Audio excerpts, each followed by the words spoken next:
programs of adult nature and may be inappropriate for persons under the age of 18. Congressman Hyde has never been pregnant. Congressman Hyde has never missed a period. Congressman Hyde does not know the mental state that it takes for a woman to decide that she's going to have an abortion. And he does not understand that you can make abortions illegal here. We can go back to this time, to the back alleys, and we can go back when there are no abortions. But women have coat hangers.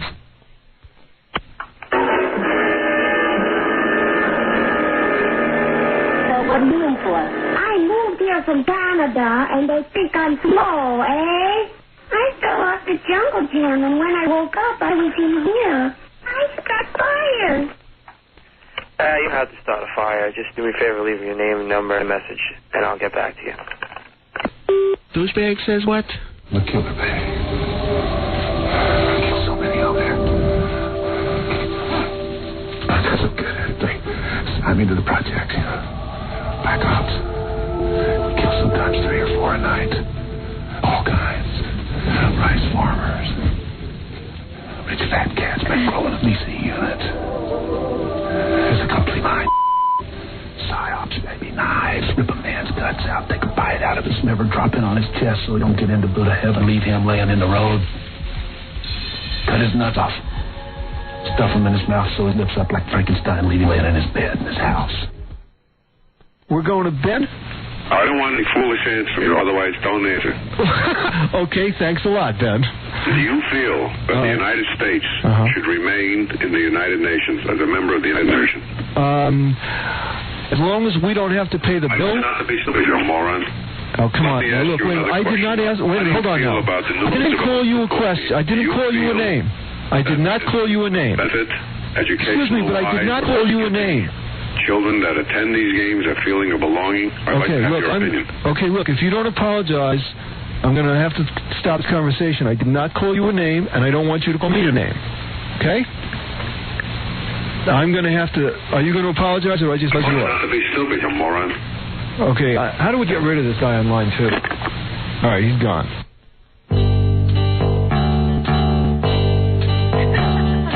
I've got big teeth in... Ready, went like this. I've got big teeth in the morning sun, and I'll have big teeth when the evening's done. Yeah. You can watch my tongue washing them down, back and forth and up and down.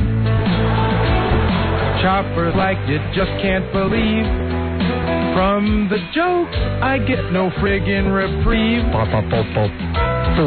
Choppers big as pizza pan trays in my mouth.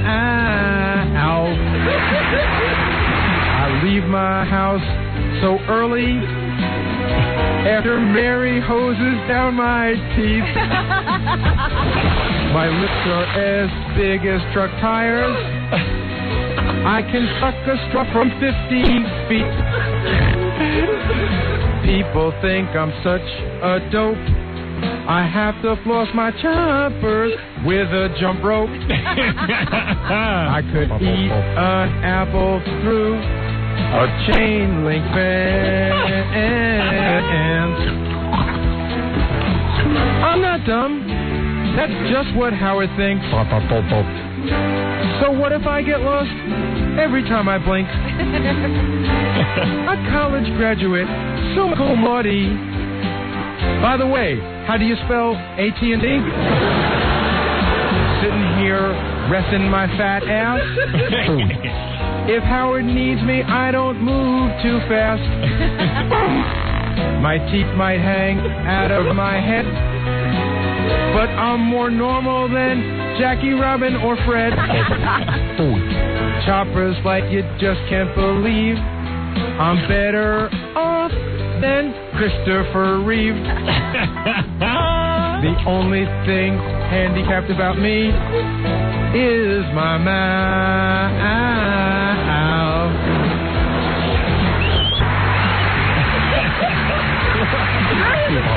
He can't whistle because his lips and teeth are doing that. You can't whistle? I'm laughing.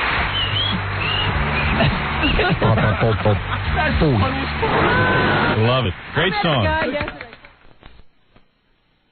First guest, an equal opportunity offender. The FCC called him on the carpet for his blue-tinged broadcast, and this is the cue cards.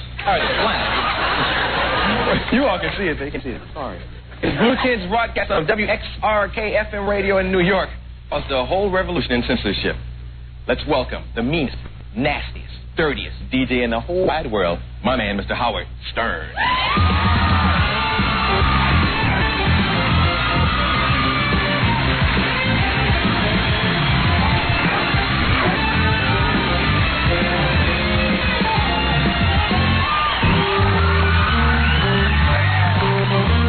Hey, everybody. All right. Let's have a little, we're in a brand new building, and already there's major problems. Nothing works. Yeah. Oh, Robin, my sweet. Look at you. Do you hear me echoing? No. You sound pretty good. Why? Oh, look at the sound in this new room. Could be equalizer, Richie, put on your, Oh, no, it might be the sound in the room, but it sounds good to me. Yeah, it sounds very hollow to me. Does it? You know, it is good. Welcome to the Nightmare on 57th Street. Fred already banged his head on the cameras. They're way too low. Way too low. Everyone's bonking to him. Yikes. I know it's a matter. I know this one's going to clock me about 500 times. The one, your camera. Get it now. You better. This is a room for sitting only. Yeah, your camera's definitely going to clock me. I know I'm going out on that one, and I know I'm going to catch my head on that one a couple of times. Yeah, if you move out of that space. I know not to get up and get crazy in here. I got to be very careful when I move. Oh, That's I know the thing. what it is. My headphone level is not high enough. There we go. Yeah, I know definitely. Well, I can see Fred and Jackie. I gotta think of this. Oh boy, look at that! I don't want to see Mount Rushmore over there. All right, very good. I see we have things to fix. Yes. Yeah, that's all right. Now, what's going on with the telephones? Well, that's what I'm here to say. This is really weird. And Gary walked in this morning. He goes, "There's been absolutely no preparation made for the fact that we're coming here." Now, what is the problem? So. Hold it, wait, I forgot how to get your mic on. Try that. How's that? Good. Okay, well, there's a lot going on, but first of all, if you want to call in and on the air, at least in New York, you can call 212-246-K-Rock. What is that? Drop the last K for music. Is that the new number? That's the new number locally. Is there something wrong with his voice, or is it the microphones? I don't know. It could be the mic. I think it's a little bit of both. Yeah. How does it sound? Sounds all right. Fred, let me hear you say something. Check 1, 2, 3, 4. Does it sound Jackie, any you different? say something. Sounds fine. What? Hello there. You better stay right on that mic. No, you got to get on the mic. Yeah. Come here. Hi. Well, we don't know what's going on. You want to know something? Stay off the mic. Yeah, no one wants to hear you. See that Christmas ornament hanging off of Jackie's lower lip? What is that? Big canker sore. Oh, man, what do you got, a herpy? That's a herpy. Jackie's got a herpy. Ooh. Is that a herpy? I've been stuffing orange juice and vitamin C like madman. All the acid's popping on my lip. Yeah, you know, I was kissing the wrong people. Are you feeling better? Yeah. I'm finally better, too, but I finally got another antibiotic, and I stayed in all weekend. And I was taking, like, vitamin C and vitamins and stuff, and what happens is I started getting diarrhea, and now I've got such an itchy butt. It throws your way off, right? Yeah, now my butt's itchy, and then I got a whole preparation H story, but I'll be going into that later. How much seed do you take? What? How much seed do you take? I don't take any. Oh, but when you have a cold, you start taking it. Yeah, but how much? I want to go into this later. Just tell me about the phones. Because I just want to tell you an article. Yeah. And you were telling me to take vitamin C, and the article told me what you told me to take supposedly could kill me. Yeah. Well, get him. Okay, so the phones are 212-246-K-Rock or 5762. 212-246-5762. That's locally. The rest of the country, I'm not sure what's going on. Well, the rest of the country has the regular phones. Oh, yeah, the phones are working now. Yeah, the phones are working now. I see them ringing somewhere. Can you bring them up? I don't know. Just a test? Let me see. I don't know where the phone thing is. Let me see. Do I have to bring up a switch? Yeah. Which is the phone thing? Hybrid 1. Who just said that? There was a voice, but I didn't know where that came from. Scott can talk to you from the studio, I think, in your headphones. Oh, no. If Scott's going to talk, I want it to go out over the air. I don't mind that. But it's got to go... Who is that? Richie's now talking in my headphones? Does that go out over the air? No. I want that to go out over the air. I want it rewired so it goes out over the air. No, that's from the other... No, listen to me. Scott, listen to me. I want that. I like that feature. I want it rewired so it goes out over the air. That wasn't from my studio. It was from the... Scott. Okay. I don't care if it came from Mars. Whoever talks goes out on the air, not in my headphones. It does me no good. Okay. All right? Okay. Thank you. Let me see. Does our little secret feature work? Yeah, that works. I heard it. How do I get the hybrid? Richie, one? never talk in my headphones ever. I'm not kidding, man. Don't talk in headphones. Guys, I'm starting to get messages from Mars. Totally throws me off. I could slightly hear a voice probably through your headphones. And let's get everybody out of the E room that doesn't belong in there. Just the E crew. Let's get serious. Okay. So everybody calm down. Everyone out of the E room that doesn't belong in there. Let's get back to normal. Nobody has to sit and watch the show, and nobody has to sit and worry about us technically. We'll worry about it. They should have worried about it before we got here. That's right. Now is not the time. So Howard, we don't. Hello, it's working. Yeah, I was working. Yeah, it's working fine. Oh, good. Okay. All right, good. You don't have anything important to say, do you? That was happening, Howard. That's what I thought. Yeah, okay. So we don't have any fax machines. We have fax machines, but we don't have any lines to fax out to our affiliates. You know, the logs, what's going on. Yeah. They can't call us. Right. Because I have a number to give them to call us. We have no phones? We have phones, but I don't have we don't have any like inside numbers to give them. Oh. So what? Let's see what else. Figure it out. Yesterday afternoon, myself and an intern put a copy machine together so we can make some copies this morning. All right, it's a big deal. You know it was going to be a little rough in the beginning. And what else? There's something else going on. Yeah. I'll figure it all out. We don't know how to answer the phones. Where is the monitor in front of me? I can't even. I totally missed everything here. Oh, that's gone. Yeah. No, it never was there. I got to get one. No, they haven't. They haven't gotten around to that yet. It's to your left now. Because I'm missing all this. I don't even see it. Well, nothing's been put up yet. All right. Thank you. Okay. I thought I had too clear a view of you. Yeah. No, I need a major monitor right here. I cannot see a thing. Oh God, this is terrible because Jackie now staring at me with beady eyes. I know. Now he can see you. See, I'm sorry. Let me stare at the wall. Let me stare at the wall. You know what? That's not a bad idea. Stare at the wall. Stare at that wall. Turn the back around. wall. Turn around.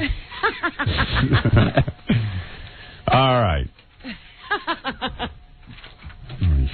See? Yeah. No, I don't need that. Yeah. There's going to be all kinds of shenanigans. I'm sorry. I didn't mean to go in the studio this way. I'll figure it out. I just got to get used to this. Put Jackie in another room. All right. I'm going to try and keep a positive attitude on the new studio. I'm going to try to stay out of here all day. Okay. And also, we're going to overmodulate this microphone, Richie. This isn't right. Your microphone's not right? No, it's right. It's right for most people, but I don't like it. I want it overmodulated. I want it so that it bleeds. You know, they said they tested your headphones. They put a set of headphones. They tested them the way you would like them. Yeah. And they melted. They melted. Yeah. Good. That's what I want. I want them to melt. That's right. And it's right. If the headphones heat up and melt, then it's right. The wires inside melted. That's it. They melt. They've got two more behind that pair because they know you're going to melt them today. Good. Wow. You go in and go to a pair of headphones a day? Yeah. I want to melt them. I want to hear everything that goes on. Take this and rip this out of here and put that in here. That's what we got to have done. So you need everything in front of you now. I need it in front of me. Can you read everything? Because that was. I can read it if I turn my head 20 I miles. just wanted to know about the size of the print. You were worried about the size of the screen. No, I can read the screen. It's got to be in front of me, or else I miss it. I don't know what's going on. All right, we're going to take a break. I'll have a panic attack. This is neat, though. It's a nice looking studio.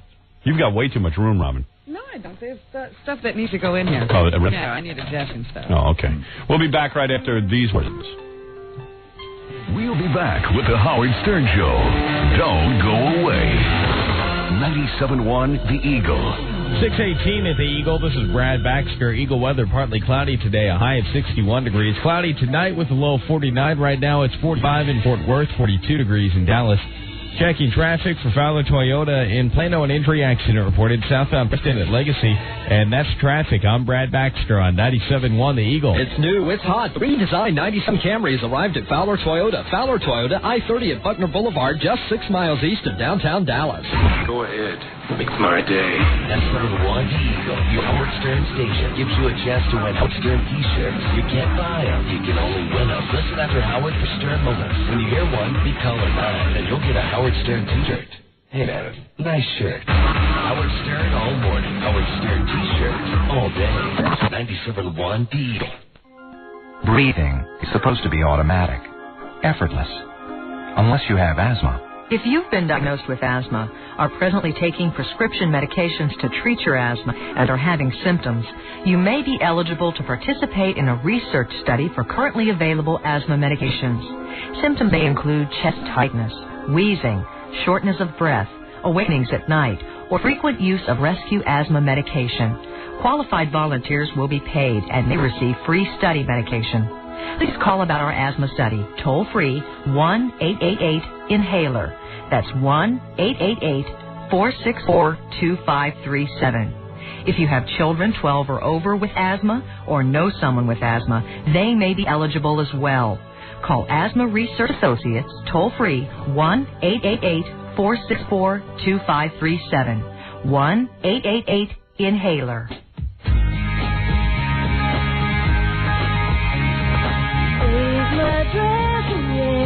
Okay, guys, listen up. Make my heart believe you'll always stay. When it comes to gifts, household appliance does not qualify as romantic. Hold me close and take my breath away. Give her a gift she's sure to warm up to. A diamond tennis bracelet from Mission Jewelers. Pay the lowest prices in the mall on Mission Jewelers' huge selection.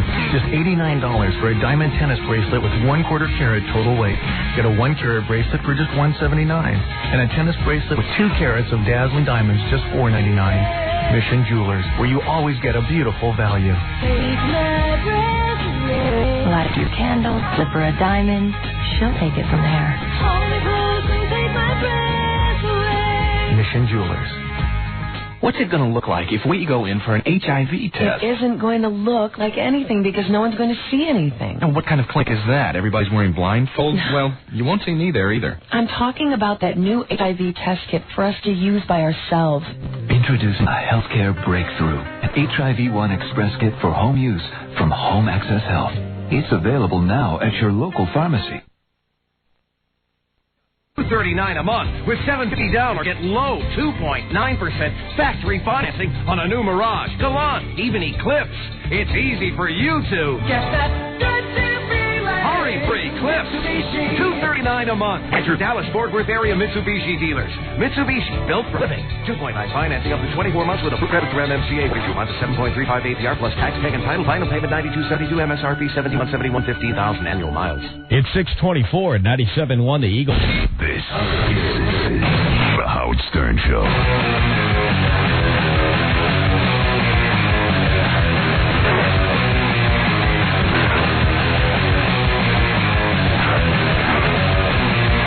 All right.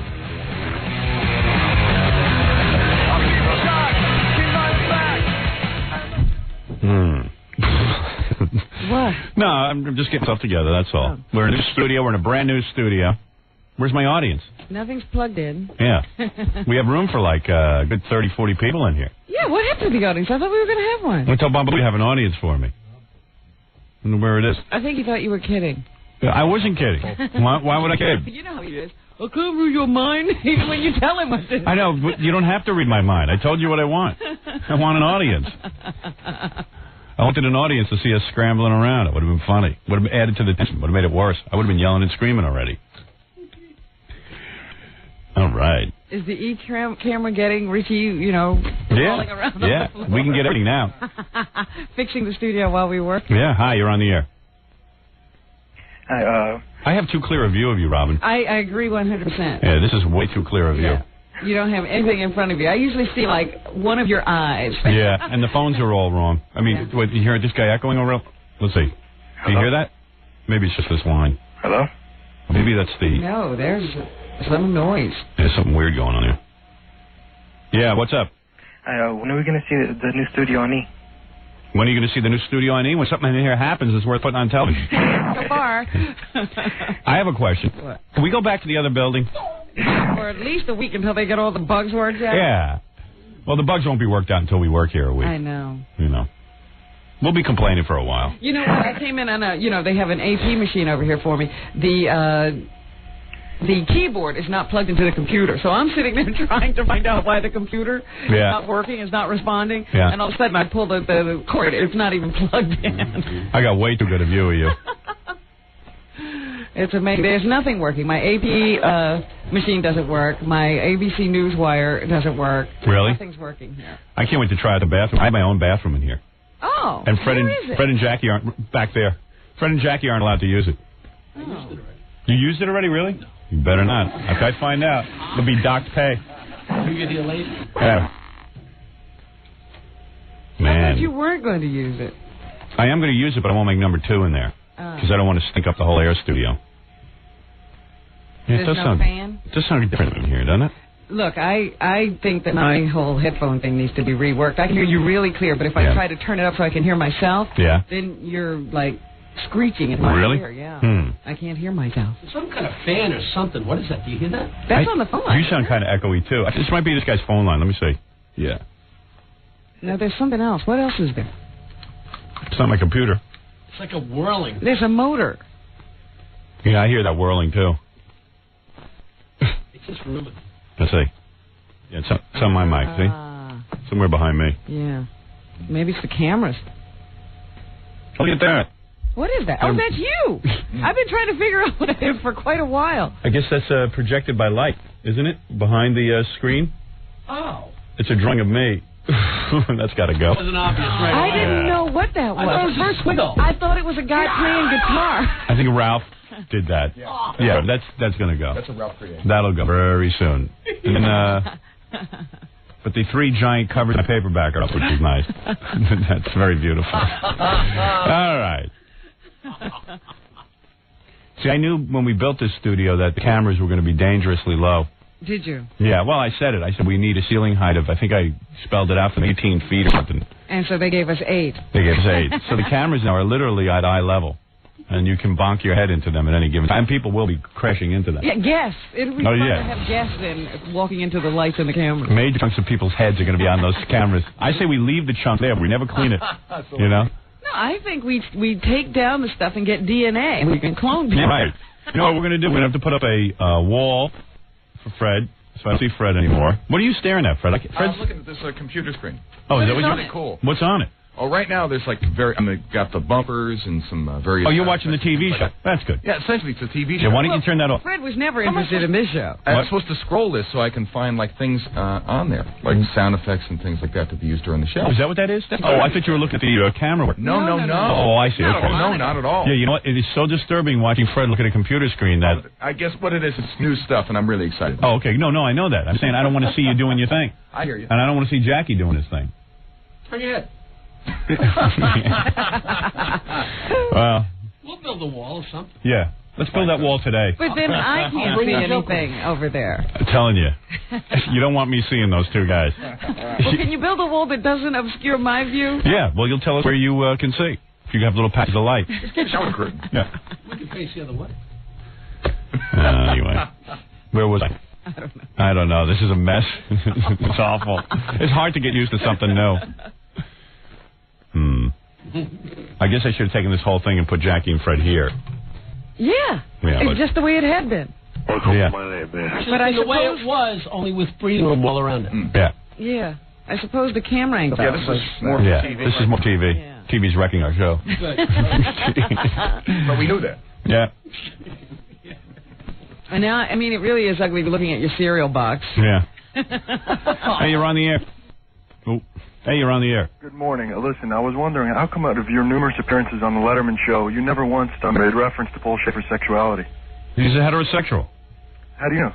Because they know his wife. Doesn't he kind of like appear gay to you? Yeah, he's an effeminate heterosexual. There's a lot of guys like that. Well, but I don't believe he's gay, and, you know. There's no evidence.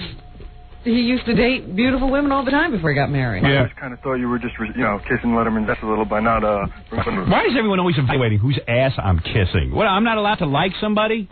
I was reading that on the internet. I happened to say that I thought Rosie O'Donnell was funny on Letterman. Kissing her ass? So now I'm kissing her ass. It's like, well, Jesus Christ. What am I supposed to do? Hate everyone for life?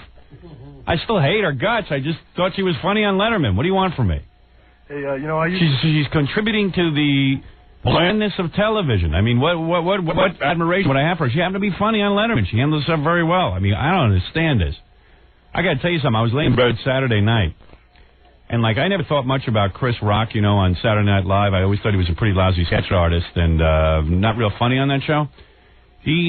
Just getting off Saturday Night Live, this guy went ahead and put together a stand-up act on HBO. They're running it. Mm-hmm. I've never laughed harder in my life. Is that right? Yeah, I mean, so people can surprise you in life. I mean, I've never had many things to say about Chris Rock, negative or positive, but this guy has got to be the funniest stand-up comic I've seen in years. I love black folks, but I hate niggers. That's that's an incredible bit. I agree. Chris Rock goes, you know why white people... He says, you know how white people... you know how they hate niggers? Oh, yeah. He says, now, I'm going to tell you something about black people. Black people aren't much different. He says, black people hate niggers, too. He says, I got to tell you something. He says, there's regular black people, and he says, and then there's some stupid niggers. Oh. He goes, I mean, really dumb. He goes, these are the guys. He says, I walk down the street, I can't even use my bank machine. He says, because I'm not looking over my shoulder for media or anybody. It's niggers I hate. He says, I want to see them. He says, and he says, black people are people who have like 2 jobs. They're working their ass off. They're trying to make ends meet. They're trying to do the decent thing in life. He says, I love black people. If it was you that said that stuff, they'd crucify you. Oh, of course. Well, so and then he says, but the niggers.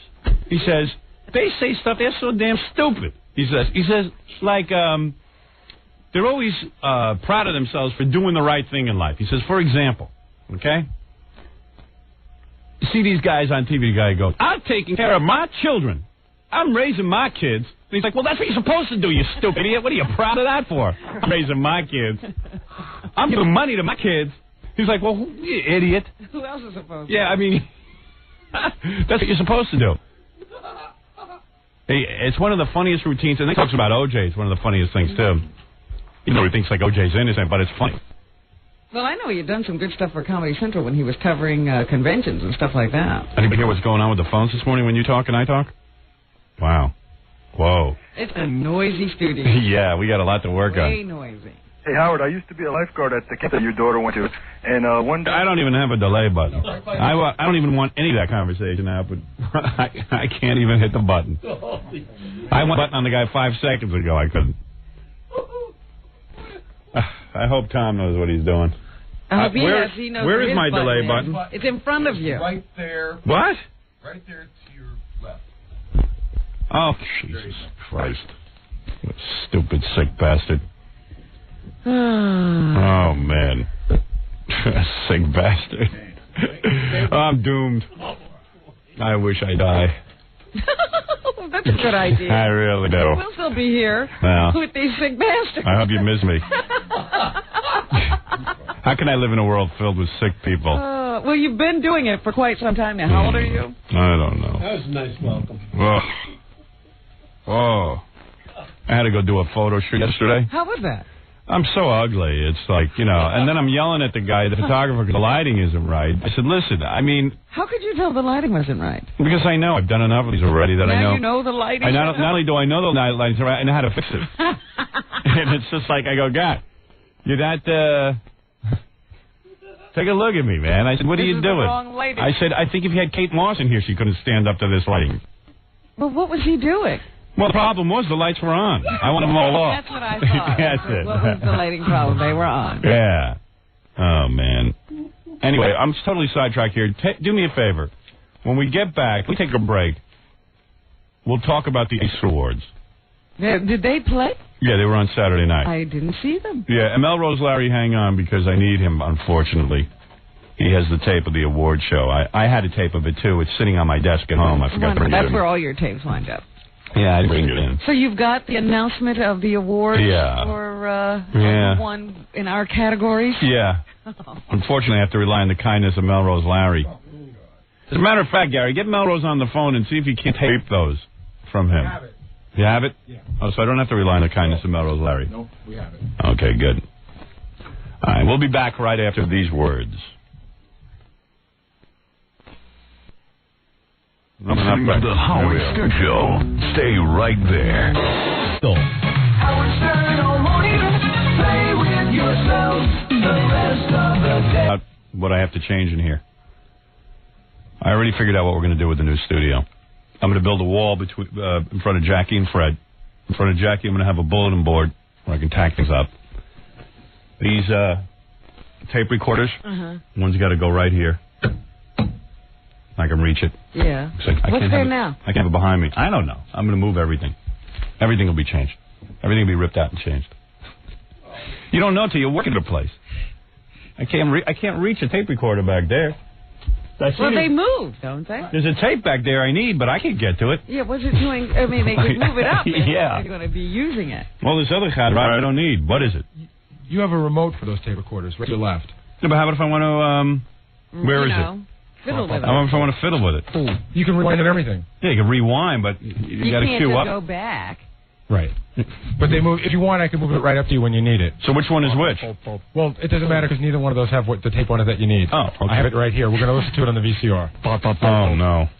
This is going to be... Maybe I'll just use Melrose Larry Green's. It'll work, I promise. I don't want you on top of me and... I don't know. It's the first day. Yeah, I know. Yeah, and I definitely want these microphones made louder. I have a bunch of issues. I hope you're making a list. So that you, I'm relying on Baba Booey to make a list. Oh, forget about it. Shut up. Not you, Howard.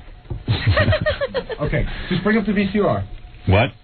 Bring up the VCR? Yeah. Where is it? There's 50 buttons that I'm supposed to be talking about something people are interested in. The one that's bring up the VCR. Oh, I see. While you're sitting and relaxing, I'll figure out which one's the VCR. Would you like to hear it? Yeah. No, I don't want to hear it now. I want to have the ability to play it when I want to play it. Howard, I would like to make that happen for you. It's not my fault that Scott's studio is not functioning as well. But all you have to do is hit play on that. Point it right at that and hit play. You won't look at anything. It'll just... Yeah. That's it. And how do I... All right. Okay. How do you stop it? How do I stop and rewind and queue up and everything? You can't Howard, do that. I got it for you as quickly as we possibly could. Thank you. Get out of here before I rip your teeth out of your head, which would be a big favor to you. Stop passing that buck horse face. Take some responsibility.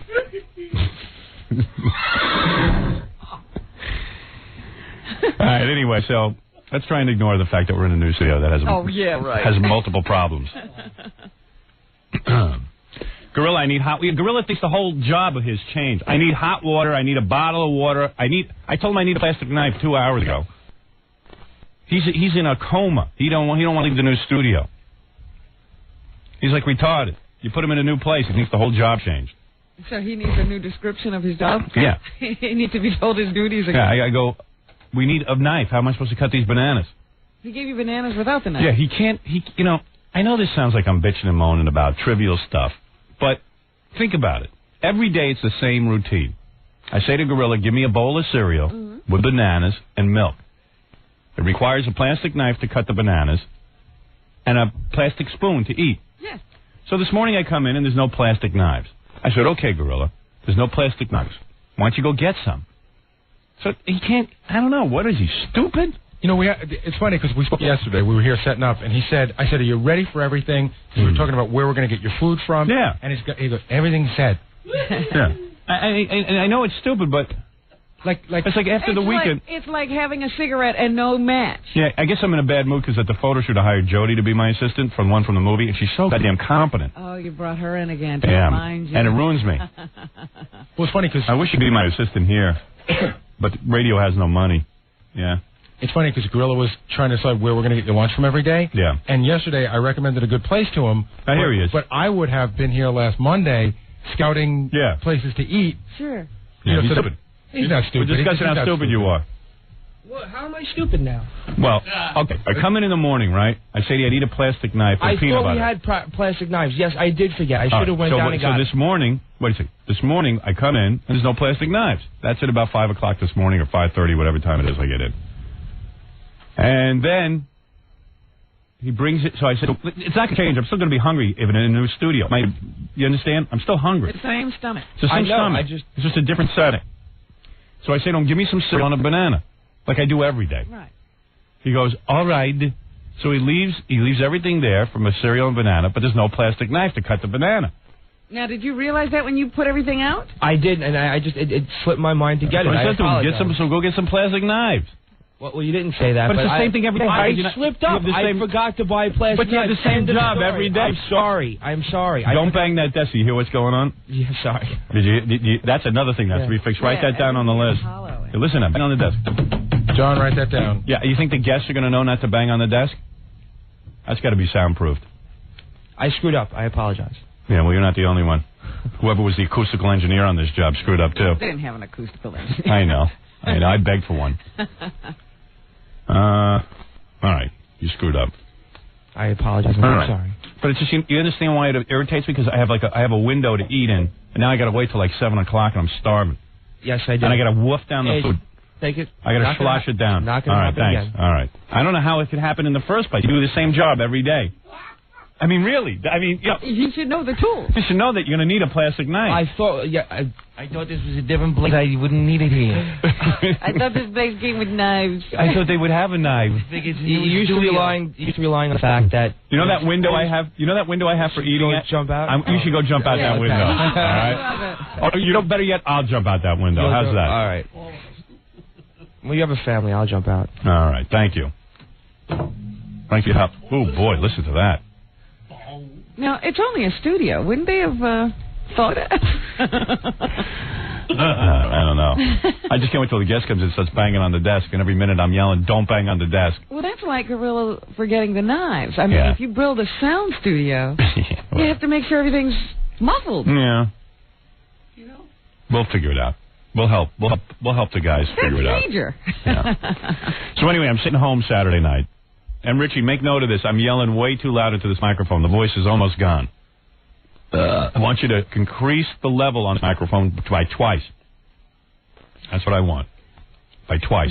I want you to double it. I'll be so loud, it'll be unbelievable. I'll be the loudest guy in radio. And it'll sound horrible, but I don't care. I've got to have a voice. I'm not yelling into this thing every day. You understand what I'm saying, Robin? That should have been fixed, too. They know what your levels are. Yep. You know what I like. Let's not play any games. Let's not pussyfoot around. Let's not say that it's the same as it is in the other studio. It's not. Just tweak it. Just do what I say. Tweak it, baby. Do what I say.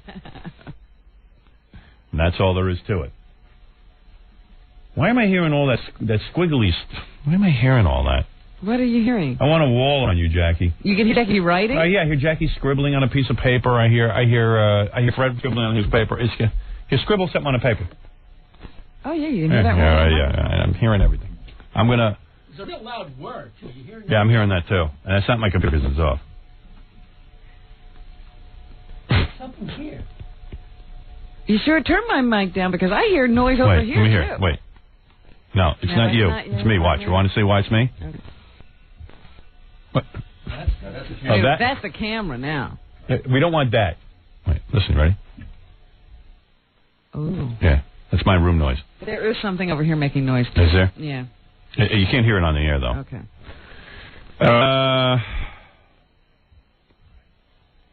You know what, Gary? Get a huge piece of cardboard, and I'll write all my complaints down, and we'll cross them off as we get to each one.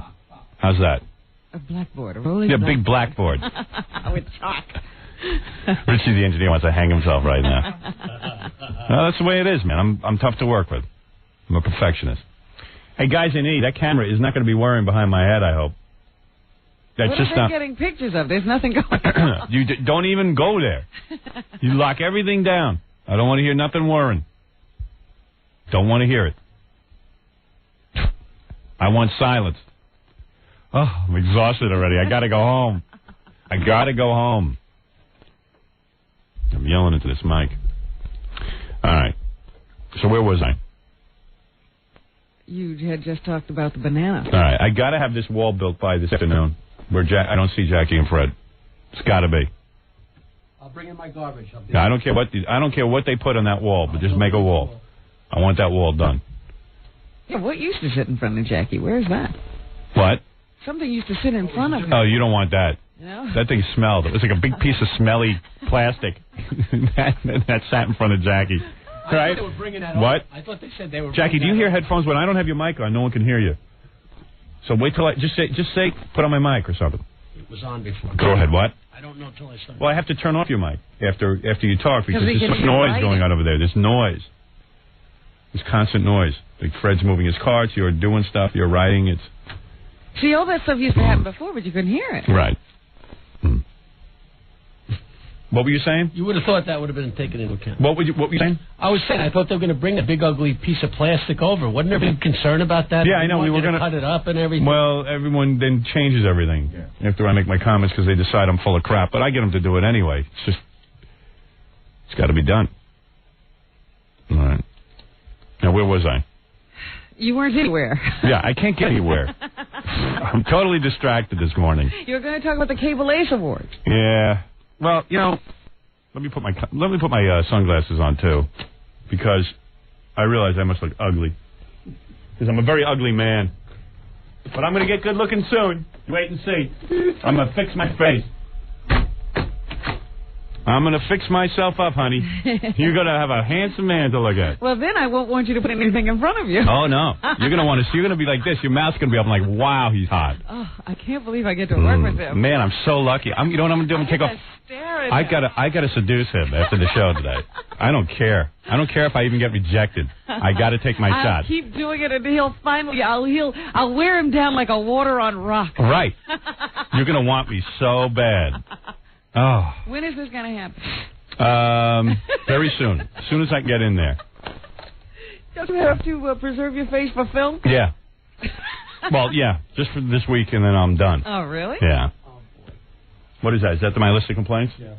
All right, good. All right, not now. Do it during the commercial. Okay? Thank you. It's a balancing board while I'm trying to work. I was finally getting on a roll. Stay out of the studio. Imagine me trying to get something done right away. Yeah, stay out of the studio. I don't need you. You're a mess. All right. You're disturbing to look at. You should go get some work done, too.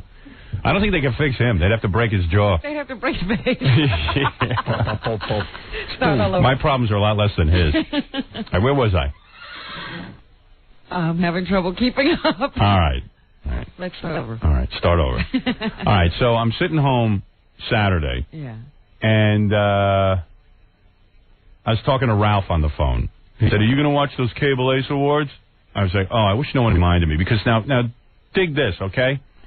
I have built an entire career, all right, without the help of any Hollywood jerk-offs, any kind of mainstream people in our industry. I've built an entire career where I can't be rejected. Whenever they didn't want to put me on TV, I did a pay-per-view special, put myself on TV. Okay? Whenever they didn't want to put me on the radio and I was fired, I found some other dumb radio station that would put me on the air, and I never changed. I always stayed true to the show. Whenever, I wanted to do a movie even, I would not do a movie unless it was right. It took me 5 years to do a movie because of that. At least I thought it was right. When I did a TV show for Channel 9, I wouldn't bow down to those guys. Every week I wore them down like a rock. So I've never once had to go anywhere and be rejected by anybody or judged by anybody. Or to ask for anything. Right. So it drives people in our industry crazy that they can't reject me. It drives them crazy that I'm still alive and on the air. They can't stand it. They really thought nothing to do with it. They really thought I was going to be like a Morton Downey. I'd be around for a year and then I'd be gone. They can't stand it. They can't stand that people like this show. They can't figure it out. No one can figure out why people like the show. I'll tell you why they like it, because it's the only thing on the air that isn't phony. It's real. It's not phony crap. So, oh boy, we got to fix a lot of things. No, I got that off. Don't worry about that. Got to fix a lot of things with the studio.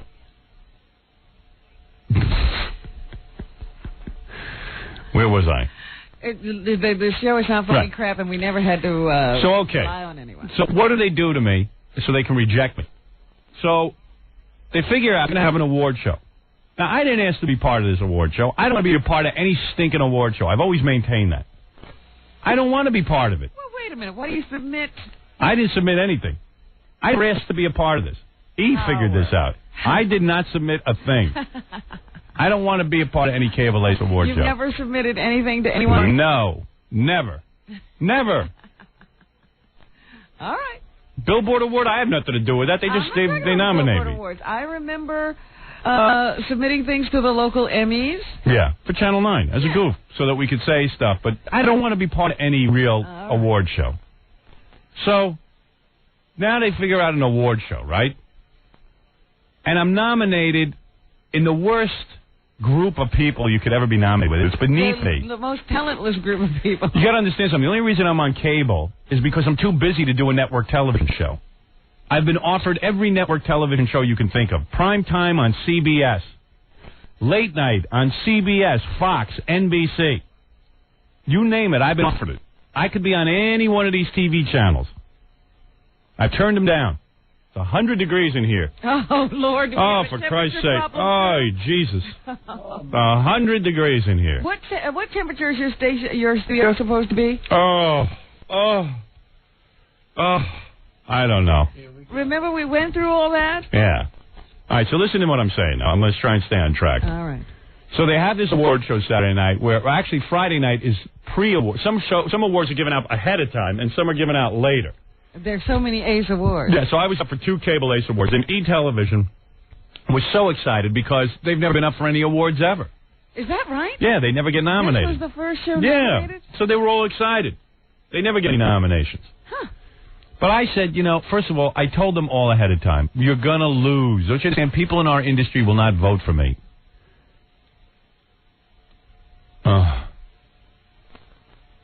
They're saying Scott can come in here and press a button and make me much louder. You better, because I'm going to lose my voice in here. Press a button and make me louder.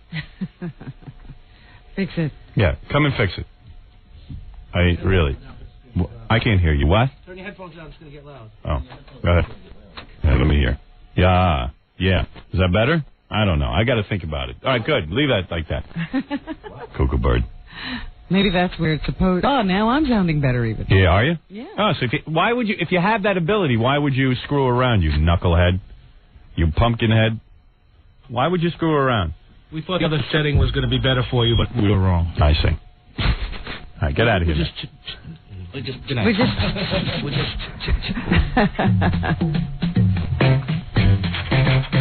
Smoke. When you smell smoke, you know he must be near. The engineer. Good guessing, Scott. Way to anticipate. We had 2 settings and I went with the wrong one. I had a 50-50 chance that I was wrong. And I was wrong. Good. Anyway, so I'm sitting there watching. Friday night. You watch the awards live and in person. Well, like Fran Shea from the E! Network called me, and she was like, I'm getting ready. I knew that's why she was calling. That's why I purposely didn't get on the phone. She was going to start in about the how excited she was about the Cable Ace Awards and all this. And I was trying to tell her ahead of time, honey, don't get all excited. She really thought she had a chance? Yeah, I mean, ridiculous. And we were nominated against ridiculous people. So Friday night, there was some award for, like, best talk show host or best something or other, talk show host. And it was me and, like, Larry King and Charles. I mean, all the scrubs. Right. I'd rather be grouped with Hitler, Lee Harvey Oswald, John Wayne Gacy. All right? That would be more appealing to me as a man. At least these people distinguish themselves. Yeah, at least they've done something. Something that, they'll be remembered for. They're tops in their careers. Yeah, their chosen careers. I doubt anyone's going to remember Larry King shortly after he dies. Or Charles Grodin, for that matter. They don't remember him now. And then I guess they ran out of people. They throw in this guy, Roy Firestone, who I've never heard of. Yes, from ESPN. I've never seen this guy. I don't even know what he looks like. Roy Firestone. Whoa. What the hell was that? You didn't do anything just No. What was that? Some weird noise. I think everybody should get out of there. I'm telling you, I'm getting electromagnetically reduced. Yeah. It's going to blow. This studio's going to blow at any minute. I think they put too much equipment in there. Yeah. It's taxing the system. So anyway, I'm sitting there on Friday night, and I don't know what's going on. But I spoke to Scott Einziger the next day, and he told me that we lost Friday night to Roy Firestone. Oh, dear. And I'm like, Roy Firestone? Who's that? Then Saturday night, the televised Cable Ace Awards come on. And, of course, I'm sitting home alone. My wife went out with a friend.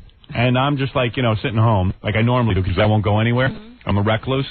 You like that? Yeah, I like that. I like not going anywhere. My wife went out to dinner, went to a movie. What do I care? Go. Go with your friends. She's got a whole bunch of divorced friends she can go out with. So she has single girlfriends. Yeah. Yeah, they all used to be couples. Now they're all single. But she's practically single, too. She's single also. Which she reminds me of every minute of my life. What does she say? I was complaining that I had to work on Sunday, and I said, I hate my life. I got to go work. I'm exhausted. I said, I'm having no fun. I said, but I'm glad you're having fun. She goes, I'm not having that much fun either. Don't worry about it. Oh. That's what she tells me. What would be fun? You going out with her? Yeah, that would be fun. I see. Me sitting there miserable with her would be fun for her. Is she serious? Doesn't she remember what it's like to go out with you? Yeah, I mean, it's no fun. I complain the whole time. You're Why would you want to miserable. go? Yeah. She has it in her head that going out with me somewhere would be fun. But she never has fun when you do it. No. She knows it's awful. And it's upsetting, and we yell and we fight. Oh, I know what she's thinking. She's thinking if you were different, right? You went out, yeah, it would be fun. Yeah, if I was Jackie the Joke Man and we went out, it'd be fun. We share a hell. But you know what it is? It's been so long since I've gone anywhere with her. She forgets how horrible it is. Right. Yeah. Because every time it's a big mess. Yeah. Remember, you invited us to the Rainforest concert? Awesome. How bad was it when I was there? I complained the whole time and I ran out, remember? He sneaks in. Snuck out. And then, he's there. And then before you can say, did you have a... He's gone. Yeah, gone. But my wife would like to do stuff like go to the Cable Awards with me, but I'm not going there. Yeah. If I'm going there... I was looking at pictures of the crowd that was at the fight this past weekend. Yeah. I made all the tabloids and all of the People magazine and everything like that. And, there was Sherry Lansing. I was like, oh, see, there she is. Howard could have been there. Yeah, I don't want to be there. I mean, I'd be there, I'd be there if I was with my 19-year-old girlfriend. That's a different thing. Because everybody else was with Yeah, right. I'm not going with my wife. What? Did you ever tell her that you were invited to fly out there in the private jet and all that? Or you I told her. I told her I'm going. I said, guess what you could be doing if you were a 19-year-old girl? Now you really are into torture. If you were a hot young chick, guess where you'd be going? You'd be going to the fight this weekend. That's what you're into. Yeah, but now, because you got to stay home. Because you got old, you got to Yeah, that's right. You got to stay locked in the house. So anyway, so Saturday night I'm sitting there alone in my mausoleum, just watching on the 100-inch screen the Cable Ace Awards. Oh, so you watched it on the big screen? Yeah, and I knew I was going to lose, but I figured I'll torture myself. Okay. And I'm sitting there. Why does this matter to you if it doesn't matter to you? Because it pisses me off that they set up an event where they can nominate me so they can reject me and tell me I'm bad, that I'm worse than Roy Firestone and Charles Grodin. Okay? It pisses me off. It's like, I'm a winner. I got a major motion picture coming out. You mean to tell me I'm a worse talk show host than Roy Firestone, who hasn't made a person laugh in the history of television? It just amazes me that you could say what you should do is what everybody else does. They reject the award before they even come up for nomination. I didn't even realize it till it was too late. I couldn't even reject the award. And by the way, the Cable Ace Awards was calling every day trying to get me to show up and be a presenter. And I said, no, guarantee me a win and I'll show up like Dick Clark does. He lets you know ahead of time whether you're going to win or lose so you're not embarrassed. I said, you think I'm going to sit on national television, even though it's TNN? You think I'm going to sit on national television and have them show my face losing to Roy Firestone, a guy I don't even know or have heard of, who's obviously a horrible broadcaster?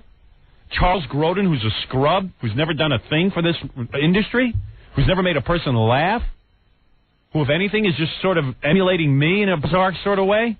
I said, you think I'm going to sit there and be rejected in an industry where I'm a pioneer? I should be receiving a Special Achievement Award. F you. F you and your awards.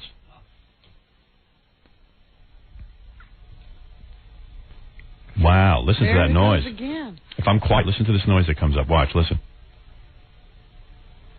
There must be compression on the that compressor's pulling That's what it is. Wow. They've got compressors on that or something. Yeah, well, I guess the acoustical engineer that was brought in to make sure things work right couldn't hear. Couldn't hear anything.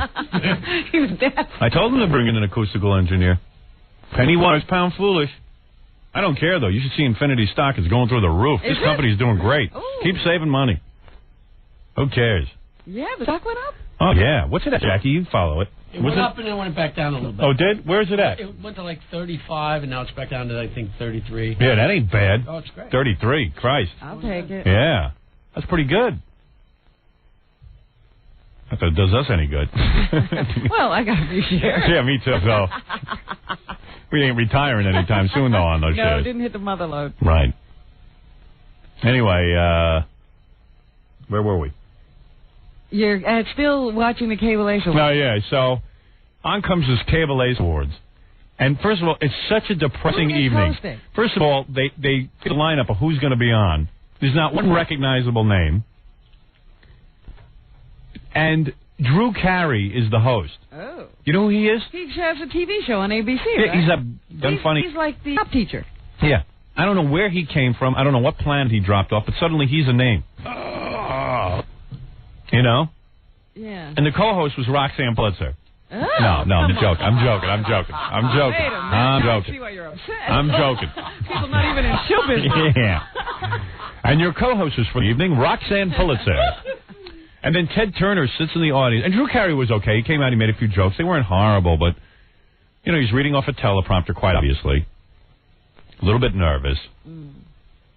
Ted Turner and Jane Fonda are sitting in the audience. They're the only people they flash to because they're the only celebrities in the audience. Wow. And clearly, Ted Turner can't hear a thing Drew Carey's saying. He's getting so old. Jane Fonda is leaning in, explaining everything Drew Carey is saying. Are you kidding? Ted Turner's losing it? Yeah. Oh, please. I think he left it a while ago. She has to lean in and explain every joke. Wow. Because at one point, Drew Carey was making a joke about Ted Turner, and I don't think Ted Turner got it. It was like he was going to get up and slug Drew Carey. And then Jane Fonda leaned in and goes, no, it's a joke. It's funny. It's like, it's funny. It's nice what he's saying. You stupid jackass from the South. Good to laugh at. Yeah. And Ted Turner's really getting. I saw him call Jane Fonda Henry. I swear to God. Called him Peter. Peter Fonda. What am I doing with you, honey? I got Alzheimer. I love that Easy Rider. Yeah. So, Drew Carey is the host.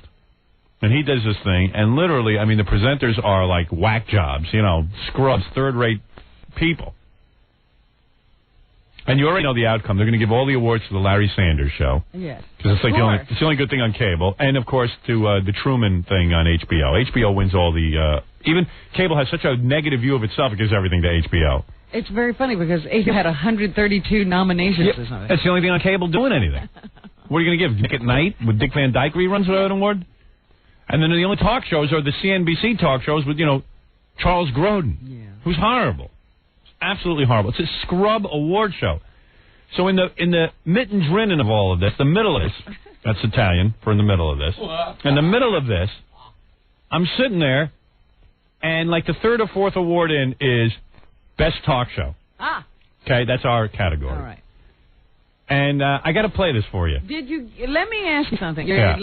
You're in your office or you're lying in bed. No, what happened was I was in my office watching on the 100-inch. So then I turned that off because I was getting disgusted with myself for even watching this. I said, forget it. I went upstairs, and I went to the bathroom, and I got a TV in my bathroom. I put it on. It's a little tiny television set, and all of a sudden I hear Best Talk Show. And I went, now I'm in the can, which was appropriate, actually, for this show. So do you get excited? Do you get nervous? No. I didn't get excited because I knew we were losing. I got embarrassed. I got embarrassed that I'm even in a group of people. You see, it's like, I remember once I was reading the newspaper about 2 years ago. They were talking about who would replace Greg Kinnear or something on the Late Show. You know, something like that.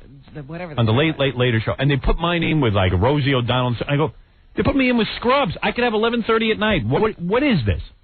I'm not a scrub. I was embarrassed more than anything. I was just, like, embarrassed. Because then they announce it. And when they announced for each show, like they had a shot of Fran Shea. Hey, Robin Rosinski was there. Hey, Robin, come on in. So I quickly pinched off what I was making so I could get in and watch. You know, I didn't want to miss anything. Here's Robin. You went out to California, didn't you? Watch your head. Don't bang it on that. Ooh, she almost caught her head right on the camera. Oh, did I? Yeah, be careful. Lucky you're short. They're trying to hit me. You went, right? Yeah, I went. She was out in California with Fran. I saw Fran. I didn't see you. I didn't see Fran. I only saw Fran on the television monitor. That's what I mean. Yeah. You didn't sit with her? No. Oh, I didn't realize that. Did she have an acceptance speech? I don't know. I don't know if she planned one. I think she did. I wanted to write one for her. It was going to be F you all. She wouldn't have read that. Oh, she would have. I would have drugged her with some rofies, whatever that is. Roofies. Rofies. So go on, because I want you to get to the nominations. Okay.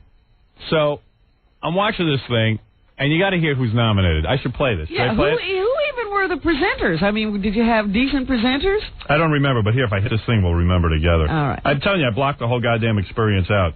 Maybe I should take a break, and we should do this. All right. I could have some time to roll. All right. Take a break, and we'll come back and do this. What is it, Gary? Do you want to know who the presenters were? Yeah. It was Rip Torn and Susan Lucci. Yeah, Rip Torn I don't mind. But Susan Lucci's not bad. Yeah, that was all right. 14 Emmys. Yeah. My good luck charm. All right, let me take a break. We'll come back and continue this. And I know there's a lot of people on the phone. I'll get to them as well. We'll return to the Howard Stern Show after these messages. Or Stern happens when a recording star and a producer with extremely large teeth enter a tiny room to get ideas together. Identify yourself and say you're listening to the Howard Stern Show. You can get loose with it. I think he's wonderful. Or I don't think he's wonderful. I don't care. Hi, I'm Engelbert Humperdinck. You're listening to the Howard Stern Show. He's crazy. He's a crazy man. That is good. Yeah, that's pretty crazy. Two wild ad-libbers going to town. You're listening to a guy who actually has to say something for a living. Howard Stern. We are broadcasting from the news studios. We're having fits. I just took a look at the E-camera shot. I hate it. I'm homesick for the other place. I finally got it all right there, and it's cold in here now, isn't it? It's freezing. I can't get the heat in the... Well, we might as well be back at the old studio. No, the shot is horrible on me. I don't know, for some reason they're always shooting the top of my head down. Well, that's where the camera's... And it's dead on. Isn't there a camera right here? Let me see. I wish I could pull this up. Guys, feed me in here, will you? Feed me some visual. Let me see what you're doing. All right. Well, you got a great shot of the top of my head. That's better. What camera is that over there? This one? That's what you shoot me with, that camera. Don't come in close. What did I teach you? Close-up's not my friend. I'm not Julia Roberts. That's about where as close as you want to get. You want to block Jockey out of that shot over me. Come back, come back. Don't be a wise ass. What are they doing? Come back. Why am I seeing Jackie in that shot? Frame the shot. Frame it. No. Frame it more.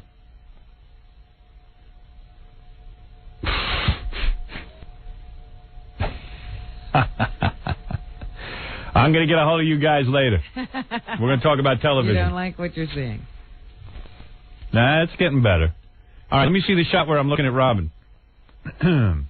Ofa. What is that? What camera is that? This is where is that camera? Right here? Right there? Yeah, I see it. All right, now take that camera. How far over can you go to the right? Oh, you have a side too, like Barbara Streisand? Yeah. Move it all the way to the right. Attaboy. Attaboy.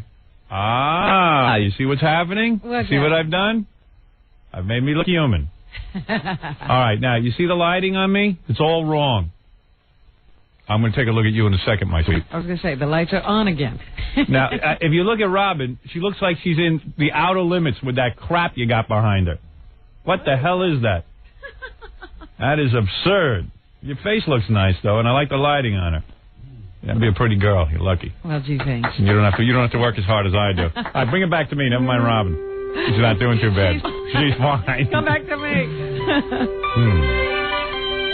All right, that's as close as you take that camera back a little. You don't want it so close on me. Much better. Now, you can only lower it about 5 inches, so you weren't shooting the top of my head, but... How about raising your chair?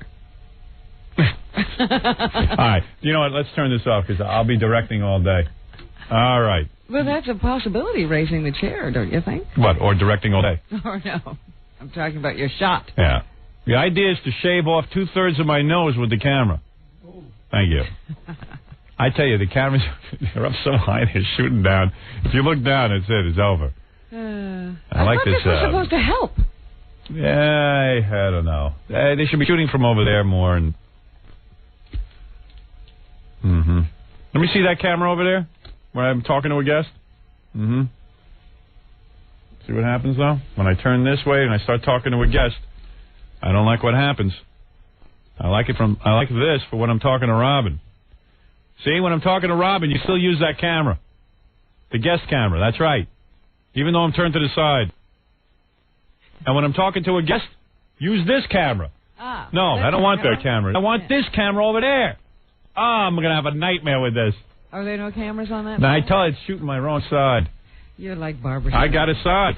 I don't want people to tune in and throw up. I want to see that, whatever that stupid movie. The Mirror has two faces? The Mirror. The camera has one angle. Yeah. It should be called. I know. I never saw anything like that. I never saw it. The whole movie, it's so distracting. Really? Because they don't get around to the other side of her face. She's facing the one side the entire movie. It's the left side. That's what I want. And everybody has to be on this side of her when they're talking. It was so ridiculous. It's like watching a bad Saturday Night Live sketch. One guy come over here and he'd run around over here. Oh, really? To her other side. Oh, for Christ's sake. You're kidding me.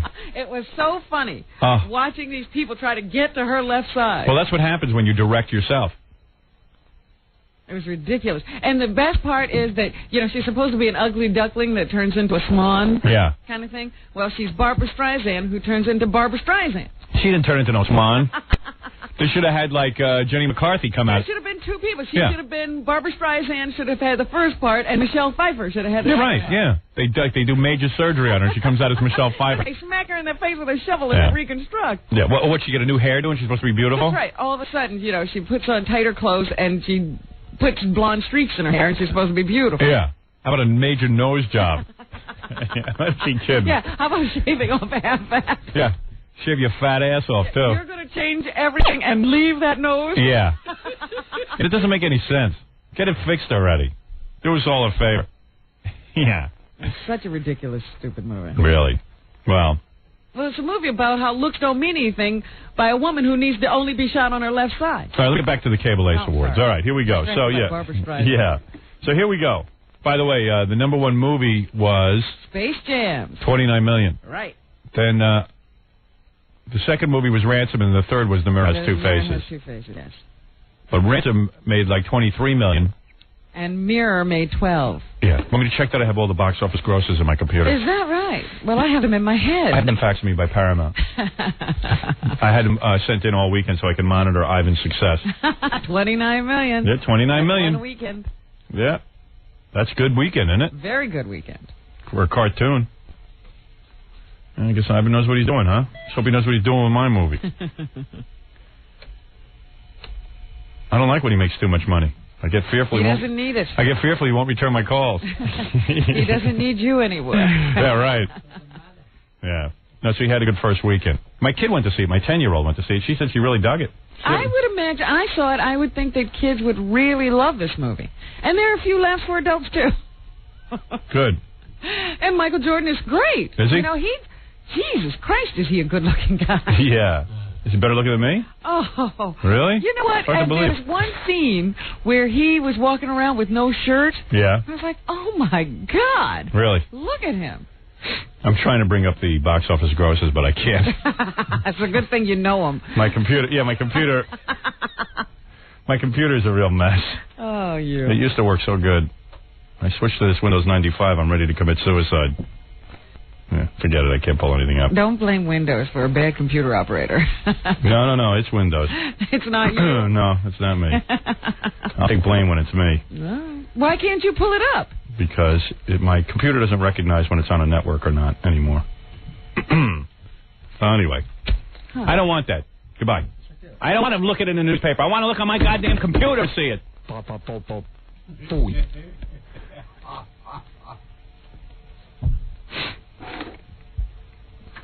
I want this thing to work. What is it, Glenn? Yeah. What do you want? Quickly. Hello? What do you want? Yeah, I want to know why the hell it gives everybody so much garbage. Oh, what are you talking about, you idiot? What? Dan, you're on the air. I get on the air, people, they can't articulate. They don't know it's me. They don't know anything. Hey, you know what's wrong with the shows, the award shows they got, is that they can't honor a free thinker like you yourself, because if they do that, then it will lead the way for other people. And that could... All right, thank you for the call. Well, hold on. There's also more. If you fire Tom Chiusano, man, your station will run great. All right, thank you. Yeah. All right. Okay.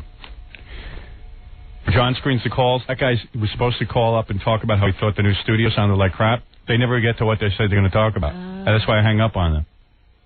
Our audience is filled with idiots. So they forget in the time that you pick up on what they wanted to talk about? Yeah. They just don't even know what they're supposed to talk about. So I hang up on them. I give up. Where are you going, Fred? I was just going to talk to Scott about something. You're going to go talk to Scott? Yeah. All right, have a good time. That's not too distracting. That was going to be another thing. Yeah, he's got to make a long walk to get out now. Oh. And it's right by, it'll be very distracting to everyone. Yeah. We got to get used to this new studio. We're broadcasting from a new studio. If it sounds a little rough today, don't hold it against us. We'll get used to it in about a year. All right, so I told you this whole story. I gave you the build-up about the Cable Ace Awards. Yeah, now waiting to hear Rip Torn and Susan Lucci announce the nominees. So Friday night, I'm not the best talk show host because I lose to a guy named Roy Firestone who I've never even heard of. I've never even seen that show. I have no idea what he has to do with comedy or what ground he has broken or whatever. He has nothing to do with comedy. I don't think they purport that his show is funny. All I know is they nominated me in a category with a bunch of scrubs and then reject me. And these are people, you know, I'm a guy who doesn't have to be on cable. I got a major film coming out. I've written best-selling books. I've been offered the 11:30 time slot on all the networks. I've been offered primetime television specials.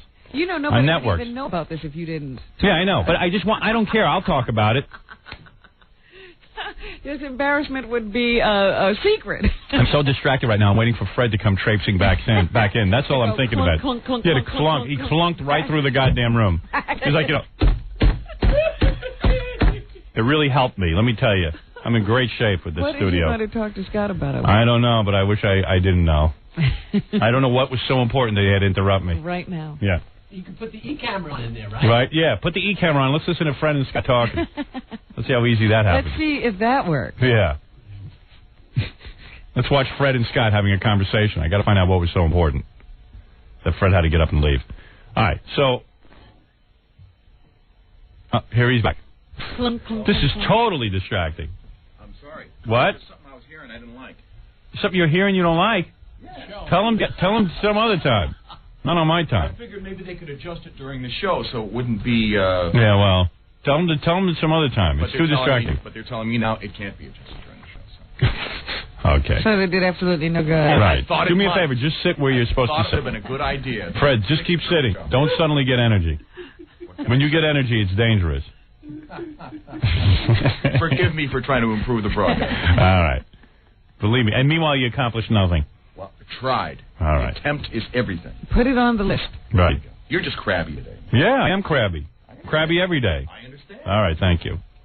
So anyway, so Friday night I get rejected, and I get rejected because I lose to a guy named Roy Firestone, who absolutely has no goddamn presence in the entire industry. And then Saturday night, with everyone dressed up in their stupid tuxedos and Fran Shea from the E-Network sitting out there in the audience getting ready. Did she have a beautiful gown on? I don't know. She was all hunched over. I couldn't tell what she was wearing. You know Fran. She has the worst posture in the world. It's like the weight of the world is on her shoulders. She's always slumping. Yeah, she's always slumped. It's unbelievable. Pretty girl, but she got to stand up straight. Yeah, shoulders back. So I'm sitting there and I'm watching this thing, and every time they mention the nominees, you know, like they show Fran or they show whoever the producers are of the show, because I don't think any of the talent ever shows up. Oh, you mean they didn't show you? No. Oh. They don't show clips of the show? Oh, this is unbelievable. Every category they show clips of the show. The only category they decided not to show clips is my category. Oh, man. Yeah. What do you make of that? You tell me. I thought at the very least we'll get clips. Yeah. And they're only begging me to come on that show and be a presenter. Meanwhile, they had a chance to show me. They didn't. Wrong move. Yeah. And when they mentioned my name, I got all the cheers in the audience because I'm the only guy that anyone even watches. Yeah, people woke up. Yeah. All right, here you go. Let me see if this works. Doesn't work. Hi. Oh, there it is. My dear one, my collection can't be shown even on cable. The nominees for Outstanding Talk Show Series are Charles Grodin, CNBC. Charles Grodin, CNBC. Okay? What? Scott Einziger told me why they didn't show any of your clips. Why? They rejected every clip that was sent for being too racy. And the final one they rejected was you and Heather Locklear, and you said that either you or Heather was horny, and it was just too racy for them to show. Oh, my. Cable. Yeah, it's cable television. So why don't we give them one that wasn't racy? I guess they sent them a bunch. They kept sending them more and more. They kept rejecting everything. Everyone. Really? Yeah. Because, you know, whenever they showed clips from other shows, they didn't show anything funny. Hey, Scott, come on in and tell them which other ones they rejected. Yeah, I mean, every clip they showed on this entire award show was lame.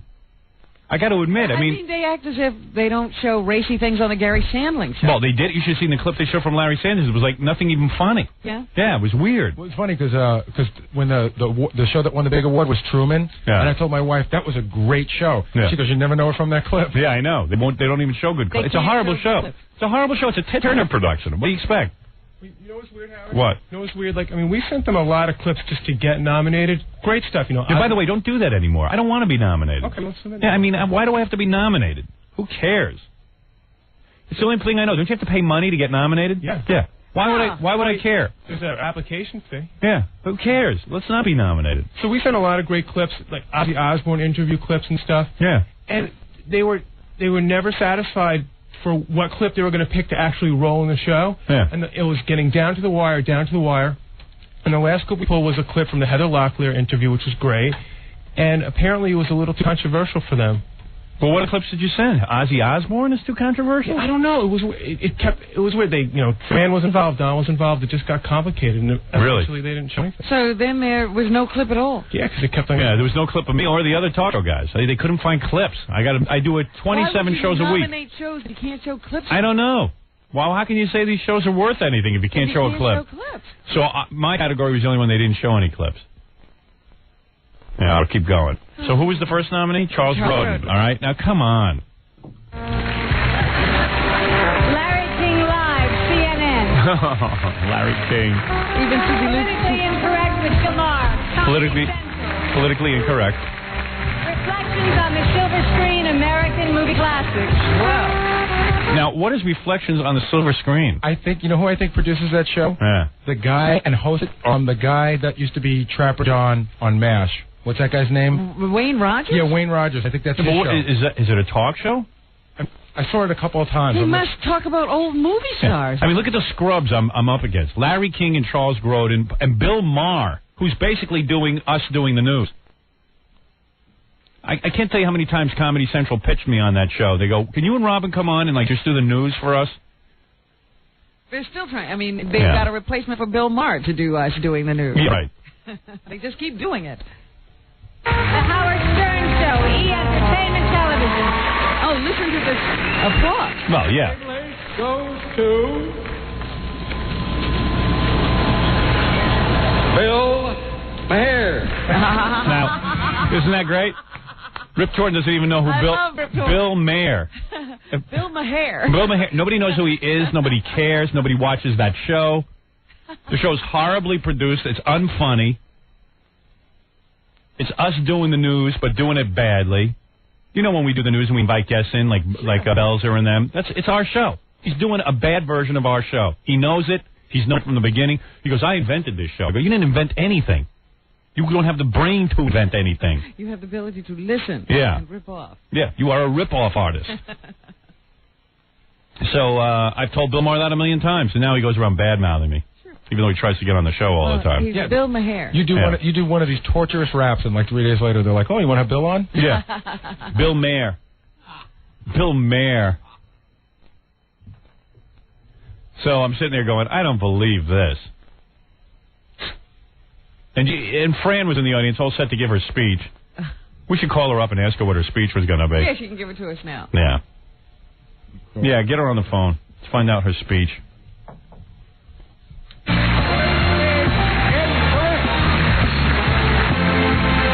Bill Maher. Is he coming up? No, he didn't show up either. Wow. You know why? Because he probably thought he'd lose to me. Nobody wanted to be in the audience and lose in this scrub race. You know? Maybe it's because he's going to prime time or a network now. Yeah, he's a big shot now.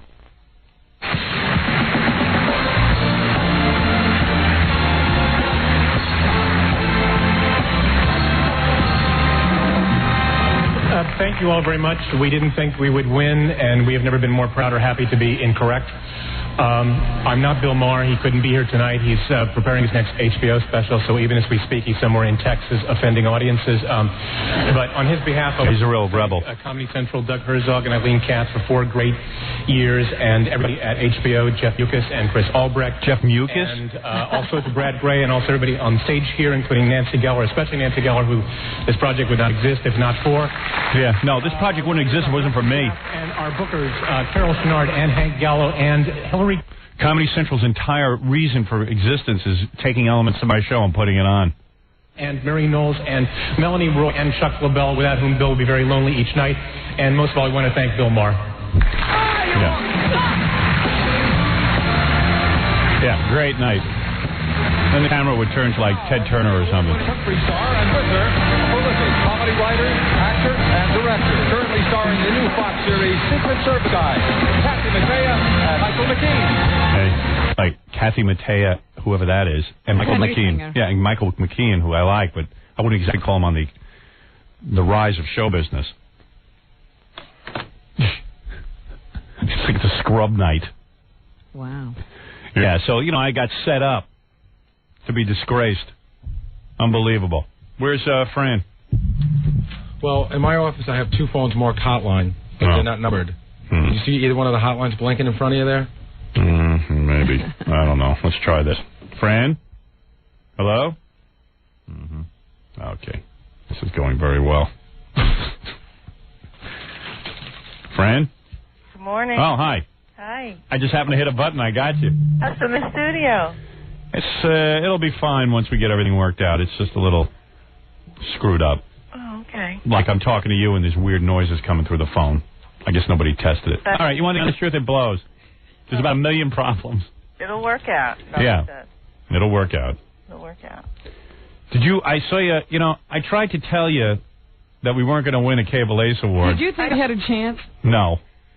She did, yeah. That's what I'm asking. I'm asking her, not you. You always have a chance with the Cable Ace Award. It's such a scrub night. It really is. I mean, it's all scrubs. But I lost to Roy Firestone and politically incorrect Bill Mayer. Well, it was politically incorrect last year on cable. Yeah. So maybe next year will be my year. Yeah, because I won't have that stiff competition. There's always hope. I saw you. They flashed you on TV. It was the first time I think you ever got a nomination, so everyone was all excited. Oh, please. Did they put a little name under Fran so people know who she was? Well, it was the Howard Stern show under Fran. Oh. Because Fran's the executive producer. I didn't even know that. How did I look? Oh, my. You look good, but you have to sit up straighter. Okay. She's always hunched over. Fran has bad posture. Oh, stop. You do. Oh.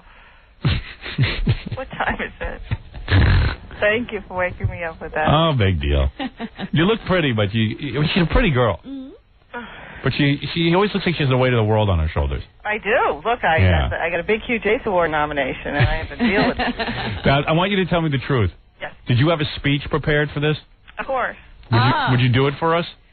No, my speech was actually just to thank everybody who worked on the show. Well, let's hear it. And, that's it. Well, let's see. You weren't going to name names? You were just going to say thanks to Here, we're going to take... Here. The winner is... Hold on. The winner is...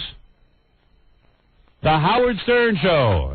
Accepting for the Howard Stern Show will be Fran Shea, the executive producer. Would you have walked up alone, or did you have other people to walk up with? I hadn't had a chance. Robin Rosinski was there. Yeah. And I hadn't had a chance to try and find her and say, come there with me, because I didn't want to go alone. You wanted to be up alone. You wanted all the credit. Avoided Robin. Yeah, that's the way I am, Howard. Yeah, you couldn't find Robin Rosinski. She's only here all week. I never share credit. She couldn't find Robin Rosinski. Well, these things happen. Yeah. All right, but go ahead. You have to come next time. Everyone was looking for you. You wanted to bask alone. No, I would never show up at that award show. Well, never. We had spoken about that. It'll never happen. Well, Van obviously is going to nominate, submit nominations again next year. Well, she can do what she wants, but I think it's set me up to just be a loser because these people only want to reject me. And this is their one opportunity. I thrive in this industry without any of their help. Well. It's the only chance they get to piss on me. So let's hear your speech. Go ahead. The winner is... I was going to thank everybody. No. This is the Howard Stern Show. Accepting for the Howard Stern Show. What time is it? I was going to thank Scott Einzinger. No. Fran, do the speech. No, I'm not going to do my... We want to hear what you would have said. I would have... Go ahead. No, I'm not going to... Do it. What time? What would you have said? I would have said, I would have thanked you. And I would have thanked everyone on the show. I would have dying to hear it. Say it. You have a speech. Come on. You were so prepared. You know what I was going to say? Go ahead. I was going to say I have no speech prepared, but I was going to thank everyone who worked on the show. No. Do the show. I have no speech prepared. God, I didn't know I was going to win. I can't believe I'm up here and I don't have a speech prepared. Word for word, do the speech. No, I can't. Oh, please. I can't. Why? You're so uptight. What? What? Fran, come on, just do it. You were going to do this on TV. We're not hanging up until you do it. Howard, what were the chances that we were going to win? 1,000,000 to 1. Okay, so that's what was going through my mind. My speech was that well prepared. No, you're lying. You're always prepared. I know Fran. I know she had a speech. Yeah. I know it. I saw the look in her eyes on camera. She had a speech. Did you see my mom? She was sitting next to me. No, I just saw you. Oh, she was right there. I thought that was Robin Rosinski sitting next to you. That was my mom. All right. She was right next to me, hoping that you were going to win. Should have brought your mom up there. But go ahead. All right, so go ahead. So I want to thank... first of all, I have no prepared speech. That's your first line out of I was going to say... Go ahead. I have no idea what you would say, Good. but I encourage people to tune in on Monday morning to see. Okay, good. Okay. And then I was going to say, but, on behalf of Howard, I'd like to thank John Reiber and Scott Einzinger and Robin and who else is on the show? Drew and Anne Marie and Mike Ganji and... Mike Ganji? I'm ready to fire him. Well, before you did, I was going to thank him. I was going to thank him and Doug Goodstein, and that was that. That's the speech. Yeah, but Oh, I would have man. stood up straight, and I would have delivered a speech. I would have gotten out of there. That's some I would have gone speech. backstage and seen what Gary Shandling was doing. Why were we having Fran represent the show? That was her speech. Yeah, because Scott and John You wanna know were something? in New York with the new studio, and they were supposed to do it, but they wouldn't come because they had the new studio to build. I got to tell you something. It's all moot anyway. I would have gotten more involved in the speech making process, but I knew we weren't going to win anyway. Right. Well, by the way, nice phone call back on Friday. I called you. Why? Because I was going to discuss this with you at lunch. Yeah. So why do you think I didn't return it? I know. She called my house Friday. For a speech? I knew what it was. I'm sitting there going, why is Fran calling me? I always say that to myself, and I go, I know why. It's a stupid Cable Ace Awards. I don't even want to put... I reject the whole notion of the Cable Ace Awards. I reject all the scrubs nominated, and I reject the people who vote in it who take pleasure in rejecting me. You were. I have never once been at the mercy of these people who vote for Cable Ace Awards. Why would I put myself at their mercy ever? Wow. Absurd. I'm a winner. I'm not a loser. I'm a winner. I'm a winner. You're a winner. I win at everything I do. I'm not a loser. I'm not going to set myself up to lose. Bill Maher. There's a pack of rats who vote for Bill Maher. He's a no-talent scrub. He's a third-rate comic. He's doing the news like me and Robin do the news with a bunch of people sitting in. It's my show. Comedy Central pitched me on that years ago. Why didn't you and Robin do that for us? I said, because I don't want to do that. That's actually what I was going to say up there. Yeah, I wish you would have. You should have said you're all a bunch of scrubs. You're in I could have been... Listen, I rejected every network television late night show. I don't have to be in the scrub cable industry. Fran's only in it because she couldn't take the pressure. I had to get out of front. Yeah, Fran was a big executive at HBO. She went to eat, relax. Things don't matter. The only reason she's there, she could be doing a big-time job. Anyone who goes to E is there to relax. That's right. Why do you think I went there? I don't have time for a big network show. What do you want there, Gorillo? How dare you interrupt? I had a friend that worked on the Jon Stewart Show when it was the Jon Stewart Show, and Bill Maher was a guest, and he came in and basically made one of the producers cry and was a real big a-hole. Yeah. And he demanded that he be shot from one side because he has a really bad bald spot. Yeah. So they just shot him from the bald spot the whole time. Did they really? Yeah. Good. Bastard. What? I was going to say, the show's not for production, it's for the overall everything, right? The award. There were 2 nominations. nominations. Right, the one from Saturday night. The one Friday night was for Best Talk Show Host, which I lost to Roy Firestein. Whoever that is. Who is Roy Firestein? It's a rhetorical question, I realize. No. Who is he? He does a sports show on ESPN. He sits in a chair and he does one-on-one interviews. Is he funny? No, he's not funny. No. Who's heard of this guy? It's an informative show if you're into sports, but it's not a comedy show. Yeah, right? I'm sure it's a horrible show and nobody watches It's it. one-on-one interviews with sports guys. Yeah. The only good thing he ever did was make Mickey Mantle cry once. Did he? Yeah. How did he do that? He just started talking to him. Mickey Mantle started talking about that movie, What's Eating Gilbert Grape, and started crying. Yeah, well, Mickey Mantle was at the end. Yeah, it's probably after he'd sobered up. Exactly. He realized what a bastard he had been. Yeah, Mickey Mantle sobered up. The whole world has to pay for it. Those poor kids of his. Christ.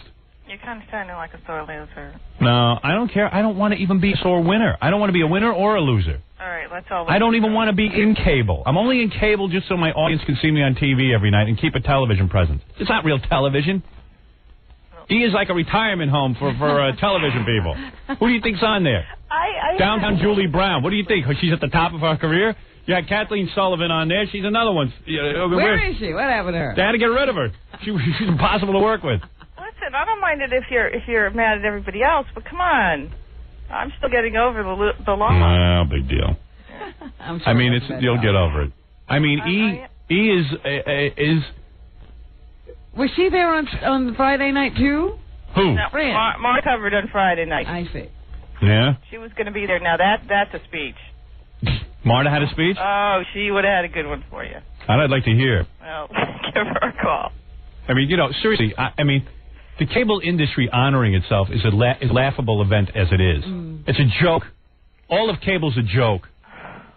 Cable failed us. Don't you understand what cable was supposed to be? Cable was supposed to be experimental. And what is it? It was supposed to be different from network television. It kills me with cable. They even have to end every show on the half hour or the hour. Yeah. Like the networks. Could you do this part without me, please? No, you need to hear this. You got to admit, you stay at E, what? Because you want a non-pressured life. You're an executive Please, Howard. This girl gets offered jobs, CBS television, everywhere. And she won't take them. Won't take them. You know why? Wants to relax. Who needs the pressure? I don't blame her. You make a good living and you can enjoy your life. I'm telling you. Thank you, Robert. Understand. Who goes on cable? Listen, I went on cable because I turned all my network jobs. I don't have time to do them. And I said, what could be easier? I'll take my dopey radio show and put it on TV. Who else would allow you to do that? Cable. You pitched it to other people. Yeah, cable will do that. Cable's a joke. I love your dopey radio show. Yeah, it's great. And our show is top rated on E. The highest rated show. Of course it's highest rated. What else have we got on E? I got OJ. You got OJ and you got Downtown Julie Brown. If Downtown Julie Brown was any further downtown, she'd be in the river. OJ's going to testify. Yeah, OJ. Yeah, she's got OJ thing. It's right. Very well. Thing. Yeah. It's nice. Happening. I like it. Hey, it's innovative. I got to be thinking up thoughts. And the cable ace, you got a big ace. Cable ace should be a plate with a pile of dog crap on it. It's a total joke. Come on. Larry Sanders, Gary Sanders got a big smile on his face like he won something. Was he there? Yeah, he won. Very gracious. He won 115 awards for. Who else are going to give an award to? Every time they mentioned Gary Shandling, he knew, get ready. I'm going to have to go up there again. And then there was a big award for the best actors. It was Gary Shandling, Rip Torn, and everybody from the show. Everyone from the show against each other. Did you watch the show? Guy makes 4 shows every 3 years. Yes, I watched it. It was hard. And then you know what I did after my award went on? I saw the farce that Bill Maher won. Yeah. I tuned immediately. I mean, I couldn't take the show. It was so boring. Drew Carey. I don't know what it is. He's the host. They can't even get what's his name, Dennis Miller. No, it was horribly produced. And I tuned over to HBO. They had on Chris Rock.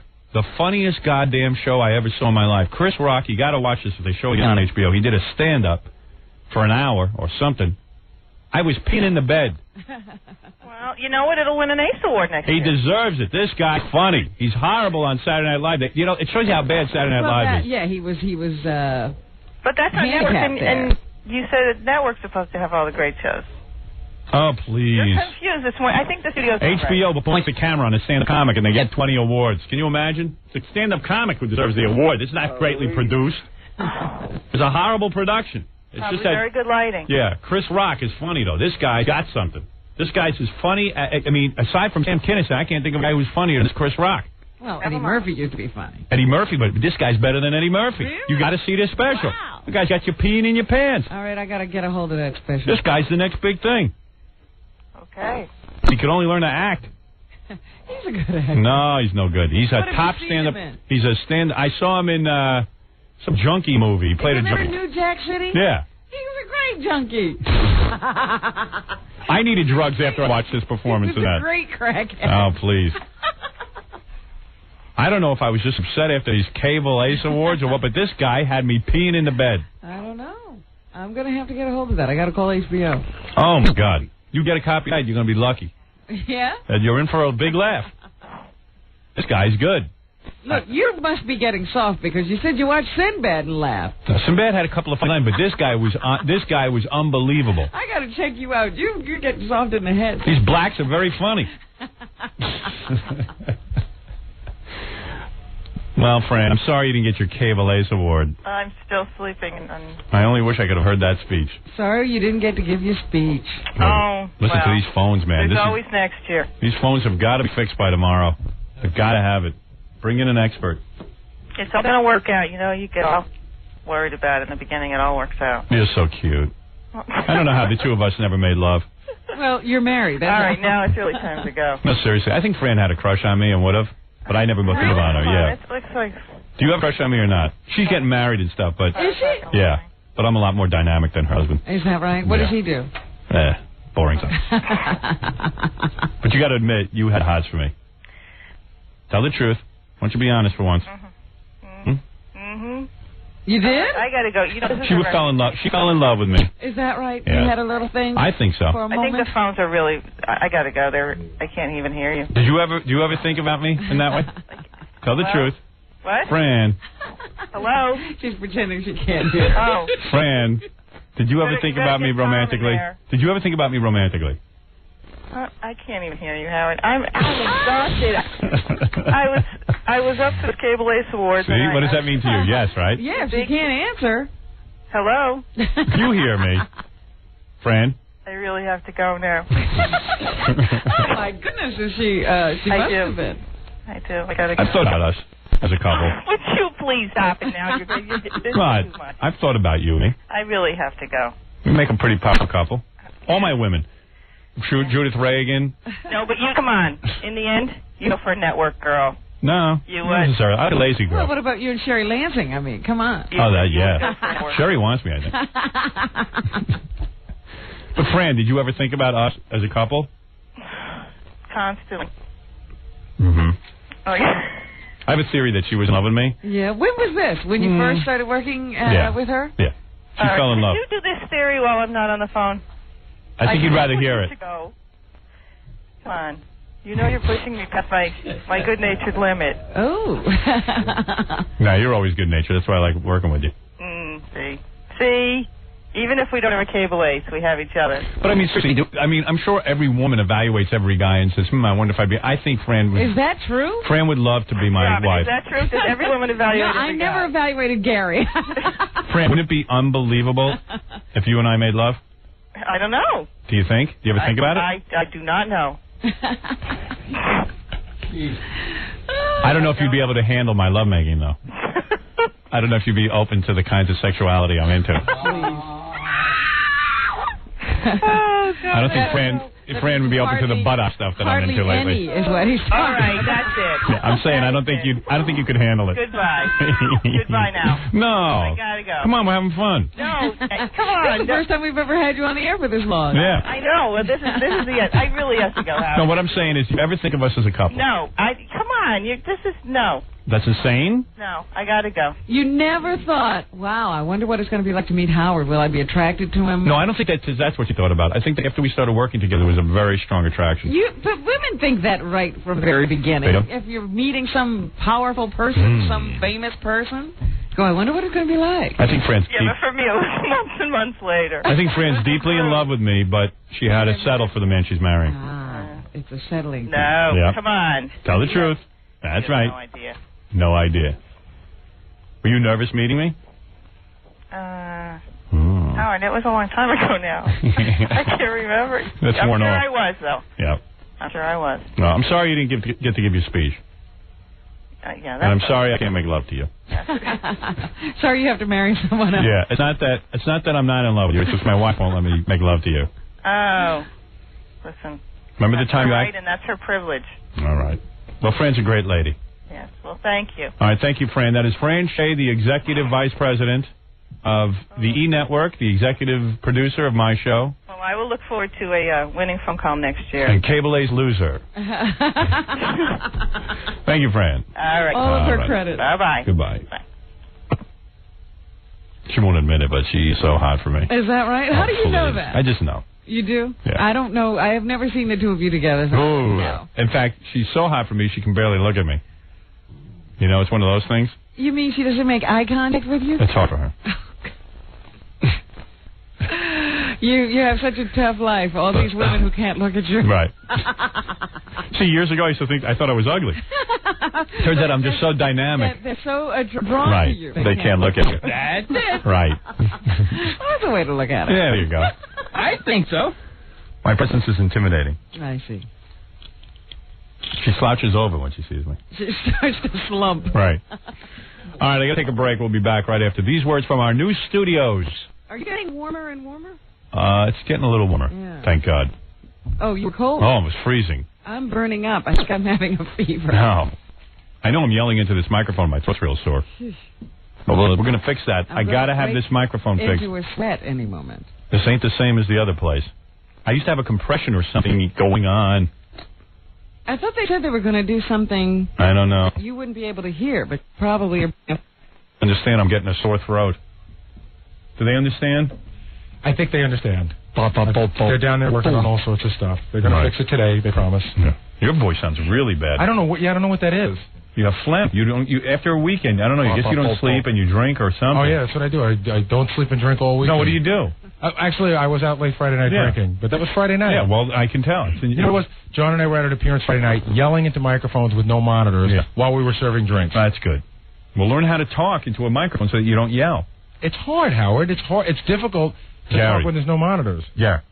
You modulate your voice. You just bring it down. You bring it down a step. You don't yell into the microphone. Does he really need to hear what he's going to say? Yeah, I mean, what is it you said to the people Friday night that was so important you had to yell and make sure they heard every word? This is what we're getting paid for. Yeah, what did you yell? Let me hear.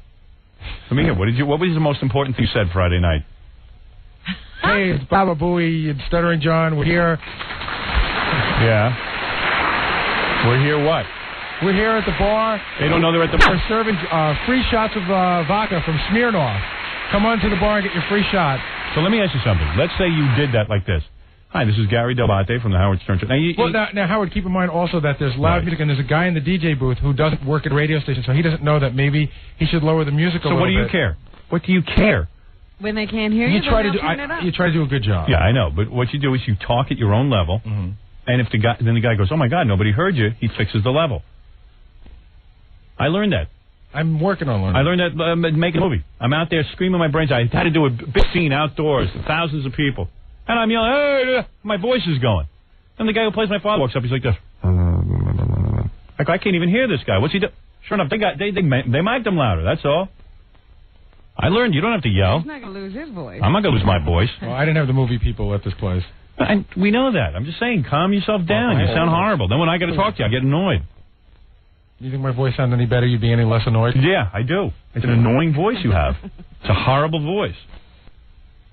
It's a phlegmy voice. I'm not even here to talk to you. I'm just waiting for commercial to tell you what you need to know. Okay, let's take a break and we'll be back right after these words.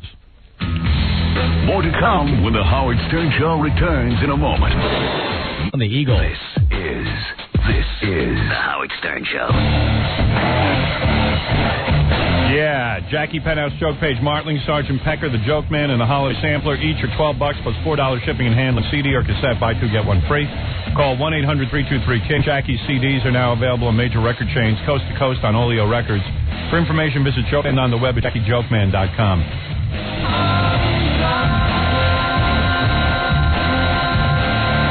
Yeah, that too. Oh, so gassy. You know, I've been on this new diet for about a month or so.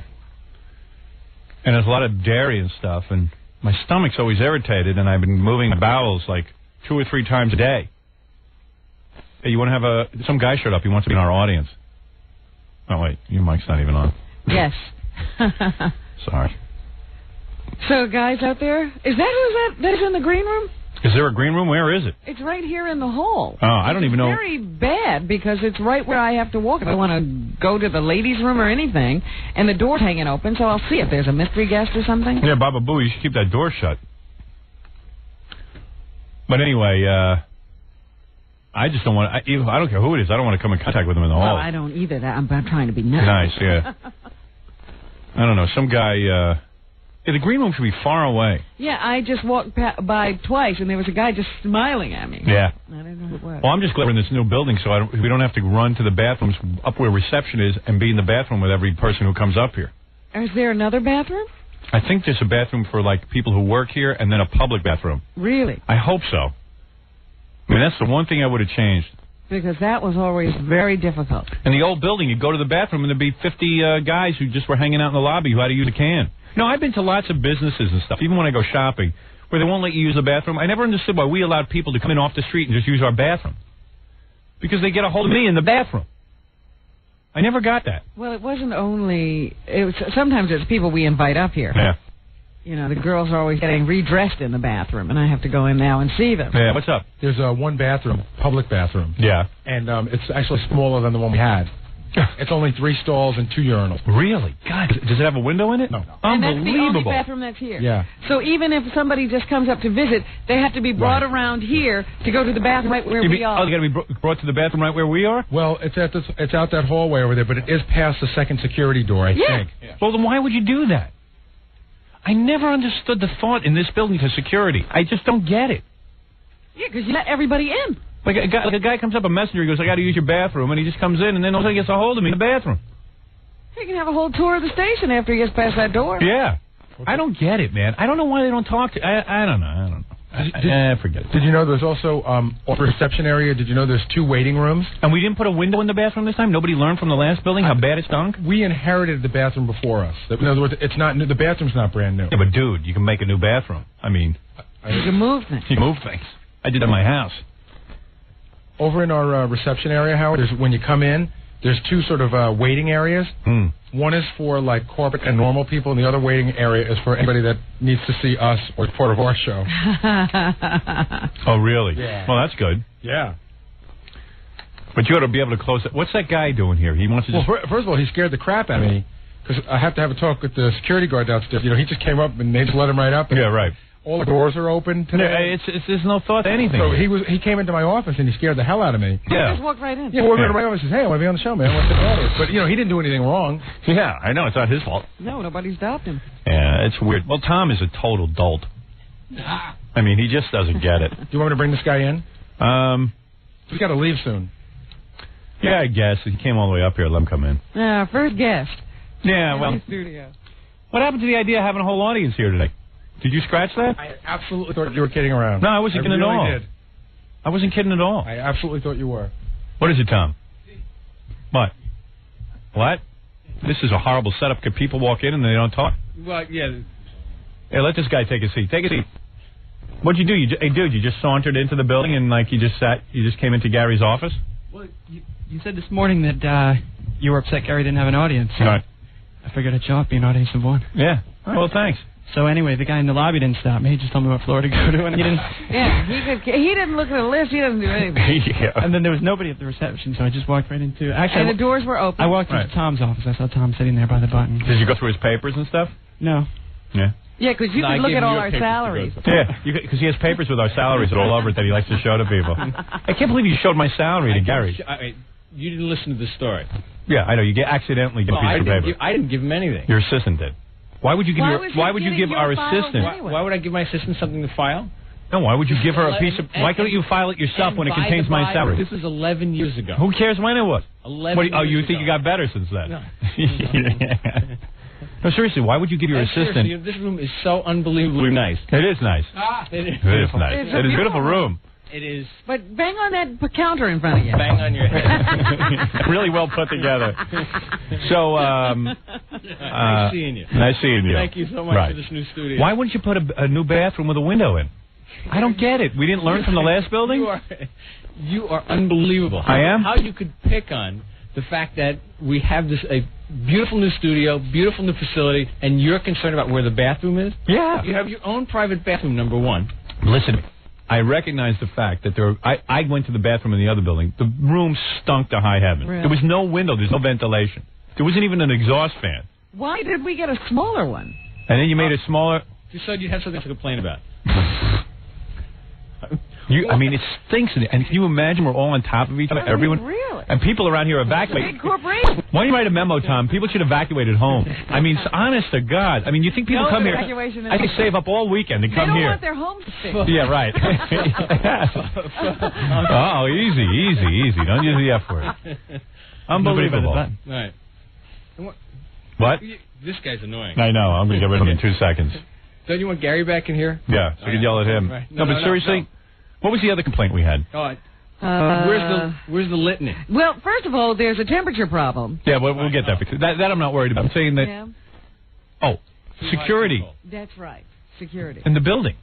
Well, I can't believe the guy let him up. Yeah, I can't believe our doors are wide But open. also, with planning of the bathroom, Yeah, see, that's the thing. People go to the bathroom, they have to come by the security. Are you still going to allow every messenger and every listener who comes up here to use the bathroom, and every sponsor who's going to come up here and for meetings to be in the bathroom? We're going to let the listeners and the messenger boys, but not the sponsors. No, if there was outside by reception, if there were bathrooms in the hall out there. I'll have a pour stand put up there. Nah, you're making a joke out of it, but I'm telling you. I assume we're going to continue to be human beings. And if somebody's in emergency, let them use the facility. Why? I've got to stores where I'm shopping, they won't let me use the bathroom. Yes. Why are you so accommodating everyone but me? I don't want strangers into my bathroom. I understand that. We will make sure that it is secure. Yeah, if somebody gets back, sure you will. Have to be somebody go with them. Yeah, okay. John Hinckley needs to pee. Okay, boom. All right, thanks, Tom. You've been a big help. Ting you. All right. Always. This is a bigger disaster than the last building. Always happy to accommodate. All right, good. All right, we're all excited, Tom. Just think later Tom will get to put together his new office. That's going to be exciting for him. Yeah. Tom is already basically done. How Really? much your weekend doing that? Oh, you moved all your furniture around, got yourself all organized? yeah. Good. Oh, I have to go back and look to see how he set up his radios. Oh, absolutely. Did you set up your antique radios? Yeah, sure. In fact, I bought some more. This Fafafui. Do you realize how far Tom is away from us now? He's a up floor on the above second us. floor? Good. And in the corner. Good. But Good. emotionally, I'm right there with you. Yeah. Did you set up all your antique radios? Yes. Oh, yeah. He says we got more. I had an interior decorator come do that for me. Really? That's nice. Really? How many antique radios do you have now? That's such a general manager thing to do. I want you to know. Ask me how many of them I bought. I don't care. How many do you have? I think I have 4. How many did you buy? None. Wow. Proud of that? What does that got to do with anything? Bill displayed them. People give them to me. Yeah. You What am I displayed supposed them, to do? Tom. People give them to me. All right. And, did you arrange them in a new area? Where'd you get that giant one? Who gave you that? One of my brothers gave it to me. Really? It's nice. Cool. Thanks. Your brothers are cool. All right. Tom Chiusano, everyone. All right. Thank you. Bye.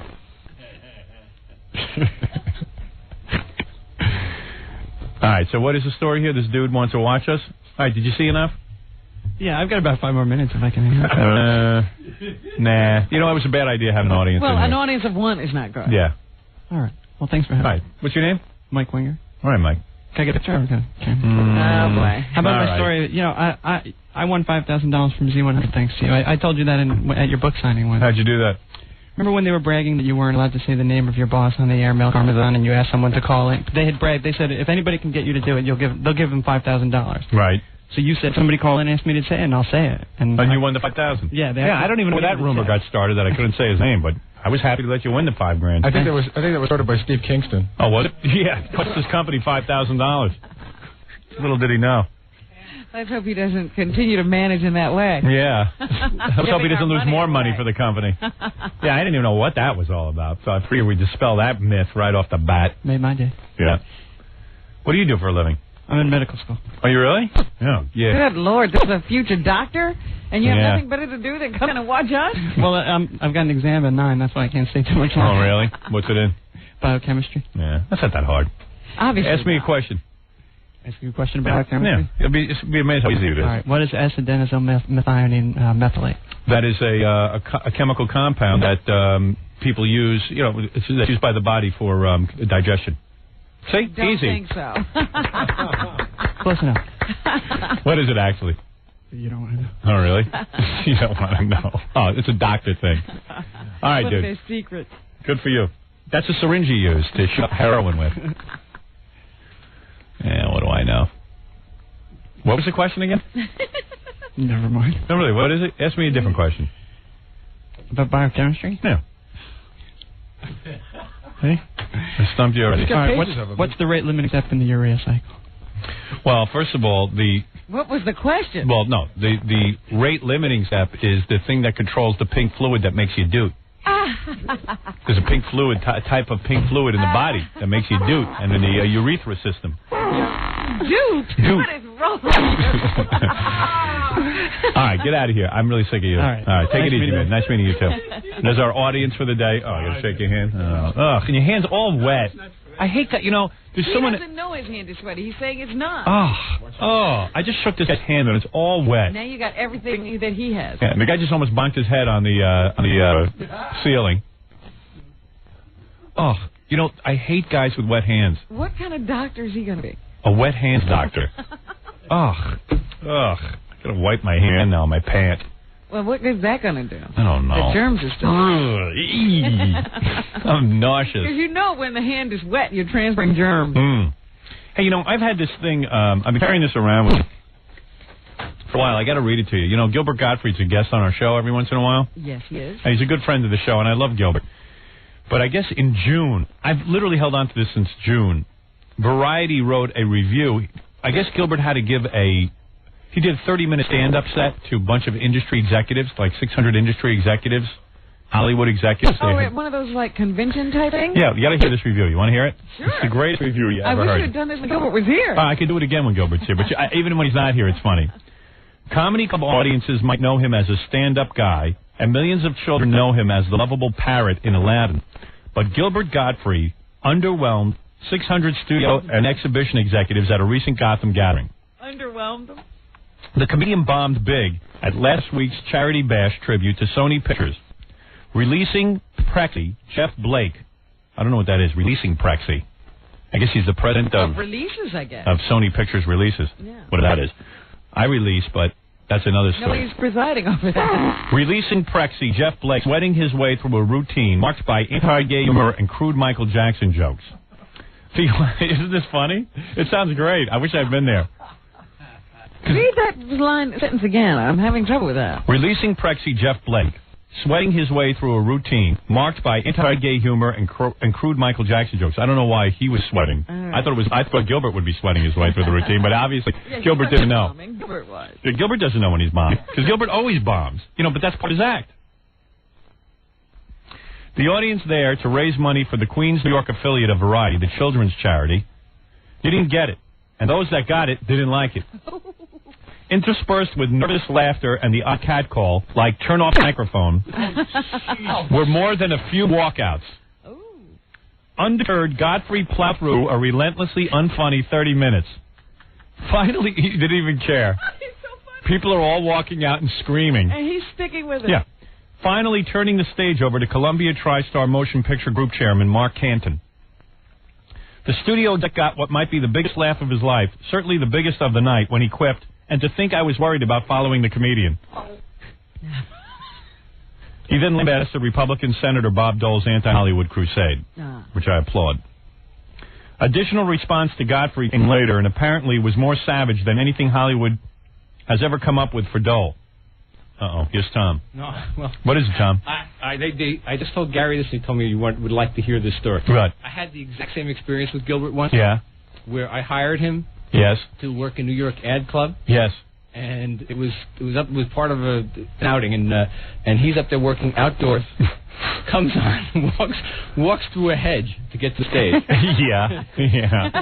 He's on the stage for like 10 minutes. No one is laughing. Right. Except for me. Right.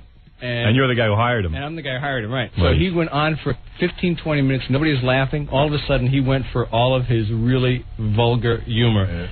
Did 10, 15 more minutes of that. On women's private parts, probably. Yeah, right. Absolutely. Yeah. Walks off the stage through the hedge. Yeah. And one of the other managers in the market came up to me and said, if he were my entertainment, I would have pulled him off the stage. And I said, I thought he was funny. Yeah, you liked it. Yeah, I know. Gilbert's a definite acquired taste. Yeah. And Gilbert doesn't care. Well, you know the legendary Gilbert. No. You know the legendary Gilbert. He didn't care, right? No, not even a little bit. Right. You don't think that he changed the material to suit the audience? Oh, no, I think he changed the material. As soon as somebody was laughing, he went from whatever he had done to suit the audience to whatever was the base, most body part humor. Wait, the way he plays it is, if you don't like this, wait till you hear this. Yeah, right. That's what I was saying. He's decided, I'll really gross out. He must be doing gross material, and he goes, you know what, this crowd obviously wants more gross material. Like, I'm not gross enough. Yeah. He completely misreads the crowd. The legendary Gilbert story was that the Go-Go's did their reunion tour, like in Hyde or something like that. So he was, they were playing Jones Beach, and the opening comedian got sick. Yeah. So at like 2 in the afternoon, they needed a comedian to open the show, and Gilbert lives in New York. So Ron Delner calls him and says, please help me out. So the whole audience is like 14-year-old girls with their moms. Yeah. And Gilbert goes out, it gets no laughs. Right. I saw a reprint of what he did. He just ran into these jokes using the C word as much as he possibly could. Referring to women. Yes, and they said that mothers were dragging their daughters back to the box office to demand a refund. Sounds like the material we heard at the New York Ad Club. Yeah, that's the material he always goes for when he gets upset. Yeah, right. He's such a wacko. Yeah. Additional response to Gottfried came later and apparently was more savage than anything Hollywood's come up with for Dole. The morning after the event, organizers appealed to a higher authority, registering a complaint against the comedian with the William Morris Agency. Oh, no. Godfrey's agent apologized for the comedian, noting later, quote, "It was one of those times when the artist and the crowd didn't mesh." End quote. I'm sorry. Isn't that great? I would have loved to have been there.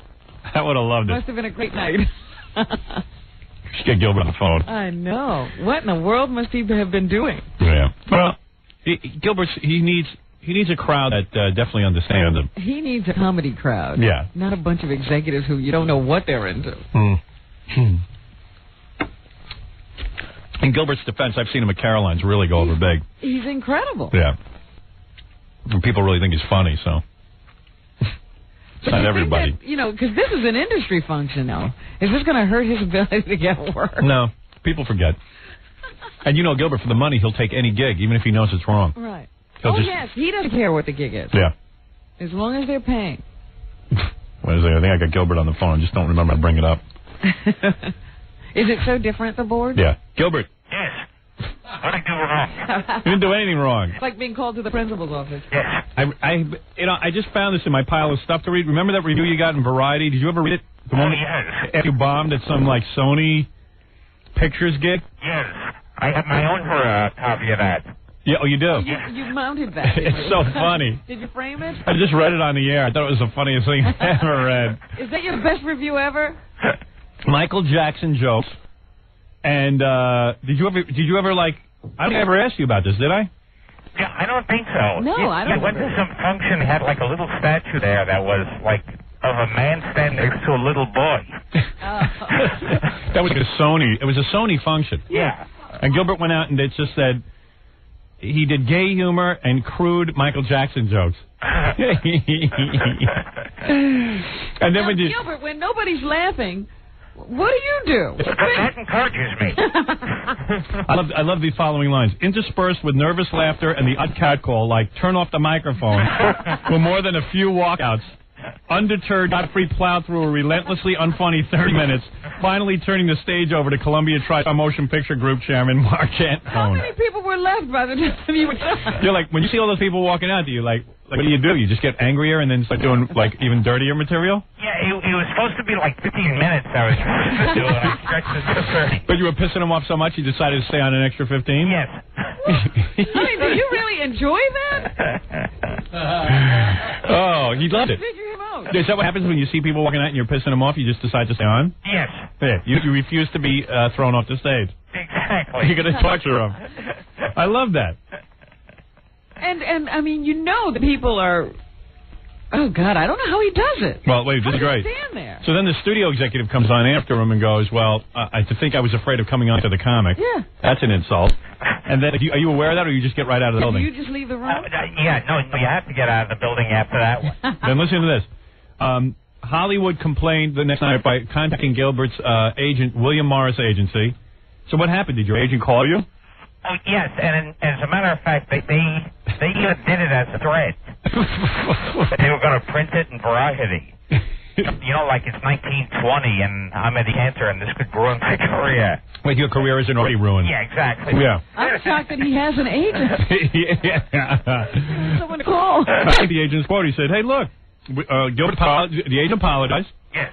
And said it was one of those times when the artist and the crowd didn't mesh. The artist. How often does that happen? He uses the term artist loosely. Yeah. So were you embarrassed when your agent called you? No, I was expecting it. Phone rings, you already know what they're going to say. Did you go out with good intentions? You had a lot of good material? Okay, you have great... in Gilbert's defense, I've seen Gilbert... He's incredible. He's incredibly funny. Yeah. So you have good material. Yeah, why don't you use it in these situations? He probably did. They just went into him, you know what I mean? Is that what happened? You went out there with good intentions, right? Yes, this was kind of like a radio event that I did. Well, where you got thrown off the stage? But no, I was out there, and there was like a big hedge around. It was like... Oh, yeah, that was Tom's Tom just said that. Yeah, and that where you got thrown off the stage. Yeah, and I climbed over the hedge to get away from them. But you'll never reject the gig, even if you know it's wrong, because it's the money you want, right? Exactly. Right. But I think I lost them right after the Michael Jackson show, because it was like an award with a man and a little boy, and I said, I'd like to thank you for offering the Michael Jackson award. Is he a Sony artist? Yes. Oh, I forgot about that connection. Yeah, but come on, get a sense of humor. Oh, man. They start forgetting. Were these a bunch of Asian guys, or were they American? Yeah, were there any Americans in the audience?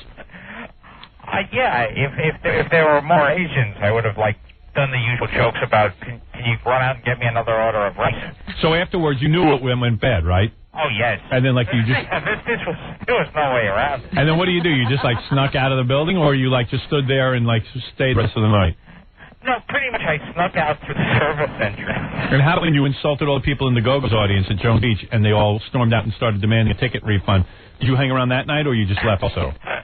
Yeah, no, I snuck out that night also, and then I wrote an article in National Lampoon called 10 Tricks You Can't Tell at a Linda Carlisle concert.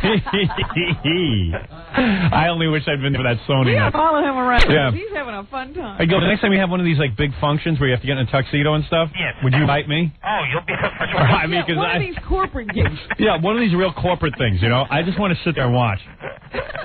I'd give anything to be at one of these. Is there anybody who's enjoying you? Is there a little group? Well, Tom said at the fiasco, at the radio fiasco, where Gilbert had to climb over the hedges and run away, Tom was having a great time. He thought Gilbert was right on. Tom was the only one left. Yeah, it's just that the other executives all came up and said, who booked the talent? And if that was my talent, I'd be very embarrassed. You just wonder. Well, Gilbert refuses to buckle. He's not going to change his act for anybody. If they don't like him, he really gets it. Yeah, I mean, he's not George Wallace or something. You know what I mean? He's not afraid. Right. He's not afraid. Not afraid. He's unafraid. Right. But, I mean, here, again, it is Sony Pictures he's talking to. Right. Gilbert would like to have a movie presence. I mean, he would, but he doesn't know how to get it. You know what I mean? It'd be nice if it happened, but it won't. What is it? I was with Gilbert one other time when the artist in the crowd didn't ask, now that I think about it. What was that? It was down at the Valley Forge Music Fair in Philadelphia. He was the opening act for Buster Poindexter. Oh, boy. So, everybody's there to see music. I mean, right. I think Gilbert's one of the funniest guys I've ever seen. Right. I mean, he's got a brilliant act. But these people wanted to see Buster Poindexter, and this was 10 years ago. Right. So Gilbert comes out. As many times as Gilbert has opened for a musical act and realizes that the audience don't mesh, he'll still keep doing it because you get paid. It's great. It wasn't a big audience. He's free. Gilbert's like a trailblazer, but the trail leads to nowhere. You know what I mean? It's never going to end up hitting the jackpot. That's right. He's always taking the road and just never going anywhere. It's great.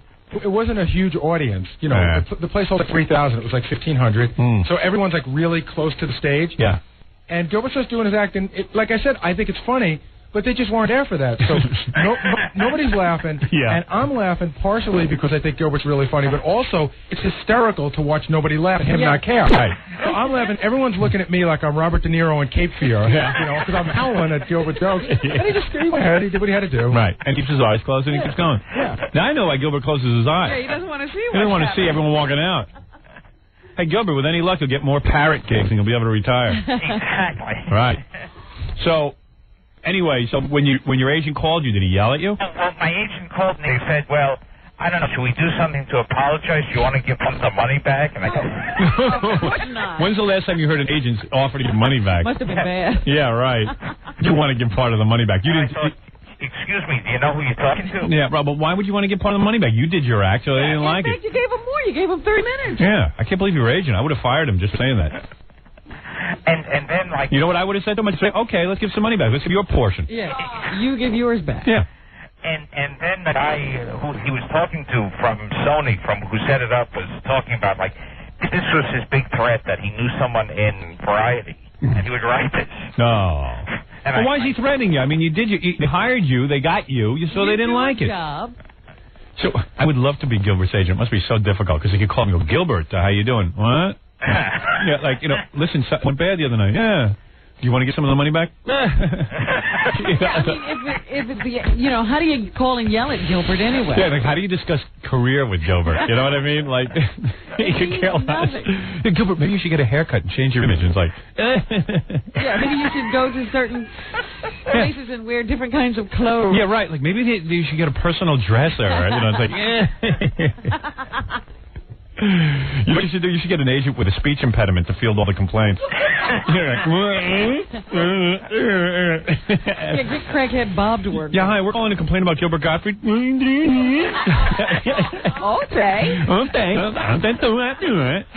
I think so. Oh, that'd be great to have crackhead Bob field all the complaints about Gilbert. He's so good. Yeah, I think so. I'm good. Maybe we'll get the money back. Oh, yeah. Hello, Gilbert. Oh, Gilbert. So did you? So when your agent suggested you give some of the money back, like, what do you say? That's okay with me. It was like so stupid a question. Yeah, right. Yeah. Did you laugh? Or do you just go like, no? Because I know how Gilbert talks. Sometimes I go like, no, I'm not going to give them money back. I don't want to do that. He always acts like the kid who doesn't know anything was wrong. Yeah. What? No, I didn't know it was a problem. And do you go home and like that night, do you lose sleep over it? Do you feel bad? No, I took a nap right after the phone call. And then my favorite was that this guy knew a guy Variety, like that was going to be a big threat. Yeah, so they wrote the article, big deal. But why is he threatening you? I don't understand. I don't understand why he was threatening you. I guess to him it was probably to get the money back. Oh, he wanted the money back. I guess to him it was probably some big deal, like it was the 1920s, and it was like the coconut grill would ruin your career. Yeah, right. A bad review in Variety will end it all. Yes. Oh, man. Gilbert just laughs. It's so great. But does it bother you, Gilbert, that, probably you won't get any more calls from any more of these executives? Oh, he will. In Hollywood? He will, though. You think? Of course he will. First of all, most comedians aren't even willing to do them. So Gilbert's the only one? Yeah. And, why do you think they call Gilbert? They're forced into this. Yeah. Gilbert will be out there again. Remember when Gilbert did the Emmys, Gilbert, where they all started yelling at him? Yes. I did the whole Pee Wee Herman thing. Yeah, Gilbert came out and started, talking about masturbation right on the Emmys, and they said he'll never work again. He was working next day. I said if masturbation's a crime, I should be on death row. Right, and then they got all upset about it at the Emmys. It was prime time. Yeah, how could they do that? They were like, and the funny thing with that one was one of my clean ones. I know, that's not even bad. Yeah. Screw everyone. It's interesting because I remember at that time Gilbert was really happening. It was like, Gilbert's going to break big now. Yeah, yeah. Everyone got excited for 2 seconds. Any of us who know Gilbert know it's impossible. He'll sabotage his own big break.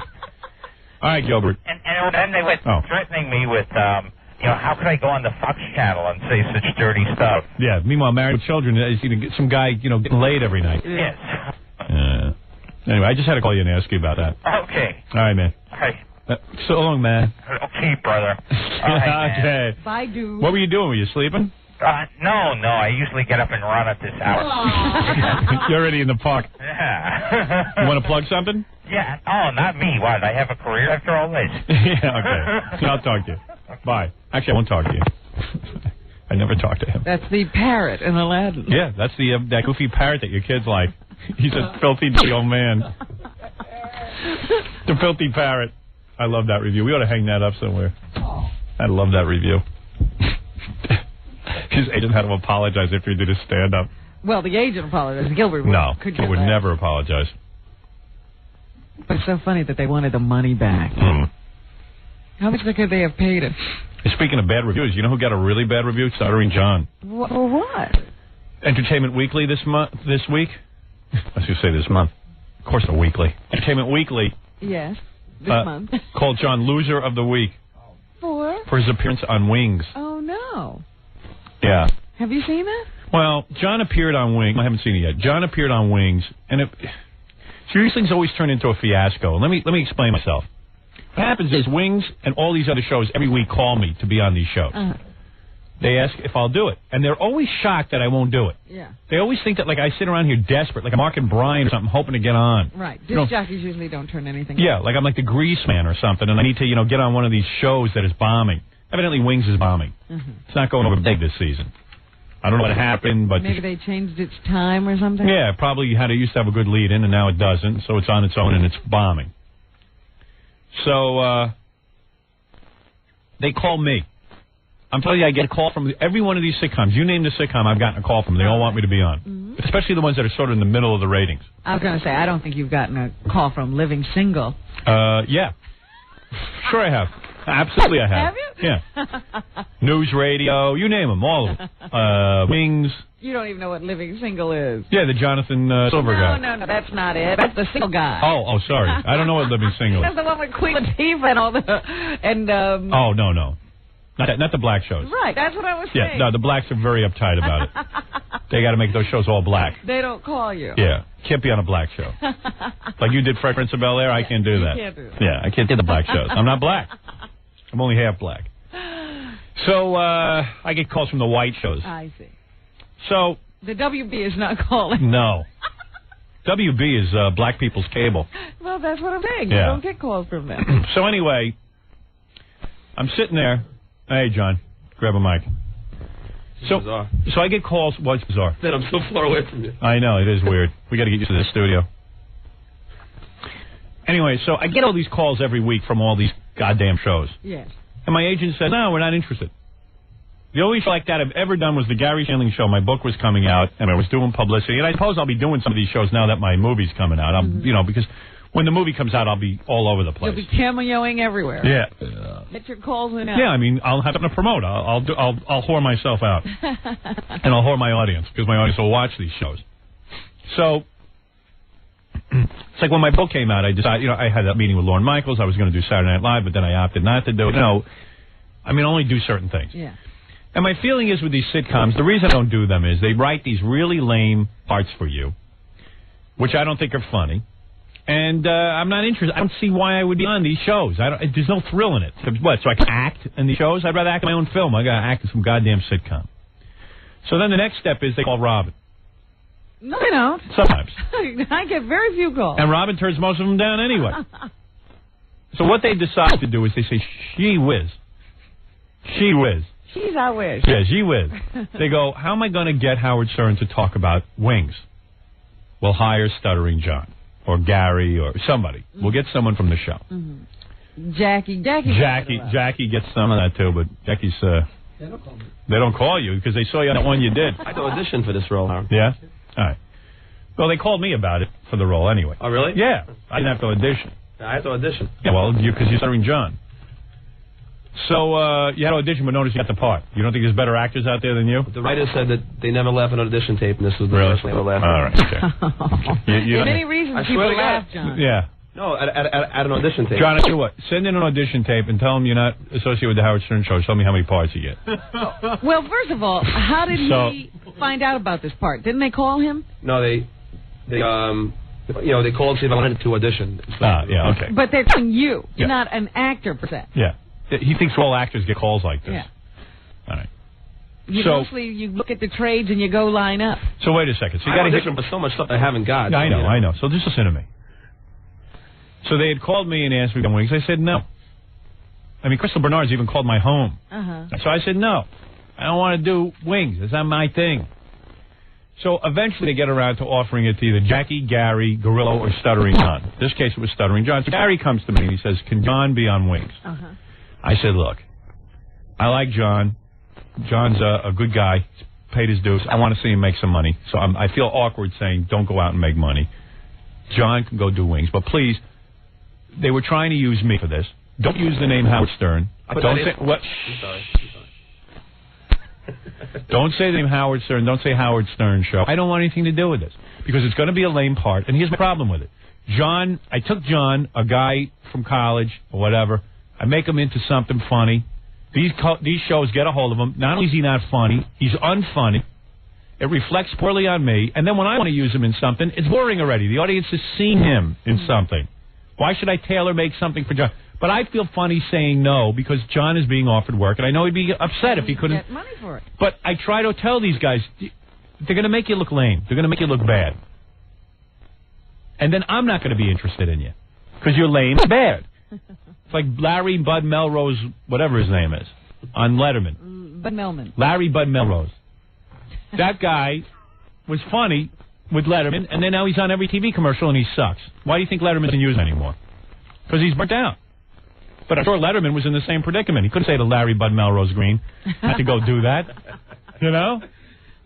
He couldn't tell him not to do that. You can't do the commercials. You can't do those appearances. You feel funny saying it. Hate being in that. I always say to my guys, just return that stuff down. I thought it was very funny. Hold on. Who cares what you think? You have no ability to see yourself. Greg Gumbel called me at home to tell I me know. how funny it I know. was. Greg Gumbel's a big kiss ass. All right? All right. Greg Gumbel, I told Greg Gumbel to call you and say that. Yeah. I did. He called me up. I was talking to him. He said, do something nice. Hold John and tell me good. Please, Howard. All right. Don't believe me. Could we Anyway, get right on the phone? Get him on the now? phone. He'll tell you the truth. Sure, all right. Get on the phone. All right. So anyway, John then goes out to do Wings. And he does. And I don't want any mention of it. And time is passing by, and it's getting closer to the time that John's show is going to air. Uh-huh. And I don't want to be used. I know why they got John on there. Not only is he going to look stupid, but they want me to promote it. They want me talking about John going out to Los Angeles and doing Wings. So they start calling my agent. Oh, did they? Of course. And they go, why isn't Howard talking about John on Wings? What's going on? He said, he told you guys, he doesn't want to do Wings, and what you do is you go out and get the next guy, you get one of his guys, and you make him look at Drake. Howard doesn't have anything to do with the writing of Wings. I don't know what he's doing. He's not into it. He doesn't want to be used this way. So what do? Wings goes out and buys a commercial on our show, a live commercial. NBC. Live commercial. NBC, buys, the night of his show airing, buys like 3 live commercials. They're going to force me to talk about John on Wings. I don't know what this thing's going to look like. I don't know how stupid it's going to be. But they're hook by crook, they're going to get my audience. Tune in for this thing. Well, I see the commercial, and I start reading it, because I don't pre-read the commercials when we do them. I see this whole big thing about how funny Stuttering John is on Wings. Well, I hit the commercial. 2 seconds later, who comes running in the studio? Tom Chiasson. Ah. Those people paid good money for their commercial. You have to read it. I said, I don't have to do anything. Fire me. I'm not reading it. I'm not going to be used like that. What do you think I am, a chump? They paid for the commercial. I said, I don't care if they gave you $10 million. I'm not going to be used. Kiss mein Tuchis. He goes, what do you mean used? They're paying for it. I said, hey, first they asked me to be in his Wings. I said, I'm not interested. They hired Stuttering John. I said, it's okay because I like John. I want him to make a living, but I don't want to be involved in it. I don't want to be involved or attached to this endeavor. Well, Tom said, you have to read it. I said, make me. How are you going to make me? Make me read it? How are you going to make me read it? You can't make me read something I don't want to read. I'm a man of integrity. Something you're not used to. I got balls. What do you think I am, the Sluggo Show? You think you boss me around? You think I worked all these years so you, a monkey, could tell me what to do?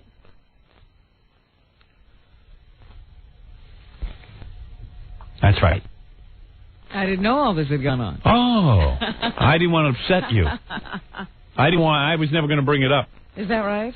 But I never. But here you go. Now look what I got to read in Entertainment Weekly. Entertainment Weekly trashes me every. They trash anything you do. No, they trash me for what you do. Here it is. You ready? Loser of the week. You thought they hit rock bottom just when they had Kenny McCarthy on. That was until they had obnoxious Howard Stern sidekick Stuttering John. All I know is that now it says Entertainment Weekly, obnoxious Howard Stern. That's what I see. It would say that even without me. No, I wouldn't have been on this. But if they think you're obnoxious, they think... No, I don't know what they think of you. Have put me in a bad light again. No, I haven't. This is what I've got to deal with when you do Wings. Let me ask you a question. Why? Then I don't want to get some trouble, but it's like you have a problem with me because if Jackie does The Watcher or Robin does Prince of Bel-Air, it's all fine with you. But if I do something, it like drives you crazy. Wrong. There's an inconsistency here. Wrong. Because you are the guy who takes everything. That's not true. Now it's not true because I straightened you out. News Radio wanted me. I know. You know who called me? News Radio. They call you all the time. They call you after they call me. Yes, Gary. Let me tell you about News Radio. There's a guy who invented that show. You know what his name is? Sands. He was going to be the writer on my movie. And when I bought out, he went off and wrote News Radio to spite me. Didn't I turn that down? And I've turned that show down every week. So did I. Yeah, good. You're on par with me. Get out of here. Get out of here, you nut. No, wait. I want to speak my piece. Yeah, and you're the guy who's writing book treatments and everything else. I finally got you under control. I wasn't writing book treatments. Believe me, there's a big difference between you and Robin and Jackie. All right, all right. Explain that to me. All right, I just told you. What? Robin ain't sending around her book treatments on me without. Either. I would never do anything. I see. Howard, you know I came. And let me tell you something. I called you at home. And let me tell you something else. Listen to me. There's a big difference between you and Robin and Jackie. And Gary. Big difference. Gary also plugged his extreme fighting stuff. I told him that was okay. Yeah, so me, I might have done something to you. That's right. You do something. You're obnoxious. In what respect? You're obnoxious. In what respect? When you learn respect and not sneaking around people's backs, that's when it'll work. Don't I always have Gary come up to me? Nah, you do. You know? And don't have him come up to me so much. Reject some things on your own. I do. Good. All right. All right, get out of here. Goodbye. It's just you know why they gave you a pedicure on Wings? You don't even know why. A pedicure? Did you get a pedicure when you did Wings? No, I called and got them. No. Your feet smelled so bad. Howard. Gary, come in and tell him. Break the news to him. Gary that. Yeah. What do you think? I'm the one who came here and told that. You know that his feet smelled so bad they got him a pedicure? No, they did. I went and got it on my own. Because your feet smell bad? Yeah, and plus my nails were like talons. And by the way, they told him to go get one. I know. Gary, I told you that. What happened, Gary? I went and got one. Gary, tell us what happened. You didn't know that the people said that your feet smelled bad? No. Yeah, they said my feet smelled bad, but I warned them before I took off my shoes. I said, guys, hold your nose. I mean, that's what, I because he warned him that his feet smelled bad, that it was okay. No, it wasn't okay. No, I'm just saying. He's a professional. The bottom line is your feet smell bad. And the bottom line, Howard. Why do your feet smell bad? I'll tell you why. He doesn't wear socks. Why don't you wear socks if your feet smell bad? Oh, my God. Listen, when I wear socks, it even smells worse. What is your problem? I don't know. Well, it happened this year. Suddenly I got bad, BFS, bad feet syndrome. I don't know what happened. No, you know what it is? Let me explain something to you. I see a lot of guys, like you're trying to make a fashion statement, you don't wear socks. No, you are. You're trying to make a fashion statement. Yeah, I know you do. It's not a fashion statement. All right. What happens is your feet, the natural oils from your feet go into the shoes. And they begin to smell. Yeah. And people can't take it. It's a hygiene issue. I know. I don't know what to do. So, you know what you do? You put on socks. You buy a new pair of shoes and you wear socks. Yes, they would. Here, look. Absolutely would. I'm wearing socks right now. You want to smell my feet? No. Okay, because they're going to reek. If you were going to go do a show and you were going to, wouldn't you buy a new pair of shoes? Because he wears exactly right. He wears old shoes. Do you bathe every day? Yeah. You do. Do you include your feet? Yeah. Did you take a shower that morning and notice that your toenails were really long? Yeah, and that's when I got them cut. But why didn't you cut them before you went? Because I didn't notice. I'm getting so fat I can't see my toenails anymore. Michelle, is that you? Yeah. What can I do for you? Well, I watched the show, and he did start out funny, but what happened was they dragged it out too long. This bit about him yelling. I bet she can't spell Arkansas. Come on, this is ridiculous. Listen. Who did watch his Wings? Funny at first. This is one of the people watching. Listen, I don't care if you were good or bad on the show. I've yet to see the show. I just wish I was great, and I was great. Listen to me. Listen to me. In private, Ronnie told me he didn't think you were so good. Oh, that's BS. And then I said to him, tell me he's good anyway. Why would you hurt the guy's feelings? You're such a liar. That's all. You're lying. I'm not lying. It was a funny appearance. All right. Listen, I wasn't. And don't insult my listeners. I'm sorry, ma'am. This woman's fun. Spell Arkansas, ma'am. Please. A-A-N-S. All right, good. That's close enough. All right. Say it. Spell it. She spelled I don't think it was our fault. It was the writers. They just dragged the bit on way too long. Right. And you just knew like what this was phone going to happen. You got to understand something. I don't care if you were good or bad. But I was good, and I wasn't stuttering. I don't care if you were good. I don't care if you were good or bad. Yeah. The point is, I'm now in Entertainment Weekly as obnoxious Howard Stern loser of the week. They suck at it. They have it in for the show. All right, good. They gave my book a tremendous review. Don't tell me they have it in for the show. For you, they have it in. Yeah, you have look, crummy it's appearances. It's working. I didn't need you on Wings. Yep, Howard. All right, thank you. I went to school for acting and all that. That's what I mean. I enjoy doing it. I'm not trying to hurt you. I had it in the rider of my contract. Do not promote me. You had it in the rider because I would have ripped your head off if it wasn't. But whose idea was it? Rider. Whose idea was it? Thank you. Howard's? No, it was mine, Robin. No, it was mine. I've already instructed you 900 Gary. times. I told Gary you are not allowed to be stuttering John. Exactly, but then when He was it. Yes, and I know. And when But now he thinks it's an original idea. Yeah, he thinks it's because he's been about 5 years. I had to drum it into the guy. Howie, Mr. Books and T-shirts. Let me just say one thing. Thank you. When I heard about the role, I took it upon myself and said, put it in the rider. I don't want any Howard Stern mentioned when you put it in. Oh, you took it upon yourself. This Okay, was an original thought. Yeah, thank you. I had to teach you what to do. That's how come it's in your rider. Now he's got a rider. He's got a rider, yeah. I wish you'd ride out of here. No, Howard, I've been loyal to you. I've done That's why you got to do Wings. I just wish I didn't have to be involved. I had to sit and fight with General Manager Tom Chiasano. Don't think it's over with yet either. About now he's forcing me I have to do any commercial he says, and I'm saying no. We had a fine relationship until you took Wings. But I know that's you happy, so get out of here. Wings. Wings suddenly came into my life. That wing flew off. Yeah, I wish the wings would have flown off. Thank you. Yes, you're on the air. Yeah, John sucked on that show. That's the worst wing I've ever seen. What is the worst? Yeah, I'm not being too selective with the phones. See, I should be out there doing the phones. What do you want from me? I've seen Wings plenty of times. That is the worst one. Yeah. You suck, John. Yeah, you suck too, you fool. Look at you. Hey, yo. What? You suck. John, just admit it. You suck. Howard, this guy, I don't think he even believes it, that I sucked. Okay. Why he's lying? He just took it on the air. You suck. Yeah, you suck. You suck. Listen, hey, you know what's great? That you had to watch me, and I got a lot of money for it. How much did you get? Well, about $5-10 grand. Hey, see, that's why I let him do it. Yeah. So look, I made 10 grand. I bet you don't make that in 3 months, you jackass. I mean, honestly, it was funny. Well, I'll watch it. I don't care. I'd say. I've done some bad things like that. Last whole show, I was horrible. Right. I admit, I sucked. Yeah. What about that? And for about a year and a half, I was in a state of depression. I was a pro. A year and a half, you won a TV show that I had to sit there, and now I didn't even want you on my show. But because they ruined you. What do you think? They discovered you? No, I admit I was horrible, Howard. But on Wings, I was great. Okay. Howard, you know what's weird? You've made career mistakes, and I admit that last call thing was a bad thing for me. Just like I'm sure you've made some. John, there's a big difference. I'm saying we all learn from our mistakes. There's a big difference. Number one, I don't make career mistakes. And when if I ever do make a career mistake, I have a forum where I correct it. Let me say something. Yeah. Your career mistakes reflect on me. My career mistakes only reflect on me. Unfortunately, because I'm the master of my ship. Yeah, you know what it is, Howard? It's like any. All right, thank you. All right, let me discuss my Robin. Now you can leave. You had your Wings discussion. Goodbye. I didn't want to have this discussion. A captain of the Titanic. You look like a captain. That's right. You're my Titanic. Oz. All right, goodbye.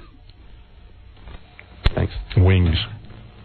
That piece of garbage show. It's a good show. Yeah, it's a scream. That's why it got no ratings. You watched the show? Yeah, it's really fun. All right, get out of here. Get out of here. Fun. And, Howard, they all liked you. You watch. I care less if they like me. Of course they like me.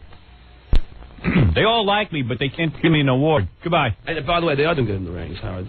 Sure they are. No, they did a 13 next to Ellen's 14. So okay. It wasn't Thank you. Thank you. All right, come on. I want to move on. I don't want to talk about you. Get out of here. I'm not even going to talk about you. Go. He's through with you. If I say goodbye, leave. It's a long walk. It's a long walk. I'm going to come all the way back. All right. Hey, where's the delay? They lost to Ellen DeGeneres? And, Ellen and then he goes. They get beat by a They get lesbian? beat. They're third. They're third. You tell me they're doing well. They're doing well. They got beat by Annie, There's all 3 networks. Ellen, and Wings. Wings is the third. Jesus Christ. And he says they're doing good. No, they are doing well. All right, thanks. All right, come on, get out of here. I want to move on. Hey, leave. Are you sure? Can I hang around for a little while? You're beat by 2 broads. Well, Jay Lella was on this show, so I was against the king of late night. You're boring. Leave. Leave. Leave, John. All right, I'll leave. I want you out of here now. That's it. He's going to try to ruin 2 shows in 1 week. Yeah. He's going to need a finger like I And you're not allowed to do that. Oh, gee, they can't get mad at you, so they always get mad at me. Yeah. I'm sitting over here, haven't said a word. Just use a finger. Yeah, you couldn't wait to talk about Wings. I talked about it. And all I know is I had a huge fight with Tom Chiasano over it. You got to read their commercial. I said, I ain't reading nothing. If you think I'm going to be a chump and get used like this, you're insane. I'll be goddamned if I'm going to sit and read this freaking commercial. Don't you tell me. What do you think? I'll let those guys win? I'm at war with anyone. Everyone.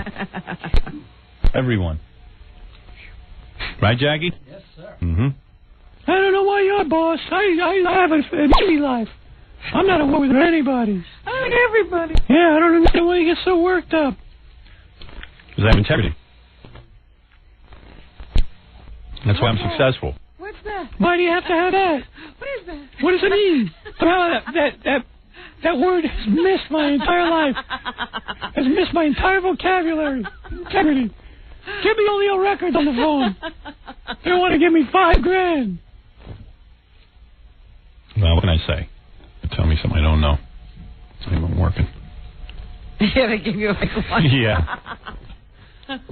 All right. Why don't we take a break? All right. We'll come back and we'll do news. What time is it? I don't even have a clock in here. 9.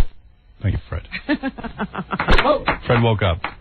It's 9:09, Robin. All right. In New York. We'll be back right after these words. Hi, this is Robert Blake, and you're listening to Howard Stern, and I'm not. 97 go. Listen to pro athlete Mike Schmidt embarrass himself, his team, his family, and just about anyone else within earshot. It's the beginning of a new life for us. Some 18 years ago, I left Dayton, Ohio, with 2 very bad knees.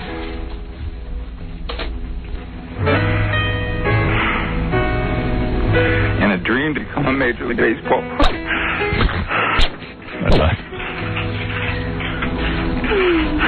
I thank God his dream came true. Maybe he should have played baseball in a dress.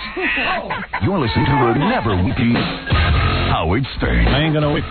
That's how you're going to be when you're tired. Yeah. What's going on there, Fred? Are you okay? The pots. Pots? I'm in with the pots. You get used to it. You've been in radio a long time. Different setup. Yeah, well. Where's my volume? Why is the music so low? They got compression or something. No. Crank it up. It's you. It's not compression. There it is. Thank you. Compression. There's no problem. All right. Keep things loud and I'll be happy. New studio. Fred still isn't talking tonight. Some things don't change. Yeah. Who's that, Rage Against the Machine? Yes. Those guys are good. I love it. Hey, you want to see a good video? Let me just say a couple things here. You want to see a good rock video? You got to see the new video by Tool. This band is unbelievable. They got a video. I never saw anything like it in my life. It is very original. Now, where do you see videos these days? They sent it to my house. Ah, that's how you see it. But I got to think that this one will end up on MTV because it's so original. It's these creatures.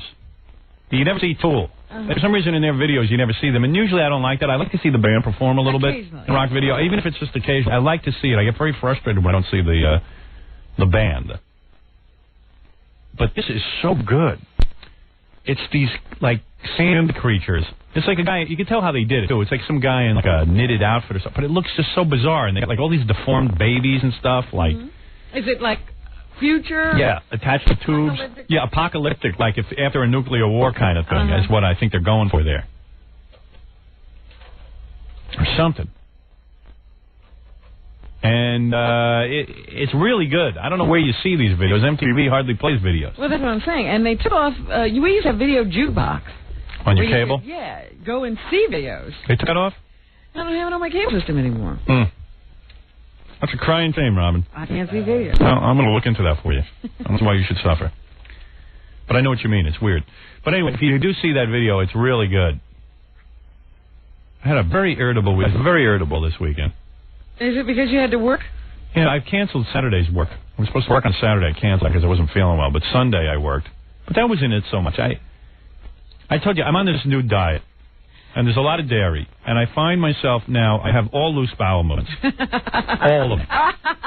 Thanks. And I knew it would be easy to admit that. I did. I've done several times. Oh, and what happens is I'm involved in wiping. Even I only wiped 3 times. And I guess my tuchus is getting irritated. Yes, but you were the one who said you're only supposed to go once a day and you wipe the 3 times. Yes. Well, unfortunately, I've been going more than once because I'm uncomfortable and irritable, and I have a lot of gas, and I'm smelly. And you think it's the milk? I don't know what it is. I said to my wife finally, what is this with all this milk? She said, well, maybe you're lactose intolerant. I said, well, yes. What does that mean? She goes, well, I can get lactose-free milk. I said, yeah, why don't you do something for me once?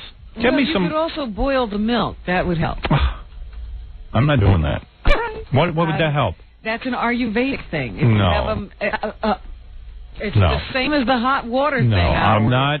I have cereal and milk. I'm not having hot milk. No, you boil it and you put it back in the refrigerator. I don't have time for that. That's what I do. I'm not doing that. Milk. Really? Yeah. And it helps? I couldn't drink milk at one time. Really? Yeah, and it takes away everything. More of that hippie crap. So, it's new age. I'm not into that. Nothing new about me. You and your hot water. Right. Let him put the cow out in the sun. So my wife every minute, you're probably lactose intolerant. All she can do is tell you. Yeah, tell me. I can help you fix the problem. I say, you know what I am? I'm really marriage intolerant. I hate to break the news to you. I just figured it out. That's what makes you sick. Ooh. Yeah, ooh. I made look to my wife last night. My wife said not to talk about this, but I'll talk about it anyway. So it's no big deal. She's being touchy. We tried this new vibrator called the Tongue. I talked about it on the air. Oh, no. Are you kidding? Somebody sent you that? Said it's the worst. We hated it. We threw it right up. I saw that thing advertised in magazines. I was like, who would want that? Well, someone sent it to us because I talked about it on the air. Yeah. I was going to get it as a wrap gift for all the female women, all the women on my movie. It was a joke. As a joke, I realized, they'll probably get sexual harassment or something, and like be pissed at me and it'll be in the newspaper or something. So I just said, screw it. Nobody has a sense of humor. Right, so. you can't do things like that. Yeah, so I said, forget it. I'll just send it. John Paul can do that. Yeah, he can get away with that. I can't. I thought it would be very funny. Yes. Then again, a lot of stuff I think is funny. Gets you in trouble. Gets me in trouble. In more ways than you know. What I think is funny actually costs this company money. So, I'm allowed to have a sense of humor. Sense of humor is costly. Yeah. So anyway, I tried it. 2 seconds. This Tongue. What do you do with it? I mean, what does it look like, first of all? First of all, it's a big, long vibrator. Uh-huh. Okay? It's got a mouth at the end of it. It's long, soft. Hard? Soft. It's soft. And it goes, no, but it's like, it vibrates. It's like, you know what? It's a bad vibrator. But you know what? Because it was supposed to simulate a tongue. Yeah, but it don't. The whole... It has its natural lubrication. But the point is that you've got natural lubrication. Right, and I too. It's like a vibrator. You know, when you use a vibrator, you don't need lubrication. It's a gimmick. The tongue is vibrating back and forth. But you'd rather use just a regular vibrator, which is 10 times more powerful. Yeah. Ugh. So we tried it, and now the problem is we want to throw it out, but we don't want the garbage man to see it in the garbage. How do you dispose of it? Yeah, so now I got to bring it to work and throw it out. Because my wife doesn't want it. Brought it in because I would like to see it. You want to try it? I've only used it on my wife once. What would I be doing with your used vibrator? Hey, mine's clean. Please, I don't want to have sex with your wife. Boil it with your milk. Just put it in your vat of milk and boil it. How often do you boil milk? Oh, every couple of days. Really? Yeah, because put a quart in there, boil it up. I don't drink that much milk. Doesn't that turn it sour? Like, you're not supposed to boil it all the way? You don't have it bubbling or anything. Yeah. You pour it back into a thing, cool it, and put it back in the refrigerator. Are you sure you're doing that right? I know I'm doing it right. Because all the symptoms went away. What were your symptoms? Gas? I had horrible gas. Yeah. I mean, the kind of gas that, you can't sleep, you can't stand up, you can't sit up. From milk? Yes. And for years, I wouldn't drink milk at all. Gunga din, boil my milk. I don't know if you could do it here. I mean, you don't put it in a microwave. You have to really put it on a stove and boil it. All right. One more thing to do. Tell him to go home and boil it. Gunga din. Go home and boil. And bring it in. Well, anyway, I'm not sure what exactly it is in my diet, but I am going to the bathroom all the time. So all of a sudden, ever since, I haven't had this for years, my butt, the inside, got so itchy. Oh, no. That, like, I'm walking around the house, scratching, and I get a hole through my underwear. So in order, your underwear was whole from all the pokes. So in order to deal with it, I don't want to scratch my butt. So I take my cheeks and I just keep separating them like this, like back and forth. You know what I mean? I'm like this. You're waggling your butt. Yeah, like, and I'm like, oh. And then it was like I got really irritable and cranky. Do you ever think to put some soothing back in? Let me tell you what I did. So I jumped in the shower and I just kept hot water going on my buttocks. Yes. And it was like cooling it down. But that's bad. That's what I heard. Because it brings the blood into the area. Not only that, hot is drying. Yeah, tell me about it. Well, where were you? You laugh at me when I tell you this stuff. could have called me. I'd have laughed on the phone. So, like, I'm, like, walking around and, like, everything. So I didn't want to tell my wife because we have little enough sex as it is. And then she's going to think I'm all smelly back there. And you know what I mean? It's going to be psychological to her. You think? Yeah, I hate being a smelly, itchy guy. I mean, this area for me is more problematic than Israel. All right? I mean, honest to God, Israel has less problems. It's more likely they'll have peas in the face. Before I get it. It's just there's a problem popping up in my butt every minute. What can I tell you? My buttocks is a big problem. I had an It's a trouble spot. rash. Yes. It's a trouble spot. It's a trouble spot. A hot zone. Yeah, a hot zone. It's a hot zone. It's hotter than Israel. So, my buttocks gives me a lot of problems, and I don't mind talking about it. I guess I do on some level. I thought you had solved all the I problems. did. Hadn't It's my new diet. years. It's my new diet. It popped up all of a sudden. So, like, and even when I was in the shower, I was feeling the area, and I was thinking, well, maybe I got hemorrhoids or something, because, like, it feels kind of tough back there, and I don't know what hemorrhoids. I don't either, and I don't want to think that I might have They those. would be tough, though. So finally, I go to my wife, and I said, and I'm, like, angry. Finally disclosed. And I'm mad at her for not even knowing that I have this problem. Yes. You know what I mean? I'm mad at her. What is it, John? Man. Wait a second. Hold on. I got to figure out what mic you're on. Yeah? You got to use Tux, man. You give me some of those. You got to get them. Run out and buy me some. It's like taking a shower, but it has, like, disinfectant in there or whatever. Do you wipe with those? Yeah. And you don't use toilet paper? You don't use toilet... I mean, You clean up and First then toilet paper, then you use those, and it's like taking a shower. Get in. They're the best. Get me Tux right now. For Is it a hemorrhoid? I don't know if I have hemorrhoids, though. It's just itchy No, back it's there. just a cleansing thing that keeps I hate being clean human. and sterile. I hate being human. Now you're going to have to walk around with... What? I said, you're going to have to walk around with tin cans. Tux. Yeah. Do you walk around with Tux? No, I have them in my medicine cabinet or next to the ball, and then as soon as I go... Well, what about here, though, if you go? Yeah, don't you carry with you? Yeah, sometimes I have that problem, Itching and burning. Because I had on, last weekend, I was driving me nuts. I went home. Yeah, and you use Tux? I used Tux. It was just like taking a shower. No kidding. Yeah, I'm telling you. It medicates the area. Yeah, totally. What is it, Gungadin? Well, do you want it from in here, for your bathroom in here? I do have a private bathroom. But you said you weren't going to do that in here. No, I might have to. We'll have to try it. I really hardly ever go. I only go at home. I'm like a dog. To be comfortable. You've got... No, it doesn't matter. It doesn't happen here. It only happens when I go home. I see. It's all psychological. You just get me... You know what? My wife will never buy me Tux because she's, like, lazy. And for me, unless you're a kid in my house, you only get stuff. So, why don't you just... Did you ask her for... You said you were talking to her. So listen to this. So I got all irritated, and I was just like, I'm having the worst day. Why don't you have, like, Preparation H in this house? And she goes, well, what do you need that for? I said, well, I've been going to the... You don't want to tell your wife this. I'm going to the bathroom a lot, and now I'm itchy back there. She's like, she was, like, trying to be compassionate, but you could tell she's like, Disgusting. Yeah, like, So, sleep with him. Yeah, So, anyway, so she went out. She says, you know what's good for back there in that area? A&D ointment. What? Come here. What? You got to give it vitamins? No, A&D is... It's a vitamin A and vitamin D. It's a gel of some kind. What? Get on the microphone, Fred. That's going to be messy. He won't talk into the microphone. Well, we're talking about your butt. We're talking about my mic. Let's talk about your butt. A&D's going to be really messy. Good point. Touche, because... Is Fred as irritating as your problem? Yes. Sliding out of me all day. And I go off to the shoot. Can you walk? Oh, God, no. It was awful. I just felt smelly and gaseous. I felt like a fag. And gushy. Yeah, I felt like I just had sex with a guy. Oh, it was unbelievable. Loose, right? The bathroom through the A&D. Oh. And then I had to clean up. It was just... What a mess. What? Doesn't that mess up your underwear? Yeah. I don't care. I don't have to clean it. You should wear pads. I know. I would need a Kotex. A man wipe. So anyway, I get home. A man pond. And then I told my wife, this A&D ain't happening. I'm still itchy, although it's a little better. You can't possibly be in sex having the A&D. Let me just say something. So then, please. Of course I could. So then, all of a sudden, my wife gets this Prep H, and I took a shower last night, and I put the Prep H in there, and that's as gushy as anything else. Yeah, you're still...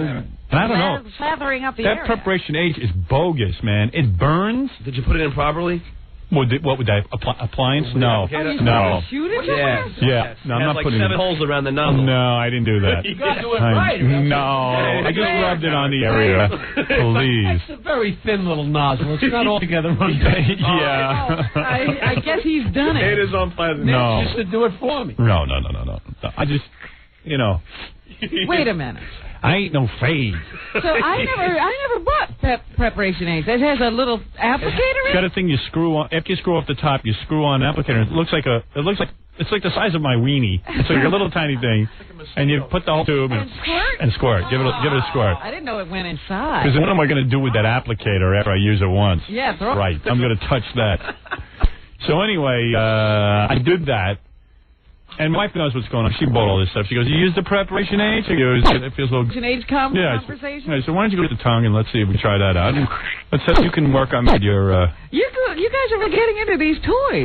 But we're constant, always our love making. You're looking for new ones. That's what I'm saying. Yeah. Oh yes. That little one that I was in for a while. That doesn't pack a punch my wife needs. Both of you want different people. Well, that's what it is. Looking for new vibrator. I mean, geez, and you know why I like the vibrator? Because I don't have to go through all that foreplay. It could take me an hour to get my wife worked up after 20 years. It's not like being with a young girl. So I gotta, I just lay there and lay back and apply the thing. Yeah. It's easy. Makes it easy. Anyway, what is that? I'm an hour and a half behind on spots. Is that true? Oh God! How'd that happen? Because it's the new studio. It threw me off. It's like doing a show in California or something. It throws me off. Do you have a clock in front of you? I do now. I see it. I didn't see it. I'm not used to this. It doesn't feel this late. It feels like it's like 7 o'clock. Shut up, John. Anyway, so for 4 hours. Wait. It feels every bit as late as it is. So anyway, now don't feel this late to him. Back there sitting there like a lox. Forget him. Yeah, right. Okay. Forget him. Yeah. So now you say to your wife. Oh, so now I'm laying there on the bed, and then my wife, I tell her, my wife gives great. She's really getting good at. Please, Jackie, I need your help. I've been through this show for 11 years. All right. Or whatever it is. 7 years. 7 years. It's been a long time. Well, much longer than that. She's good with. The way you like it now? She does good. Yeah, she does good. She does. Look, she ain't great, but she does good. Does she do it to? Well, sometimes, yeah, to satisfaction. Yes, but this I wanted to do the whole everything to her last night. So just a preview. She goes, I smell something. I go, wait a second. You see, I shouldn't have told you about my butt problem.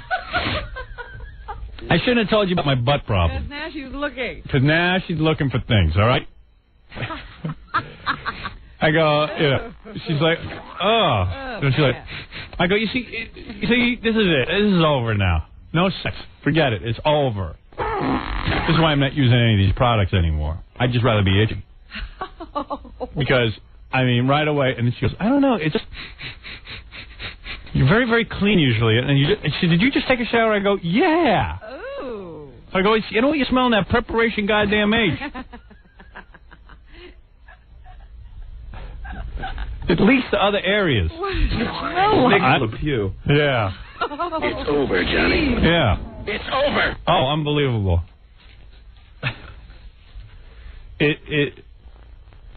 I don't know. It sends tributaries. If you understand what I mean. It's like it branches out. Yeah, it wafts. Because she's like, and then she's like, and she's holding me like a microphone, gotta do. Just to get through the night. What's a white man supposed to do? So. That's pretty better. Yeah. So that went well. Well, I put a clothespin on her nose and made her finish. Who cares? She looked like a duck. Oh. No, so I said, look, you know what? Let's get the vibrator going, and you'll forget about the stink. Because once you get hot, I would never tell my wife that she stinks, even though sometimes that she might. Oh, are you kidding me? Well, listen, when I'm... I thought you were pretty rude about that. No, when I'm doing my business sometimes, I might catch a whiff of something. But, and generally she smells 100% like a daisy. But I got to tell you something. If I catch a whiff, I don't make a big deal about it. I ignore it. Oh, sure. I mean, her butt is not a perfume factory.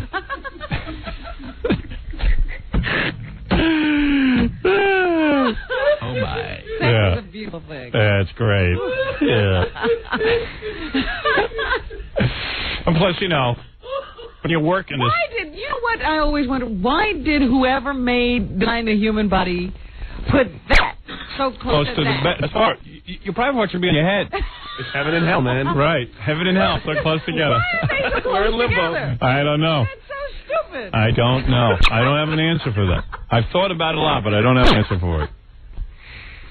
But it's nasty because you're doing stuff down there. Anything could happen. Anything could happen. Especially if you got some gel. I'm right. You could even get in the mood with that stuff. I couldn't. I was having a hard time. I mean, you know, I should say why God put the garbage dump next to the playground is a question that has plagued man and has never been solved. And maybe one day I'll get to ask my maker that question. That'd be the first thing I'd ask God. People say, what would you ask God? Thinking? I say, ask you, why is the garbage dump next to the playground? What were you thinking? Well, then you'd be fornicating all the time, you know what I mean? I mean, a waste pipe... if I was building a recreational area, I wouldn't put a waste pipeline through it. If you're going to build a beautiful home... Right. Right next to a sewer... Right. Right. It's like building a palace in the South Bronx. Right. That's stupid. It's stupid. You don't do that. Don't you see who's living there? That's right. Come on. Look at the place. Right. All right, I have to go to spots. Police. I can see that I'm running out of time. How can you take that thing seriously, that thing? What? That tongue. How can you take that seriously? What do you mean? We didn't. We didn't like it. You tried it too? I showed it to my girlfriend. She's like, are you kidding me? Yeah, right. Yeah, we couldn't take it seriously. We were laughing too hard. I want you to bring it in and show it to me. All right, I'll bring it in. Imagine you spent money on it. Make sure. Give me a note to bring it in tomorrow. Robin, why is John in my new studio? I'm sorry. All right, goodbye. Got her in John. He's our Preparation H expert, I think. He sure is. All right, I got to take he did a good job. We have to, a lot better here than he did on Wings. All right, let's take a break, Robin. Yes. And then when we get back, we'll do the news. All right. And that too. Thank you. We'll be back with the Howard Stern Show. Don't go away. 97.1 The Eagle. You are listening to the Howard Stern Show. What I got, Robin? Tux. Medicated pads, hemorrhoidal pads with witch hazel. Witch hazel? That sounds drying too. Hospitals trust Tux, and so do you. John swears by him. Takes away the itch. Want me to try one? You going to go into your little bathroom? Yeah, I can go into my little bathroom. All right, I don't want to see you do it here. Let me see if the wireless works. I got a bathroom in the studio now. Test. Yeah, I can try these up. I can go into my men's room. All right. Yeah, but I don't have headphones in there, do I? No, we don't have wireless headphones. All right, I'll just talk. All right. All right, let's just have to listen. I'll do a play-by-play. What do these talks look like, first of all? Maybe it's wet. Don't hold that to the side. Yeah, they're wet. Okay. They're damp. What do they look like? They look like baby wipes. Little cotton pads? Little cotton pads. Tux. All right. I'll do a men's room monologue. I'm here in my new studio. I'm walking with the wireless. Is that all right? Yeah. Yeah. Going into my new bathroom, which is my exclusive room. Right over here, Robin. Put your name on it. Howard Stern's bathroom. The Howard Stern bathroom. Okay, I'm in the bathroom. I hope you guys can still hear me in here. Yes, you can. You can? Yes. Okay. Hey, Robin, maybe you should yell through the door. I can't hear, though. I can't hear you. All right. Anyway, so I'm assuming you're listening to my monologue. Right, it's a soundproof door. Yeah, real soundproof. I can hear you yelling. Wait, I'm pulling down my pants. I got one tux in my hand. Are you ready? You got it?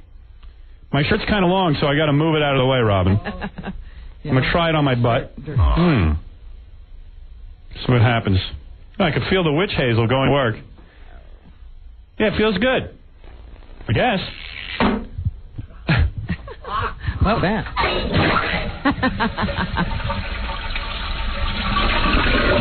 Disposing of the tux. And I'm trying to feel if my buttocks has any new sensation going on in there. All right, I'm back. Did you flush? What? Did you flush? Yeah, I flushed. You didn't hear it? Oh, that was real. I thought it was bringing a sound effect. No, that was me. Oh, okay. I might not have been so clean back there. So that felt good? Was this tux? Was that me? It smells like that? No, it's the tux if it smells good. My wife don't want to go near me. What? Said if, oh, look at you. Real fucking pants. Oh. What did you see? It didn't really relieve any itch, though. I don't think I had any itch. I don't know if that's the tux or me that's... Let me smell those tux. Wait a second. Yeah, it's a tux. So witch hazel. All right. That smells so hot, huh? Well, witch hazel? Yeah. Put that in your button. Oh. Well, all right. At least this microphone works. That was pretty cool. Yeah. We know the wireless words. So now I could actually, if I have to go real bad, I can actually continue the show. Well, somebody make a note that we need wireless headphones. No, you know what we need also, besides wireless headphones? We need just a little speaker in that bathroom. Yeah, like in pre-delay, so we can hear it. Okay. Want to do some news? A speaker is going to reverberate on the microphone. No. I'll just keep it low. I'll control volume. I do that. Headphones. No, I've done it before. Even if you walk down the hall, you would need wireless headphones. Yeah, well, I want both. I'll take everything. As long as everyone's in a giving mood. A speaker. Oh, so you can hear when the commercials are over? No. So when I'm talking to you in there, I can hear you. That's why I want a speaker in there. Use headphones. Yeah. All right, let's do the news. That was fun. Now I get to eat with my tuxingers. You're going to eat now? Oh, yeah. You're becoming just like Jackie. I knew if you hung around him too long. Anyway. It's a good habit. Yeah. What's in the news, Robin? I was reading the tabloids this weekend, and I came across this story of Demi Moore caught in a love romp with her sexy gal pal. Get out of here. You're kidding me. What are you talking about? It sounds like to me like women. Let me hear it. What they say here is that she has this friend, Laura Day, and Laura was having a birthday party at some club in New York, Beekman Bar and Book Club. Yeah, I go there. And Demi arrived at 7:10 and left at 7:50. According to Neil Travis, who's a reporter on one of the papers around here, says that he snuck into the room and sort of took a seat over the corner, and just the two women were there, and they were having a makeout session. Wow. And he just sat there and watched the whole thing, scribbling in his little notepad. Oh, it's so cute. They were in love. Demi and Laura had a makeout session. They were kissing and grabbing. I was only 10 feet away from them as they smooched and giggled on a small couch. Demi was sitting in Laura's lap at one point. They smooched? Yeah. Well, I guess her childhood was screwy enough to make her into a lesbo. Are they implying lesbianism? Well, no. They're saying that Demi has always said that she likes and admires women, and because she thinks they're so beautiful and perfect that sometimes she can't help herself, she has to show her admiration. That's what I tell my wife. Well, your wife doesn't feel the same way about women as Demi does. Apparently. I asked my wife last night if she would have lesbianism. She said no. That's her. No tabloid story there. I said, I got this girl I could bring home, and she'll do you. Wow. She goes, you're going to bring one of the listeners into the house? I go, yeah, what's wrong with my listeners? What, they're terrible people? Laura is a sexy divorcee Demi met at a party 7 years ago. They became dear friends, and Laura even acts as Demi's psychic advisor. Ooh, I need one of those. She recommends movie roles. Like the last four that have bombed? Well, maybe this relationship won't go on for much longer. I'd stick to the kissing and not picking movie roles. The Miss Day has a new book called Practical Intuition, and Demi wrote the introduction to the book. She likes it so much. Ooh. They are denying that Demi had this smooching session with Laura. Her spokespeople have said that she kissed her, but there was no makeout session. Oh. Neil Travis said, I was sitting in the room. It was just me and two women, and I know exactly what went on. I started writing as soon as I saw it. Right to that camera. No kidding. That's not sexy. Yeah. I don't see anything wrong with that. She shouldn't be ashamed. Why do all these stars go to restaurants? I don't know. Why wouldn't you make out at home? You know what? It's not as much fun. Because at home it might get out of control. At least in a restaurant, you know it's not going to go very far. There you go. I have no idea why you make out in a restaurant. I want to make out in a restaurant. That's what cracks me up. It's always at a restaurant. Maybe it's the danger of it. That you know I'll be sitting there and watching. I think so. Then you have people deny it, even though he sat there and saw it with his own two eyes. He said there wasn't even a lot of booze involved. They may have had one drink, so you couldn't blame this on like a drunken night. Wasn't even that excuse. No. So they were just out there having a good time. And they even say that there's some reporter that once did a story on Demi. They were, I guess, doing some kind of yoga thing, and Demi started fondling her. Wow. And she was like, hey, wait a minute, hold it. Time for a reality check here. How weird is it that Demi Moore is rubbing my butt? Wow. Yeah. Did she stop her? Well, yeah, I guess she did, because she thought it was kind of weird. But they say Bruce Willis is aware. Yeah, who would stop that? This, and he loves says, it. Demi may not be everybody's cup of tea, but she makes me deliriously happy. Yeah. I mean, who would want that party to stop? Oh, that's fantastic. I wish my wife would get into some of that. I would not stop her. Excellent. Well, I would not. You know, I guess either you're that way or you're not, right? I think that's developed. Oh, It's become the hip thing. I would love it. We got to take a break, Rob, and we'll come back with more news. All right, right after this. Mother story. Right. You're listening to the Howard Stern Show. Stay right there. 97.1 Eagle. It's the Howard Stern Show. Here's Howard. Oh. Ow.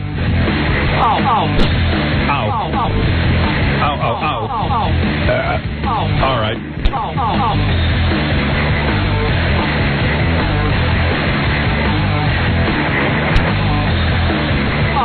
So, Robin, what else is in the news? And now here's Robert Corey with the news. What a delivery on that guy. Yeah, where is he now? He should be doing all of our news. I'd love to find him for more stuff. You find a guy like that, don't lose track of him. Have him say everything. You're not kidding. Before he goes away. I'm sure he's gone.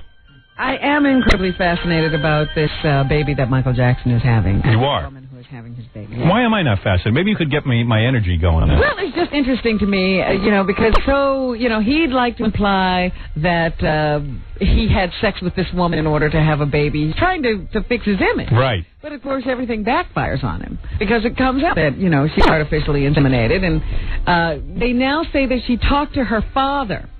Yeah. And assured him that Michael Jackson has never touched her.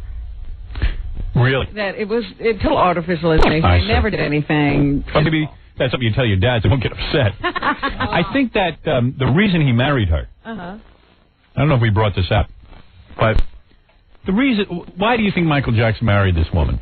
He's having trouble selling records. Well, yeah, because I think that people really got upset. He didn't anticipate this. They really got turned off. That really what the plan was for this woman to have this baby and turn over full custody to him. Yeah. People, I mean, this is a guy who's trying to repair his image, and all of a sudden this thing was backfiring because the thought to most Americans, it was abhorrent that he was going to have, like have a woman have his baby, whisk the baby away, and somehow be the mother and father to this child. That was the original story. Remember, Michael would be a great mother and father? And that it was going to be in a foreign country. Yeah. So there wouldn't even be any scrutiny. Yeah, everybody, I mean, when you start, you start to conjure up images of Michael Jackson along with the baby, and, you just get, it's weird. He's a weird guy. So I think that's why he married her, and about people getting off his back. They say now that she's sort of like a prisoner. Yes. In this Australian hotel room. Make me a prisoner. And that he doesn't take her out anywhere. That nobody's even seen her since this wedding. Plus the fact that, what is it here?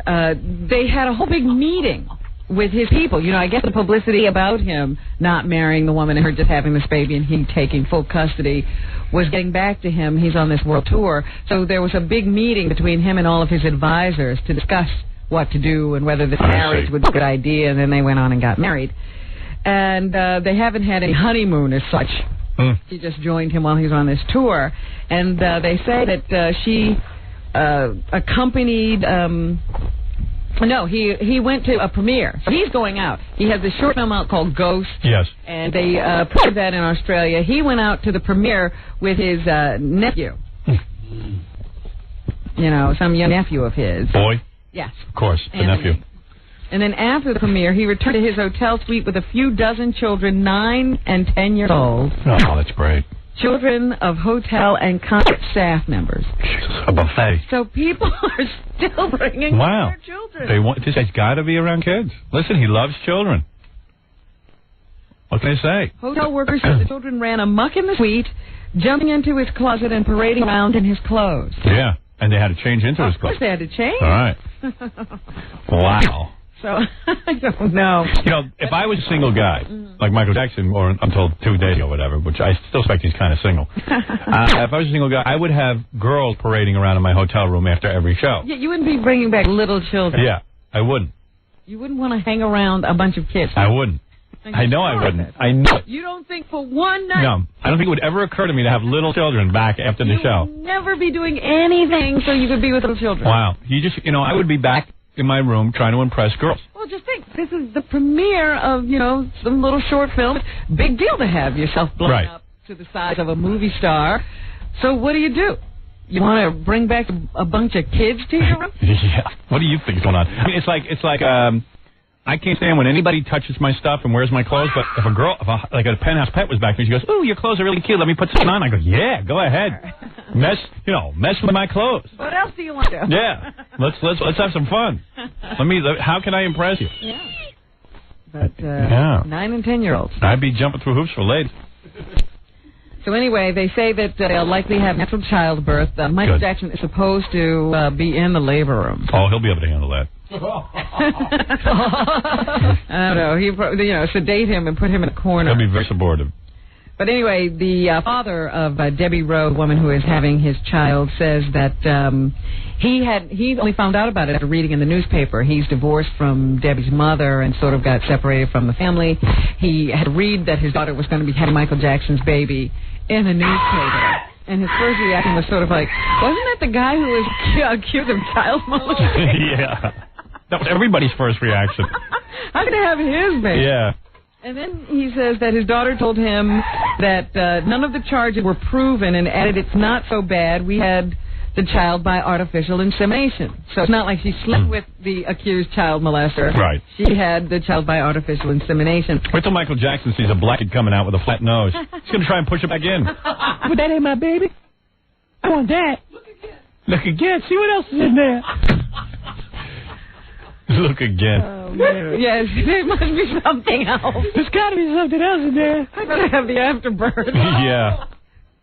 So anyway, she told the dad that it was totally artificial insemination, that it's no big deal. And now the grandfather of this new child is saying, well, he's now concerned that, he'll never get to see his grandson. Oh, he was so concerned about not seeing his dog.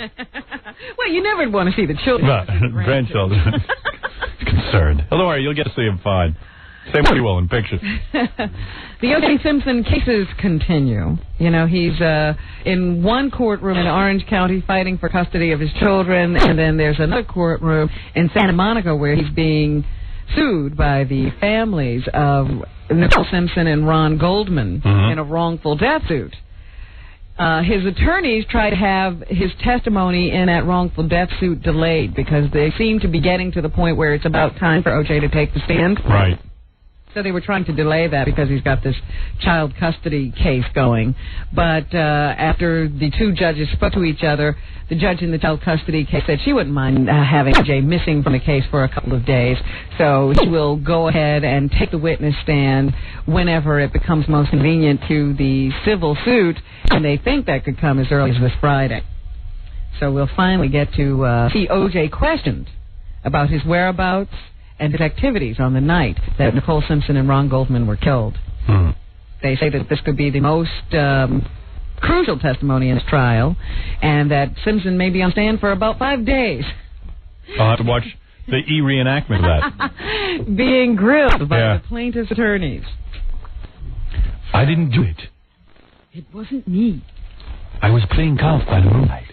Every alibi with this guy's golf. It's unbelievable. His whole life is golf. We got to take another break.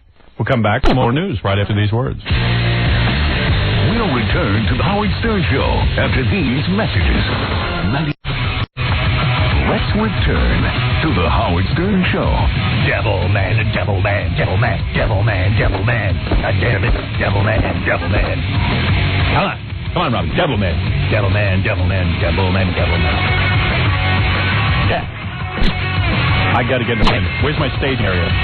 That's some staging area. It's a bunch of boxes. Well, that's my next issue. We had a beautiful set built for this new studio. The company just said, no, you can't have it. They nixed it. They said it was ugly, and that I don't know why.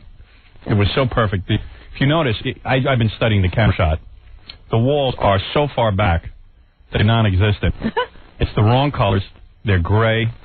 It's just completely wrong. So I mean, there's going to be World War III here because I'm going insane. It could have all been built. Now we're going to have to build it while we're here. Could have all been done and ready. These radio guys don't understand television. They don't understand what a set accomplishes. They don't understand it creates an intimacy. You should see the shot. The walls are 50 feet behind us. It looks like we're a tavern. They don't get it. Why do you need to be that far away from the wall? Well, the lighting is off as a result. Where's my blue hue? It's all in hot colors. Let me see the shot again. Put it up on my monitor. I got all this fancy equipment. I might as well use it so I can bum it. We had a beautiful set design in a staging area. It would have been gorgeous. We have no staging area now. Yeah, there's no blue light. Where is my blue light? I'm supposed to be bathed in blue light. I am breathless. Look at the top. All you see is the top of my scalp and the part of my hair. It's an amazing shot. I don't get it. That's a horrible shot, guys. We have better camera angles in the old studio. Yeah, you got to find a new camera shot. That's horrible. Oh, here's Scott Iron's going to make me feel worse. We actually didn't get finished here last night until like midnight. We're making many adjustments for you. We've taken many notes. Where is my set that we designed for months and had Tom Chiusano in, and all of a sudden he doesn't remember anything? Well, the set, we've actually come to a negotiation. And why are we negotiating? It's my studio. We came to a way to put up a set, but it involves putting up a curtain which has to cover the set, and that's why we weren't able to get up. This all could have been done. So there's going to be curtains. Well, a curtain that can go over the set. The problem is that if we have to do a set of any creativity that's involved, it can't be portable. You know, it's so funny. You got to hear this. So a person comes to us, writes a memo, and says, "Your set is ugly. We don't want it up." I'm not going to say who. I don't want to get into a war. I said, well, what do you mean? Do you know about television design? Do you understand what it's going to look like on camera? Do you know anything as far as I know? It's not there for you to look at with the naked eye. Yeah, I think we're in the secretarial pool. I don't understand when you decided. Of course, it might look ugly to you on a small cardboard cut. This don't look like anything. This is beautiful? This is horrible. I'm saying it's horrible in real life. It looks very medicinal and clean and clear, but it doesn't look like anything on TV. This is terrible. It looks like a cavern. Television is warm and intimate and cozy. I'm a warm and intimate, cozy performer. I was going to say, especially this shot. Right. Warm and intimate and cozy. Look at that shot on top of my head, Scott. What kind of shot is that? How are you going to change that? We're changing it. We're moving cameras. We got tons of lists. We're going to go over it. And all right. Like I was saying, for us to do it's like an S&M bar. For us to do a fully formed... Listen, I want to make a statement. Okay. I am very excited to be in a new building. And I love working for Infinity Broadcasting. There's no better company. I'm happy to have a studio. And I'm happy to have a new studio. It's just that why is it that everything that I work on for months has to be challenged, has to be questioned, why are we arranging stuff now? I had it all worked out. I don't have the energy for this, guys. My genius occurs and he wants to go with it. You can't challenge me every minute. You're annoying me. Everything I predicted is true. So now here we have a regular studio. It looks like a regular studio. It's horrible. Be proud to have the Howard Stern Show. I'm not trying to screw the company. Where's my staging area? That's it? That flat area is a staging area? Like I said. Because what, they don't want you to change anything? Who else is going to be in here? Mayor Giuliani? For us to have a fully formed set that... We can't make it portable because it's a full form set. We have to put up a curtain, so that's what set us back. No, listen to me. Forget the curtain. You'll put up a curtain when you get the curtain. Build me a goddamn set. The way I mapped it out when I sat there with everybody for months and mapped out a set. Make that set happen. Don't worry about a curtain. The curtain will come when the curtain comes. I'll hang a goddamn sheet. Build me my set. This looks like garbage. There is no set design here. This is pictures on a wall. We had to do something, Howard. Explain to people they don't know what they're talking about. They should stay out of my area. I got a bunch of radio people now figuring out television. I brought them into the world of television. They all became geniuses. Now they're experts. The hell with the curtain. I'll hang myself with that curtain. With a curtain. I'm waiting for a curtain. I can make a curtain. I want my set looking normal. I want to be bathed in blue light. You will be. This is ugly. The walls are 500 feet behind me. The shots look disjointed. The whole set looks disoriented. Not one thing matches. The guests look like they're sitting in another room. From camera angle to camera angle, I look like I'm sitting in a different room. This camera angle you're using right now, I look like I'm in a different room from the other camera angle. You look now like you're in a different room. You're right. I'm not disagreeing. Oh, for God. You know, guys, these radio guys don't know about television. I don't expect to know about television, but stay out of it. No one's going to wreck the studio. It's going to look fine. Oh, it looks ugly. Yeah, it looks ugly. When did you become an expert? I don't care what you think. Type letters!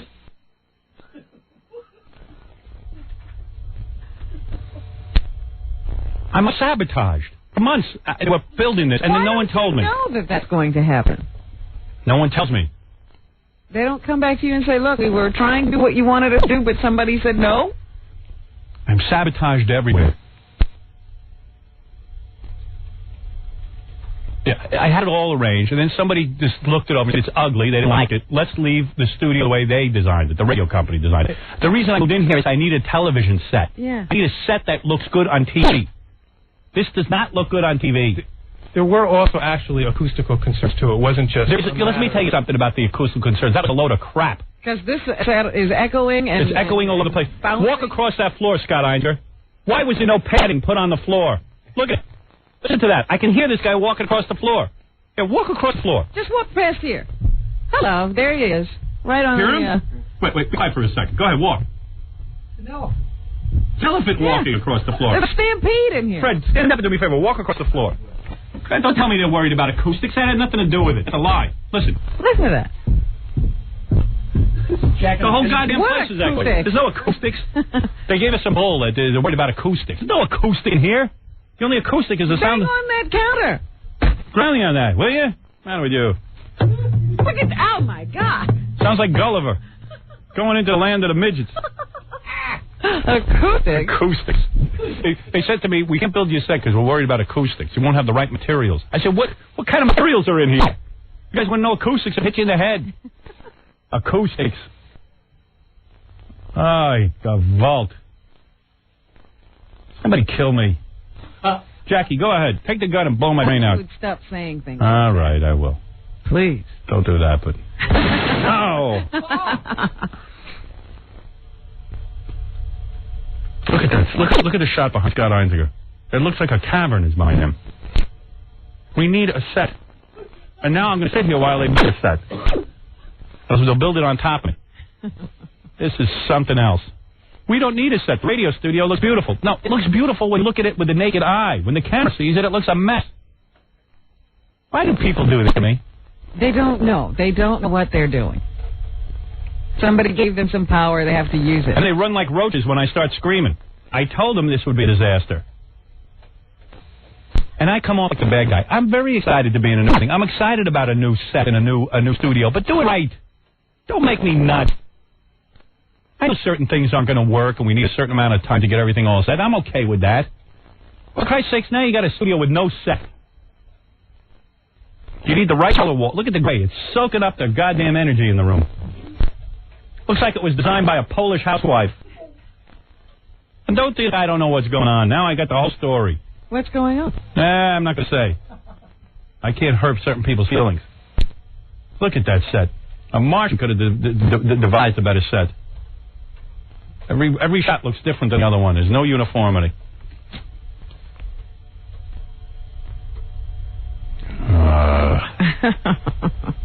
When am I getting a set in here? Now, tell me the truth. Tell me what's going on. I don't have an answer for you. Tom is a moron. Do you understand my general manager's a moron? Don't consult him. Just consult me and build it. I'm giving you full permission to build a set. Don't look at Tom. Again, you're looking at Tom. Rodney's looking at Tom. I see what your problem is. He doesn't hear what you're saying. Scott, look at me. Look at me. Don't act like Tom's not in the room, because he really isn't. It's an illusion. Scott, build the set. Build it now. I can't wait for it. I can't have it on paper. Paper does me no good. If you can take the paper, hang it on the wall, fine. Okay. I've been to the mountaintop, and it has a better set than this. And there's no set up there.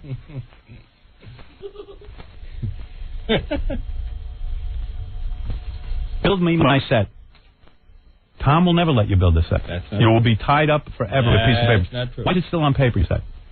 Because we just resolved how to deal with the fact that we can't do a portable set last week. So, build a set then. So now you're not doing a portable set, so now build a set. Why are you looking at him? Okay, we will move forward today. Build it now. And if you get nervous, come see me. Don't go see Tom. I'll tell you what to do. I know how to deal with Tom and the Toms around the world. You just ignore them and do what you have to do. You think? Let me ask you something. No, don't worry about and anyone else. Don't worry about them. I'm now in control. I own Infinity Broadcasting and I own Westinghouse. I'm Michael Jordan. All right. Listen to me. I'm giving you full permission to build whatever you want. I assume full responsibility. It's no longer in your hands. They'll have to come yell at me. Okay. I'm not afraid of them. Why should you? Okay. You go talk to Howard. He told me to build it. Let him sue me. That's all. Now you're free to do what you want. You're free. You're liberated. Just don't put it up unless the mountain top is blue, okay? Well, put it up. Don't listen. I told you, don't listen to him. He's going to try and scare you. He's like the devil. He's going to try and scare you. Just move in with the set. We both understand. And if someone gives you a hard time, say, Howard told me to do it. That's all. No, let me tell you something, Scott. I'm going to tell you a story. When I first got in radio... No civil war between us. No, not at all. There's no civil war. Between Scott and I. Right.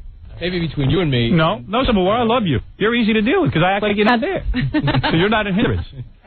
Let me tell you something, Scott. When I got to radio, every general manager, every owner, everybody used to sit me down for hours, lecture me. How I can't do this, don't have a lesbian, don't have this, don't have a million things. Theories. They have theories, constant theories circling around my head. I would say, yes. Next day I get on the air, do the same goddamn thing.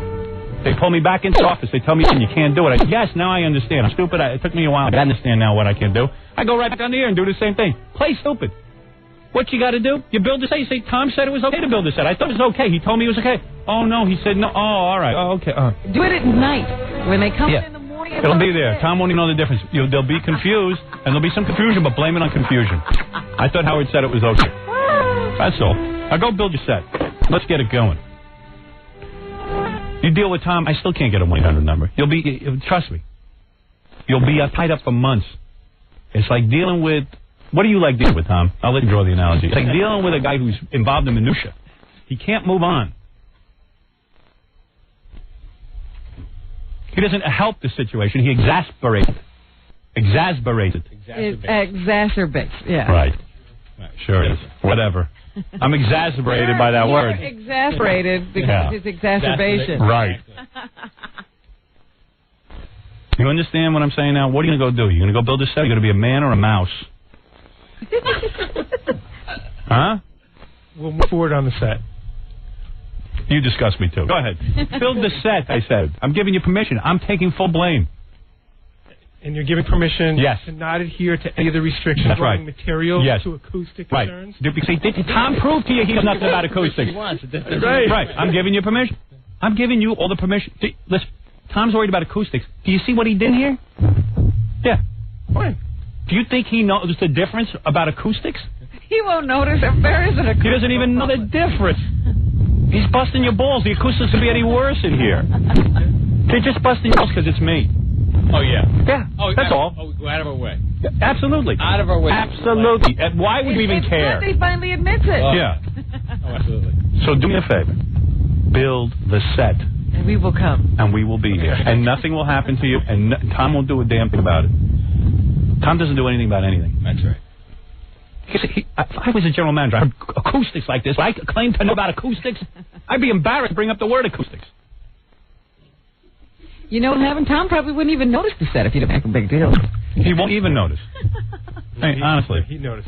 No, he doesn't. He would notice. Tom is the Helen Keller of radio. There's nothing in here today, so why would I notice? Right. Okay. Please build my set. Thank you. And pay little regard to what Tom says or what his so-called requirements are. What are his requirements? Let's hear them. You want to hear them? Yeah. What are the requirements? The set has to be made of canvas. Canvas? Listen to that floor. Forget canvas. You can't make a canvas set. That's what I was told. Tom, why do you want it made out of canvas? I'll tell you why. I want to hear why he wants it made out of canvas. I'll tell you why, because we met with the architect. The architect mismeasured everything? The one who couldn't measure the circumference of that?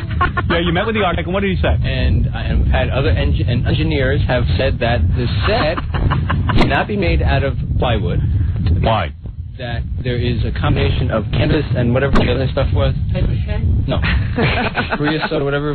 But it has to be 95%. Haven't you built television sets before, which have a sound consideration? Of course, they have the same sound consideration. Apparently no, not they to they don't. the radio station. Of course they do. They do not. Do you hear weird sounds coming out of your TV? No. I hear weird sounds coming out of here. Yeah. All the canvas and plywood, or non-plywood, or Calbar, or whatever it is.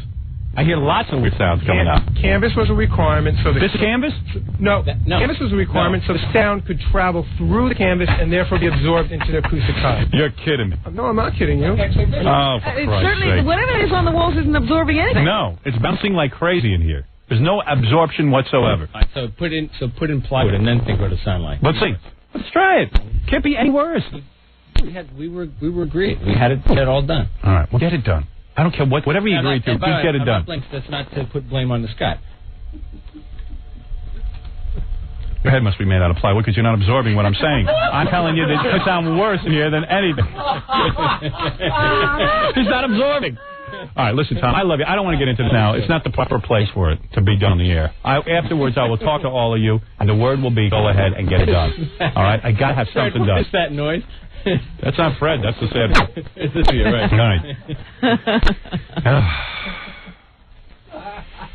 That's the sound of inside my head. All right. I don't know why I'm listening to that. Okay, thanks. All right. Let's finish the news. Could we take another break? Well, you need a break? Yes. All right. I mean, this is ridiculous. I don't want to go this late. I know. It's almost 11 o'clock. I know. It's a commercial. I don't believe it. Turn that off, please. I'm having enough of a headache. All right, we'll take a break. Thank you, Tom, for your help. And Scott Einziger, my executive producer. We'll come back Thank and you. finish here. They're right not to give the cable is. More Tom when the Howard Stern Show returns in a moment.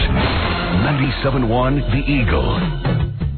All right, here we go. A good Monday morning to you. Russ Martin here on the Eagle. I'll be on today from noon until 3. Feels kind of good to be back in the studio. Last week we're out on the road broadcasting for our Thanksgiving food drive, which reminds me, I have something to say. If you were one of the people that brought out canned goods this past week and made us lug those things around, I got something to say to you. Thank you. We appreciate it. All right, coming up today after 12 o'clock, we gonna do... That's right, 12 o'clock, Keeper is back. I've got Black Rose tickets to give away, so I'll talk to you at noon after that skank Chris Ryan on Dallas Fort Worth's only pure rock station, 97.1 The Eagle. Depression is frequently biological, therefore treatable. Someone who didn't know that just died. In another 30 seconds, someone else in the world will commit suicide. Actually, a large percentage of people who take their own lives suffer from depression. They don't know there's help. Depression is often hereditary. This understanding has led to new treatments and new hope. Now, over 80% of depressive disorders are treatable. Still, few of the millions who suffer from depression ever seek help. We thought you should know, because although 2 people ended their lives during the course of this message, a third is still thinking about it. To learn more, call 1-800-717-3111. 1-800-717-3111. This public service message was brought to you by the Ad Council and National Alliance for Research on Schizophrenia and Depression. 97.1 The Eagle. We're back with the Howard Stern Show. All right, Robin. I have plenty more to say, but I'm going to shut up so we can get to some news. Yeah, we have to get at it sometime today. Right. What's that beep? You? There's a beep? Is that you, Fred? Did you hear that beep, beep? Yeah. Think somebody has a timer or something? Not here. Might have been my watch. Oh, that's what it is. No. I didn't hear it. I'm supposed to hear that. Why do you want a beeper every hour? Because I do something every hour.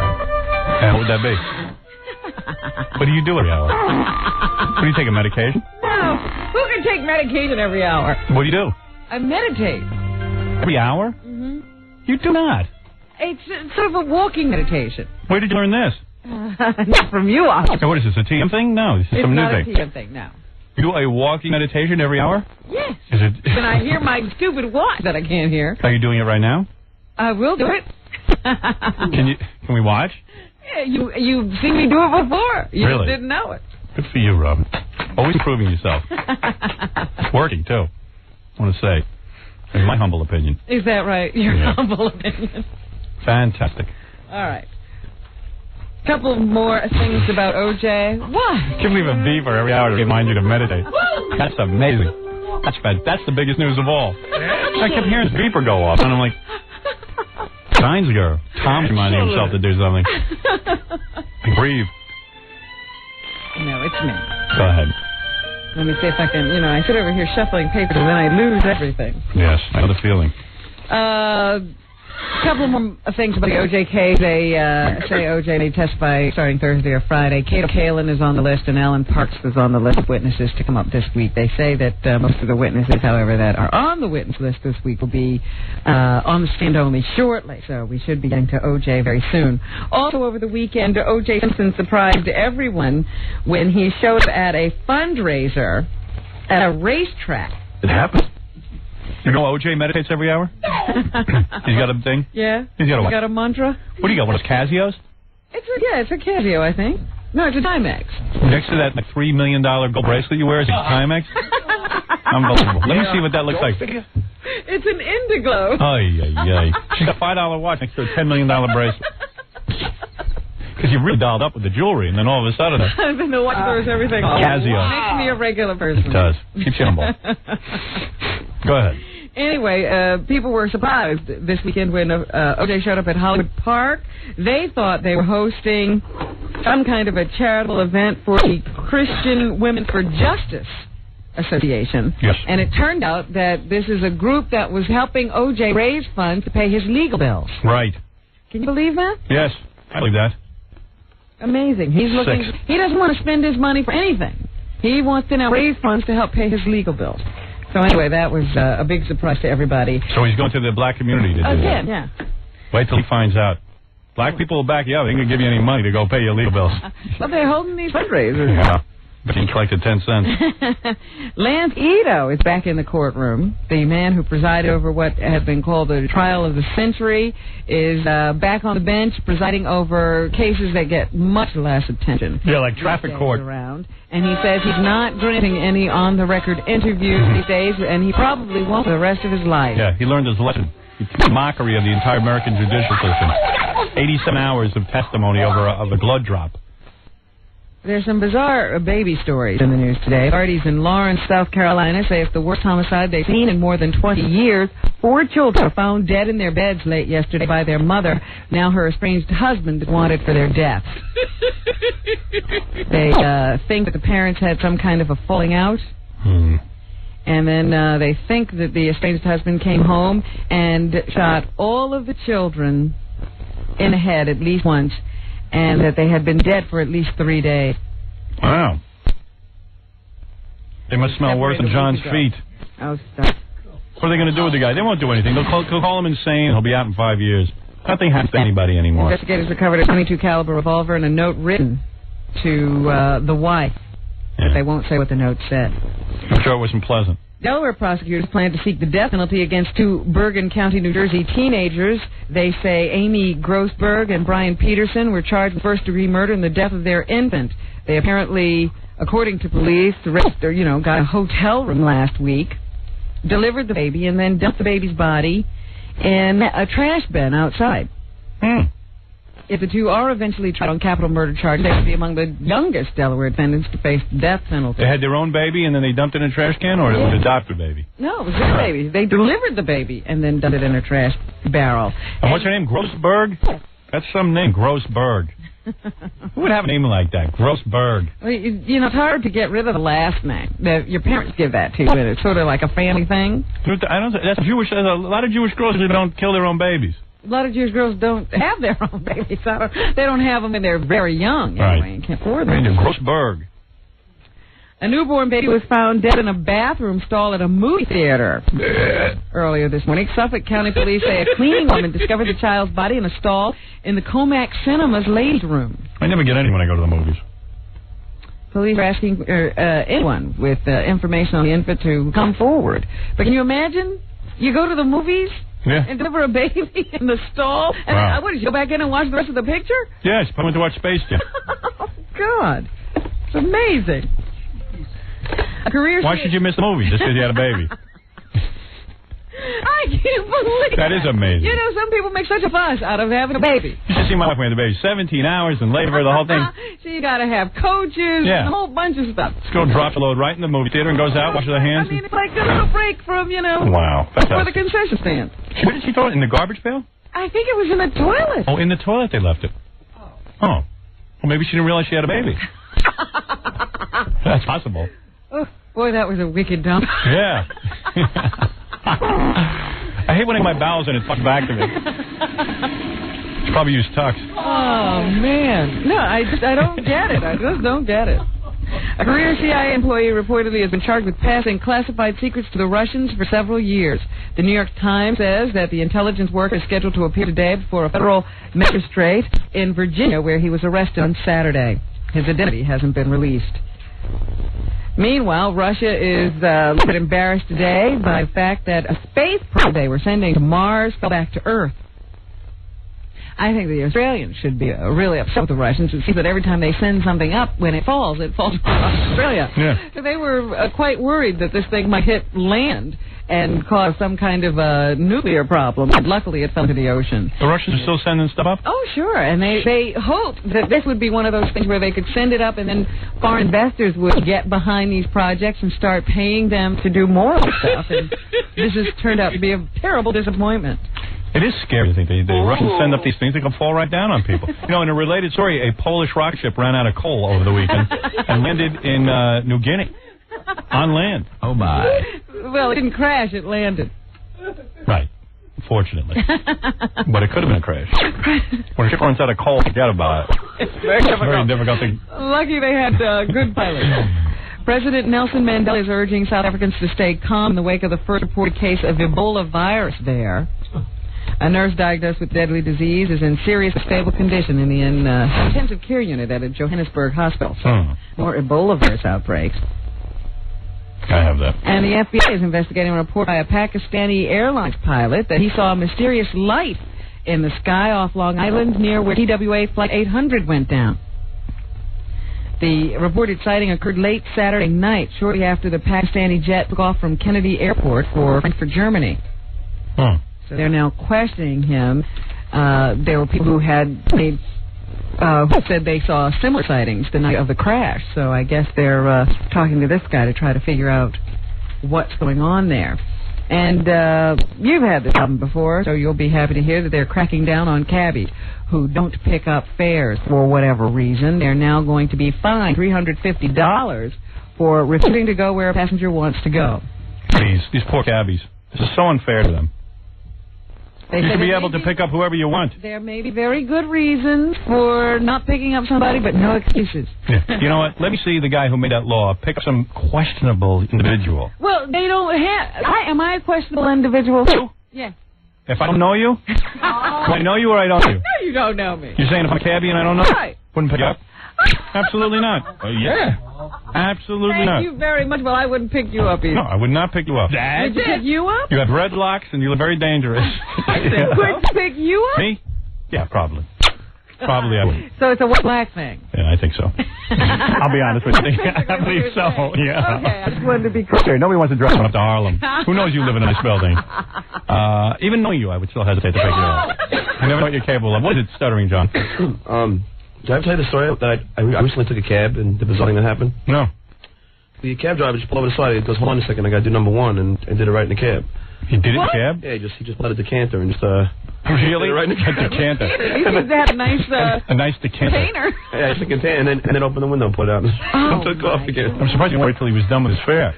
Look, I saw something. He goes, I'll pick you up, but I gotta take care of something. And I go, all right. And then, sure enough, did he smell in the cab from that? No, but he did it for like for 10 minutes. With the guy. I saw something similar to that the other day. I was driving, and I was behind this cab, a couple of cars behind this cab, and then all of a sudden I realized that the door to the cab was hanging open, and I saw a guy standing between two parked cars with his hands like this. Yeah. And I went, oh, my God, that guy is going to the bathroom between those cars. And then when he finished, he looked around, did a little shake and all that stuff, and then he got right back into the cab, and he had a fare. Well, these guys have a problem. I mean, they drive all day, they got to drink something, and once in a while they got to urinate, and there really is no place to go. Very few places will let them in to urinate. You're right. It goes back to the bathroom. But then we have to live in this community where you find you smell urine everywhere you go. Well, we're becoming a third world country. I have to maintain that. But as far as a cabbie goes, it's a very dangerous job. What happens is a lot of times they get popped in the back of the head with a gun. And I look like the kind of person who would do that. No offense. And you're very sweet. You know, it's funny. Sometimes I see you in your winter coat and you know, not with all your jewelry and you know, you're not all about. You look a little frightening. To be honest with you. All right, I'll remember that. Okay. If I start driving a cab, just you try to get picked up. Somehow I'm not worried about it.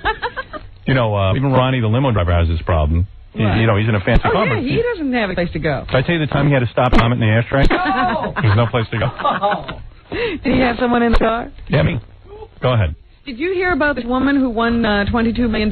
She's cute. Very cute, very young. How old? I think, what is she, 25? You should see this babe. She's babelicious. 23 years old. Yeah, she's got a nice body. And she's not poor. No. Her family owned a bunch of chicken restaurants or something. Yep. She's Greek, right? Yeah. She's into the steer in the rear. Nothing wrong with that. I don't know if she is, but a lot of them are. I mean, and the newspapers can't get enough of her every day. Because she's cute. She won. There have been pictures of her in the newspaper. And at one point, I think she was going to school for something very practical, but now she says, you know, maybe I'll become an actress. Yeah. Well. But did you see how she decided to take her money? Yeah, one lump sum. One lump That's great. sum, which means they'll give her $11 million, but after taxes and all that, they say she'll probably only get $5 million. Is that right? Yeah. I thought that she won $22 million. Wow. Yes, she won 22, but see, that's over 20 years. So if it gets if you take it in one lump, you take a lesser amount. Oh, that sucks. And then when they do all the deductions and everything, you got about $5 million left. Free and clear. Yeah. You can live on that. You can't? Well, you can't. You got a horse. You got the Sport of Kings going on in your house. But I'm saying, you know. $5 million? Yeah, I mean, you couldn't live on it, but most people could. You couldn't either. I got overhead. But I thought that was very interesting that, you know, people win the lottery all the time. They're just not 23, young, and very pretty. Yeah. And so you don't hear much about them. But this girl's now a celebrity. She's done Regis and Kathy Lee. Yeah. She's going everywhere. She's being limoed everywhere, going on shopping spree. She doesn't know what $5 million is. She took a bunch of her friends on a shopping spree at Bergdorf. Yeah. And then she also made some promises to a couple of guys. I guess she sent out guys to go get her lottery tickets. Yeah. And she said if she wanted to give them something, so she had to pay them. And so this $5 million already is being dwindled away. But for now, she's having a good time. And that's happening. She's kind of cute. Oh. Space Jams. No one at the box office this weekend? Yes. Hey, congratulations. I'm sort of in the loop on this one. $29 million. That's a nice payday for a weekend. That's Ivan Reit's film. And, of course, his next big film to come out is a film called Private Parts. Ivan had directed this. He didn't direct it. No, a guy named Pitka. Yeah, he produced it. But he was heavily involved. All right. Yeah, so the next big film he has coming out is a film called Private Parts starring Howard Stern. Is that the very next one? Yeah. Ah. So here's a couple of clips from this week's #1 movie. These aliens come from outer space. They want to make us slaves, so we challenge them to a basketball game. You heard of the Dream Team? Well, we're the Mean Team. And? I think in this one you get to hear Michael Jordan. Hello, Mr. Bunny. You guys make a big mistake.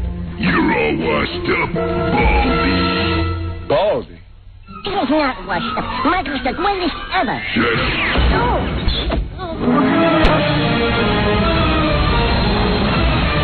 Let's play some basketball.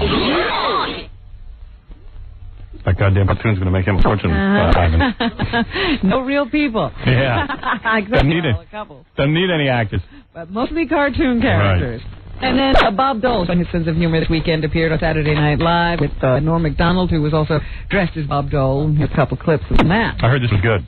I saw seconds out on TV. It seemed pretty good. Believe me, Norm, running for president doesn't always keep you in the front pages unless you, of course, take a dive off a podium. Yeah, it did get a lot of coverage, didn't it? Yeah, thanks for noticing here on Saturday Night Live. I appreciate it. Maybe it wasn't that good. Is there another one? I got a job answering phone down at the Red Cross. My wife pulls some strings. And Downey Jr. was the host. Did you see it this weekend? No, I got it on tape. He apparently made a lot of references to his drug difficulties. Oh, there you go. Sort of poking fun at himself. Turning it into a positive. He's a rebel. There you go. Much like our own Jackie the Jokeman. Makes fun of his own drug problems. Now that's what's happening. Okay, Robin, speaking of Jackie the Jokeman, What are you pointing to, Jokeman? Move that. It's right there. Jokeman will be, of course, appearing all over the place. He's appearing at Chuckles on the 27th. Yes, sir. His Sergeant Pecker, the Joke Man, and the Holiday Sampler, $12 each, $4 shipping and handling. CD or cassette, buy two, get one free. Call 1-800-323-KING. Jackie CD, now available to major record chains, coast to coast on Oleo Records. Interesting deal there. For information, visit Jokeland on the web at JackieJokeman.com. Most people assume that a record company is coast to coast, but I guess with Jackie's record company, you don't assume anything. Oleo Records. Oh, yeah. And that's that. So I got to go now. So do you. I'm going to go rest up and pray that things will be fine tomorrow. Yes, you got your list all done of all the problems? I do. They're all there. Mike's louder and everything else, too. Okay. We'll see you tomorrow. You're listening to the